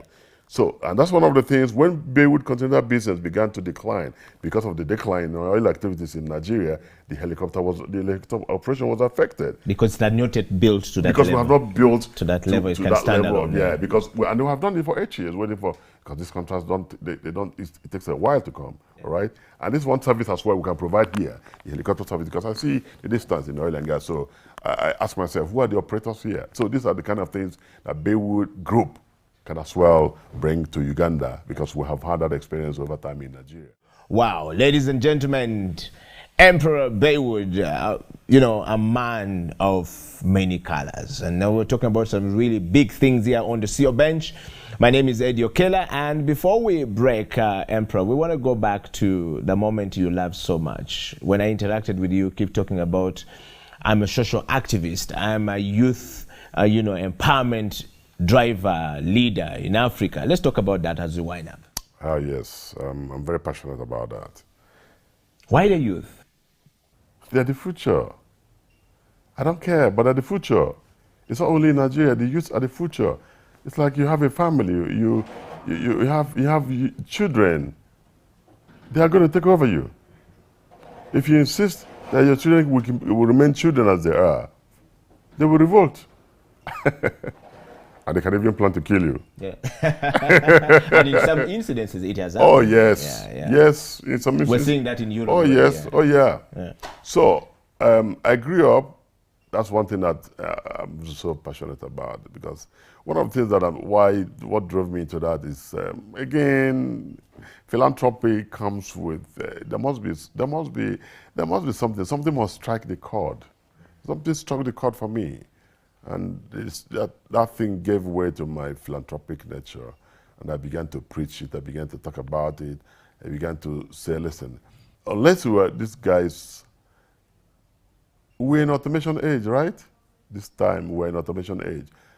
And one of the studies I did is, why do we have our fathers and our grandfathers still as the dominant players in our political life?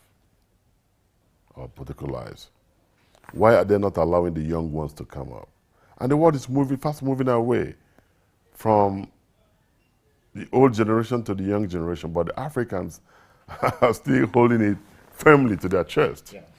And I think it's time that we have to rise up. And I started championing it. I went around Africa. I've been everywhere with my Baywood Foundation, preaching about the youth. I don't call it anymore youth empowerment, investment. Youth investment. Yes, you have to invest in your youth. You have to make your youth to be employable, because today, most youths in Africa are not even employable because we believe so much in certificates, right?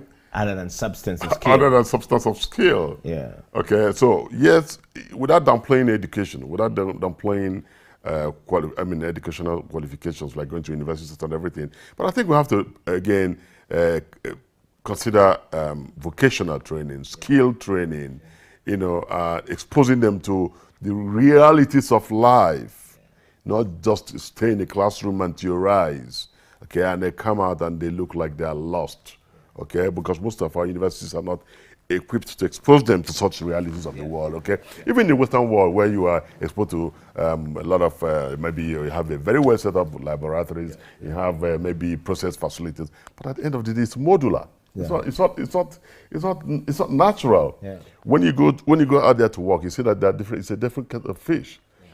So I think that the way to go for me, one of the things I've been preaching is that we need to get these youths to understand that the future belongs to them, and begin to reorientate their mind. One of the things I try to do very well is reorientating their mind, their mindset.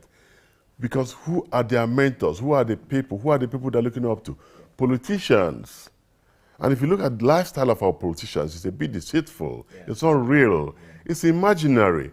Everybody wants to be a politician. For example, in Nigeria today, if you ask a young kid what they want to be, it's only a politician. Why? Because you see them the way they spend money, the way they live their lifestyle, the way they do things.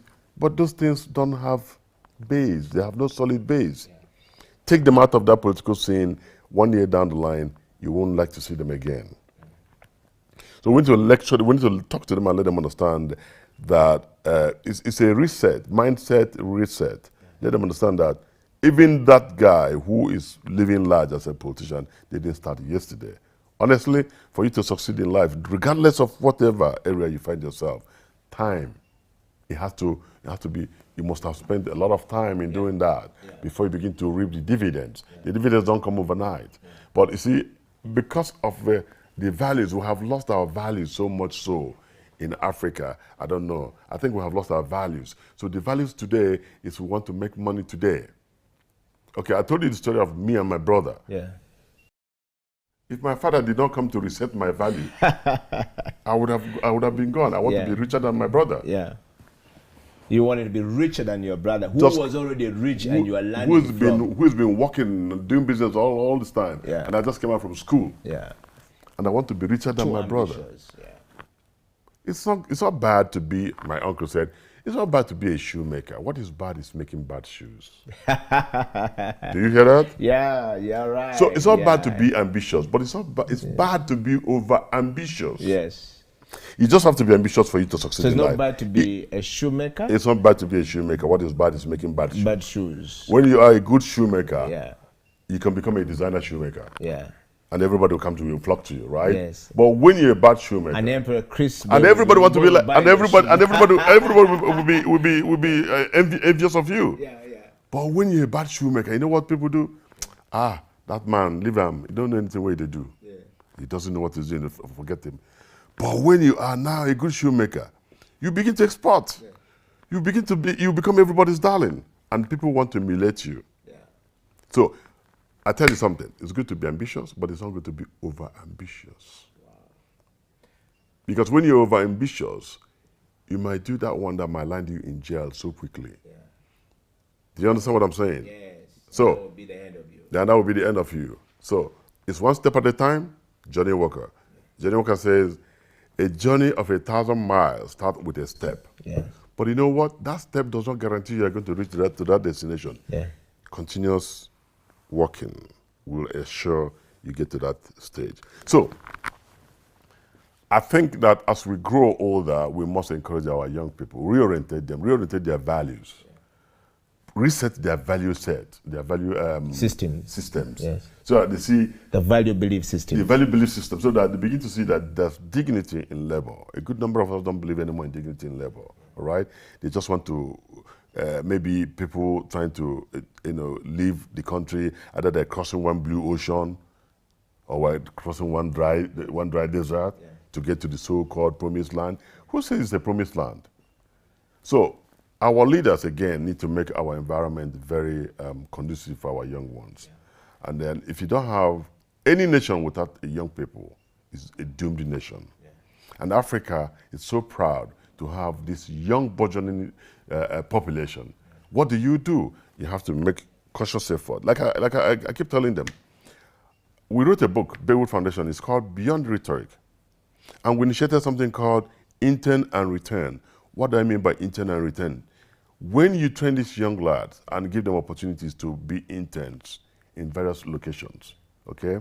And government sets aside what they call internship fund to pay them while they are doing the internship in all spheres of life. That is one sure way to stimulate their knowledge, stimulate their appetite, and begin to see things differently.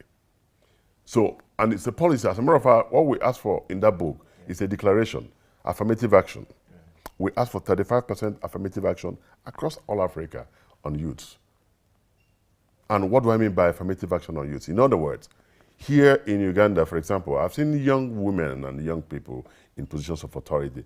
So what we advocate for is that this affirmative action needs to be legislated and gazetted and endorsed. As a matter of fact, the African Union, when we met with them, endorsed it, and what they needed was to just meet with the various legislative assemblies across the 54 African nations and see how they can buy into this thing and adopt an internal return initiative.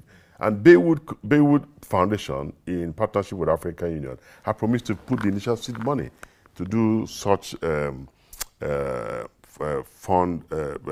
initiatives and kickstart it. And one other way to stimulate the youth, I said, is to have an endowment fund or prize money or prize award for youths across Africa that have achieved in various spheres of life. Because these guys have achieved. Have you identified them? Because when you begin to reward these young ones, and appreciate them and consider them as part of the main society. Because what is happening today, like if you would see what is going on in Nigeria today, there's almost a youth revolution because they are tired, okay? Because they're not part of the system. They're not meant to be part of the system. These guys have emasculated them from the system. They are taking hold of everything. If you look at throughout the length and breadth of Africa, look at our presidents. They are all in their 80s, okay? Are they more smarter now? No. Are they in tune with the technology? No. Are they thinking about how to move the country, the nation forward or the continent forward? No. Can they be more radical? No, because we need radicalism in a bit of things we do to change, to reset the continent, okay? I was listening to a program where some young lads in Europe were pushing for Macron to stop the ECOP project in Uganda. What did they know about Africa? So if we have a very united, formidable African Union that can come up with a very big voice and say, listen, can you even keep your money? We don't need your money.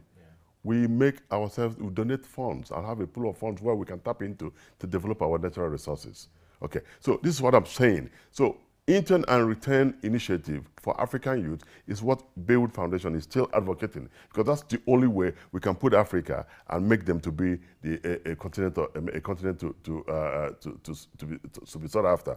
We have the smart youth, we have very intelligent youth, we have youth tech savvy. If you come to Nigeria today, one of the things that is raving is tech startups. These tech startups are young ones. 20, 25, 30, coming out with different, genuine ideas. All they need is a little pep, and that's what you call this little pep, like what we did in the program with Coca-Cola. The first time that Baywood Foundation ever got grant was Coca-Cola giving us $100,000 to do a program we call Youth ICT and Skill Acquisition Project, YISAP. You can go to our website, Baywood Foundation, and find YISAP, YISAP. What we do was to gather youths from all parts of the state and train them in different skills. Okay? We have certain set skills we train them in those skills, and give them, and then on the final day, they exhibited their skills. They produced those things that they did, they created those things that they did, and it became and displayed their wares in the market, and people bought them, right? But in doing that, we gave them some seed funds. Yes. To start off. Not just saying go and start No. this, So go and start this. out of 600 or 1,000 people that were trained in different skills, we selected 100 or 200 people that were given seed money. So this is what I'm saying. In every society, if you don't make such policies and drive those policies down, and it has to be driven by a youth, not when you set up a commission like that, you go and get some guy that's 80 years to man it. No, you got to be a youth of 30 who will drive the stage, because these guys, they're thinking differently from the way we're thinking today, and they're tech savvy. Listen, they can, when even you go agro-based, they can do a lot of things with agro, okay? Deploying technology, deploying skills. We're talking about large-scale farming. They can even do green farming, greenhouse farming. Yeah. And in greenhouse farming, you don't need even a large footprint to do a greenhouse, okay? But you produce as much, and even well-controlled environment. You produce as much healthy fruits and agro-based products than you would have done using massive agro-based. Of course, you need to do mechanized farming. But you know what? Get these guys to buy into the future, and it has to be driven by their own people. And what we're saying about intern and return is that even in National Assembly, wherever you have somebody like a 50-year-old guy, you need to bring someone like a 30-year-old guy to understudy him. Yes. And in understanding him, you're paying him from the internship fund, okay? That thereafter is either he continues with what he is doing as an intern, or he goes out. By then, he would have gained knowledge, he would have made contact, he would have had his own network group and all stuff like that. So this is what we're thinking, and this is the way to really, really develop the African youth. And this is what Baywood Foundation is all about, championing for over 17 years. And it's born out of passion. It's born out of speaking, because I know that if you don't have a safe environment, you can be as rich as you are, but if your neighbor is not happy, is not hungry, you are unsafe. So create a safe environment by making sure that people are around you. And that's why my role model was Nelson Mandela. And that's why I love his quote. He said, it's not about how long you lived on earth, but how much you have impacted on lives of people. Do you understand what I'm saying? It's not about how successful you are. So for me, I think one of the things that I pride myself for is that you don't need to have billions to be a philanthropist, right? Yeah. I did it, and I found the secret to success. It's giving. And it's not about how much you give. It's about how you're able to get people to have a reset and begin to think differently. Yeah. So I'm a proponent of that we have to bring our youth forward, both in politics, in all spheres of life, in business, but you need to train them. You need to create funds in everything we do, and we don't carry these young guys along, someday will come and they will rise up against us. And you know what? When we had NSAS in Nigeria, and it was in Lagos, I don't know if you read about NSAS. Yes, yes. By the special grace of God, I'm one of the bourgeois, all right? Yeah. In Lagos and Nigeria. Yeah. I was so afraid of myself. I was so afraid of everything around me. Because when an eruption like that engulfs, they don't know who's speaking for them. They don't know. It's like you are one of the oppressors. Do you understand what I'm saying? So you can become a target that you shouldn't have been. So why don't we nip this situation in the bud before it balloons, okay, and out of control? So there was a lot of destruction, and they were going after the rich people. These rich people. And who are these rich people? It could have been a Baywood who had worked all his life, trying to make money legitimately, not being involved in any scam, not being involved in anything that is illicit, okay? And then even giving back to the society. But my dear brother, when a situation like that occurs, it's indiscriminatory. It's indiscriminatory because they're not thinking. Yeah, they're not thinking. Yeah. Everybody's a target, and I don't want to be that because I will regret it. So my position is, the earlier we nip the situation on board, the better for everybody, and together we can make Africa forward and move this nation, this continent, to where we expect it to be. We can't do it. We need these guys. But we need to reorientate their values. We need to reset their values because the values is completely eroded right now. And in doing so, we need to reorientate ourselves again. Our value system is no more. Ladies and gentlemen, Emperor Chris Baywood Ibe, thank you very much. This has been one of the most powerful interviews that we've done on the CEO Bench. And as we depart from here, question, in a second, tell us a joke.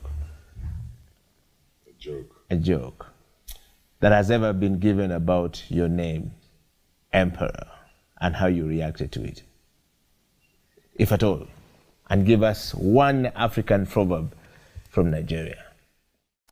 Well, I don't know. You see, people think that I just woke up and became emperor. That's okay, no problem. But it's a story for another day. But I always tell you, if you want to know about the emperors, that's a book you need to go and read. It's called God, Pope, and Emperor. So you know the origin of emperor. Wow. God, Pope, and Emperor. So, yeah. One thing about this, it connotes royalty, and if you want to be an emperor, you have to live up to it, right? You have to live up to it. So, I think I'm living up to my title, emperor, and I make good to say that unless you visit me in Nigeria, you may not know that I'm a true emperor. And I'm a benevolent emperor, because emperors are known for draconian rules and the Gestapo style of doing things. I am not that one. I'm this benevolent emperor. Emperors don't talk about giving back. So I could better be described as a refined emperor who talks for the people, especially the downtrodden and the young people. So that's what I should be remembered. One of the things I want to be remembered for when I'm gone is, how many lives have you touched? It's not how much money I have. No. It's not how much. Are you the biggest billionaire in the world? No. Yes, even if I'm the biggest billionaire, but how much lives have I touched? And that's my prayer, that as God continues to bless us in what we do, we have to leave our footsteps on the sands of times so that I'll be counted amongst those who have to alleviate poverty. I have to touch lives. And you know what it means to shake a young man who never thought that he could come close to you. That's mentorship, right? And they wouldn't touch you unless you get close to them, right? So you must break that barrier so that they come close to you, make yourself available, that they can come and talk to you. Something happened during the conference in Uganda where I participated. A lot of youths came to me, a lot of young ones, because of my contribution. I couldn't just carry on like Emperor Chris Baywood. But I was ready to mingle. I was ready to talk with them. I was ready to impart this knowledge and get them to be to be appreciated. And you know, they felt so happy that this guy, so he's accessible. Just a handshake. How are you? How you doing? What are you doing? Blah blah blah. You know, these things, they go a long way to helping and motivate people. So it's why I am a motivational speaker. Put me on the table there, and I'll teach the young lads how to turn things around. Wow. Ladies and gentlemen, the CEO bench has come to an end. Edio Killer, Emperor Chris Baywood Ibe, all the way from Enugu State in Nigeria, the federal state of Nigeria. We want to say thank you very much. Until next time, we're saying bye. Thank you very much. Thank you so much, Emperor, for coming.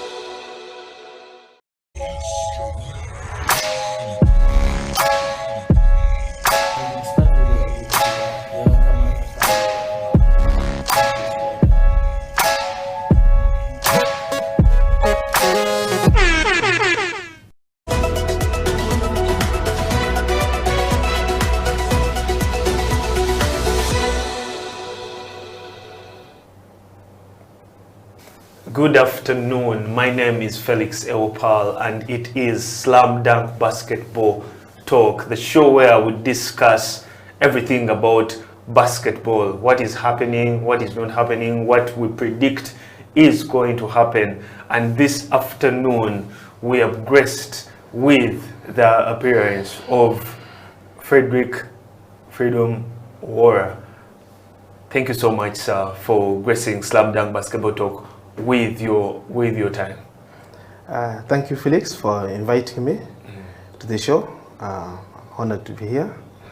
I think it's been a while.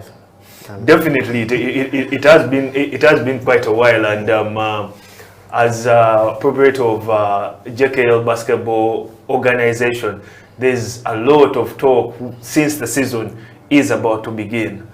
So let's start with what preparations does JKL have ahead of the start of the season?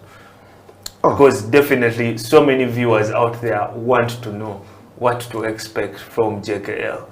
I can say that we actually held trials last weekend. You had trials last weekend? Yes, we held trials last weekend. Okay. Tell me about, tell us about that. At our JKL Arena. Okay. In Mukono, Namaiba. So it was good. We're happy with the turnout. Some players came as far as Mbale, Soroti. Okay. The couple of players from Kampala that came. And we even had a friendly. You had a friendly? Which team did you have a friendly with? With Bugema University. Bugema University. How did that go? It was a friendly game. You know, you can't come and beat us at home ground. Most people don't know about the JKL Arena. Please enlighten our viewers out there. We are live on Facebook, on Twitter, on YouTube, and on our website, House of Talent Uganda, UG. Our JKL Arena is in Mukono. It is on Katosi Road, a place called Namaiba. So as you reach the trading center of Namaiba, on your left hand, you'll see the signpost of JKL. Dolphin Sports Arena. So we have the basketball court, we have accommodation, okay? Basketball court, accommodation. We have a bar. Oh, there's even a bar. Yes, so you can take some drinks.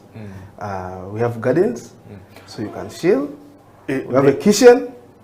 This investment, how much did it cost the JKL organization, and how were the funds able to be collected? Because that's something that the viewers out there would love to know, and because I believe various teams would also want to have such a place. I think the arena, we are in phase 1, okay?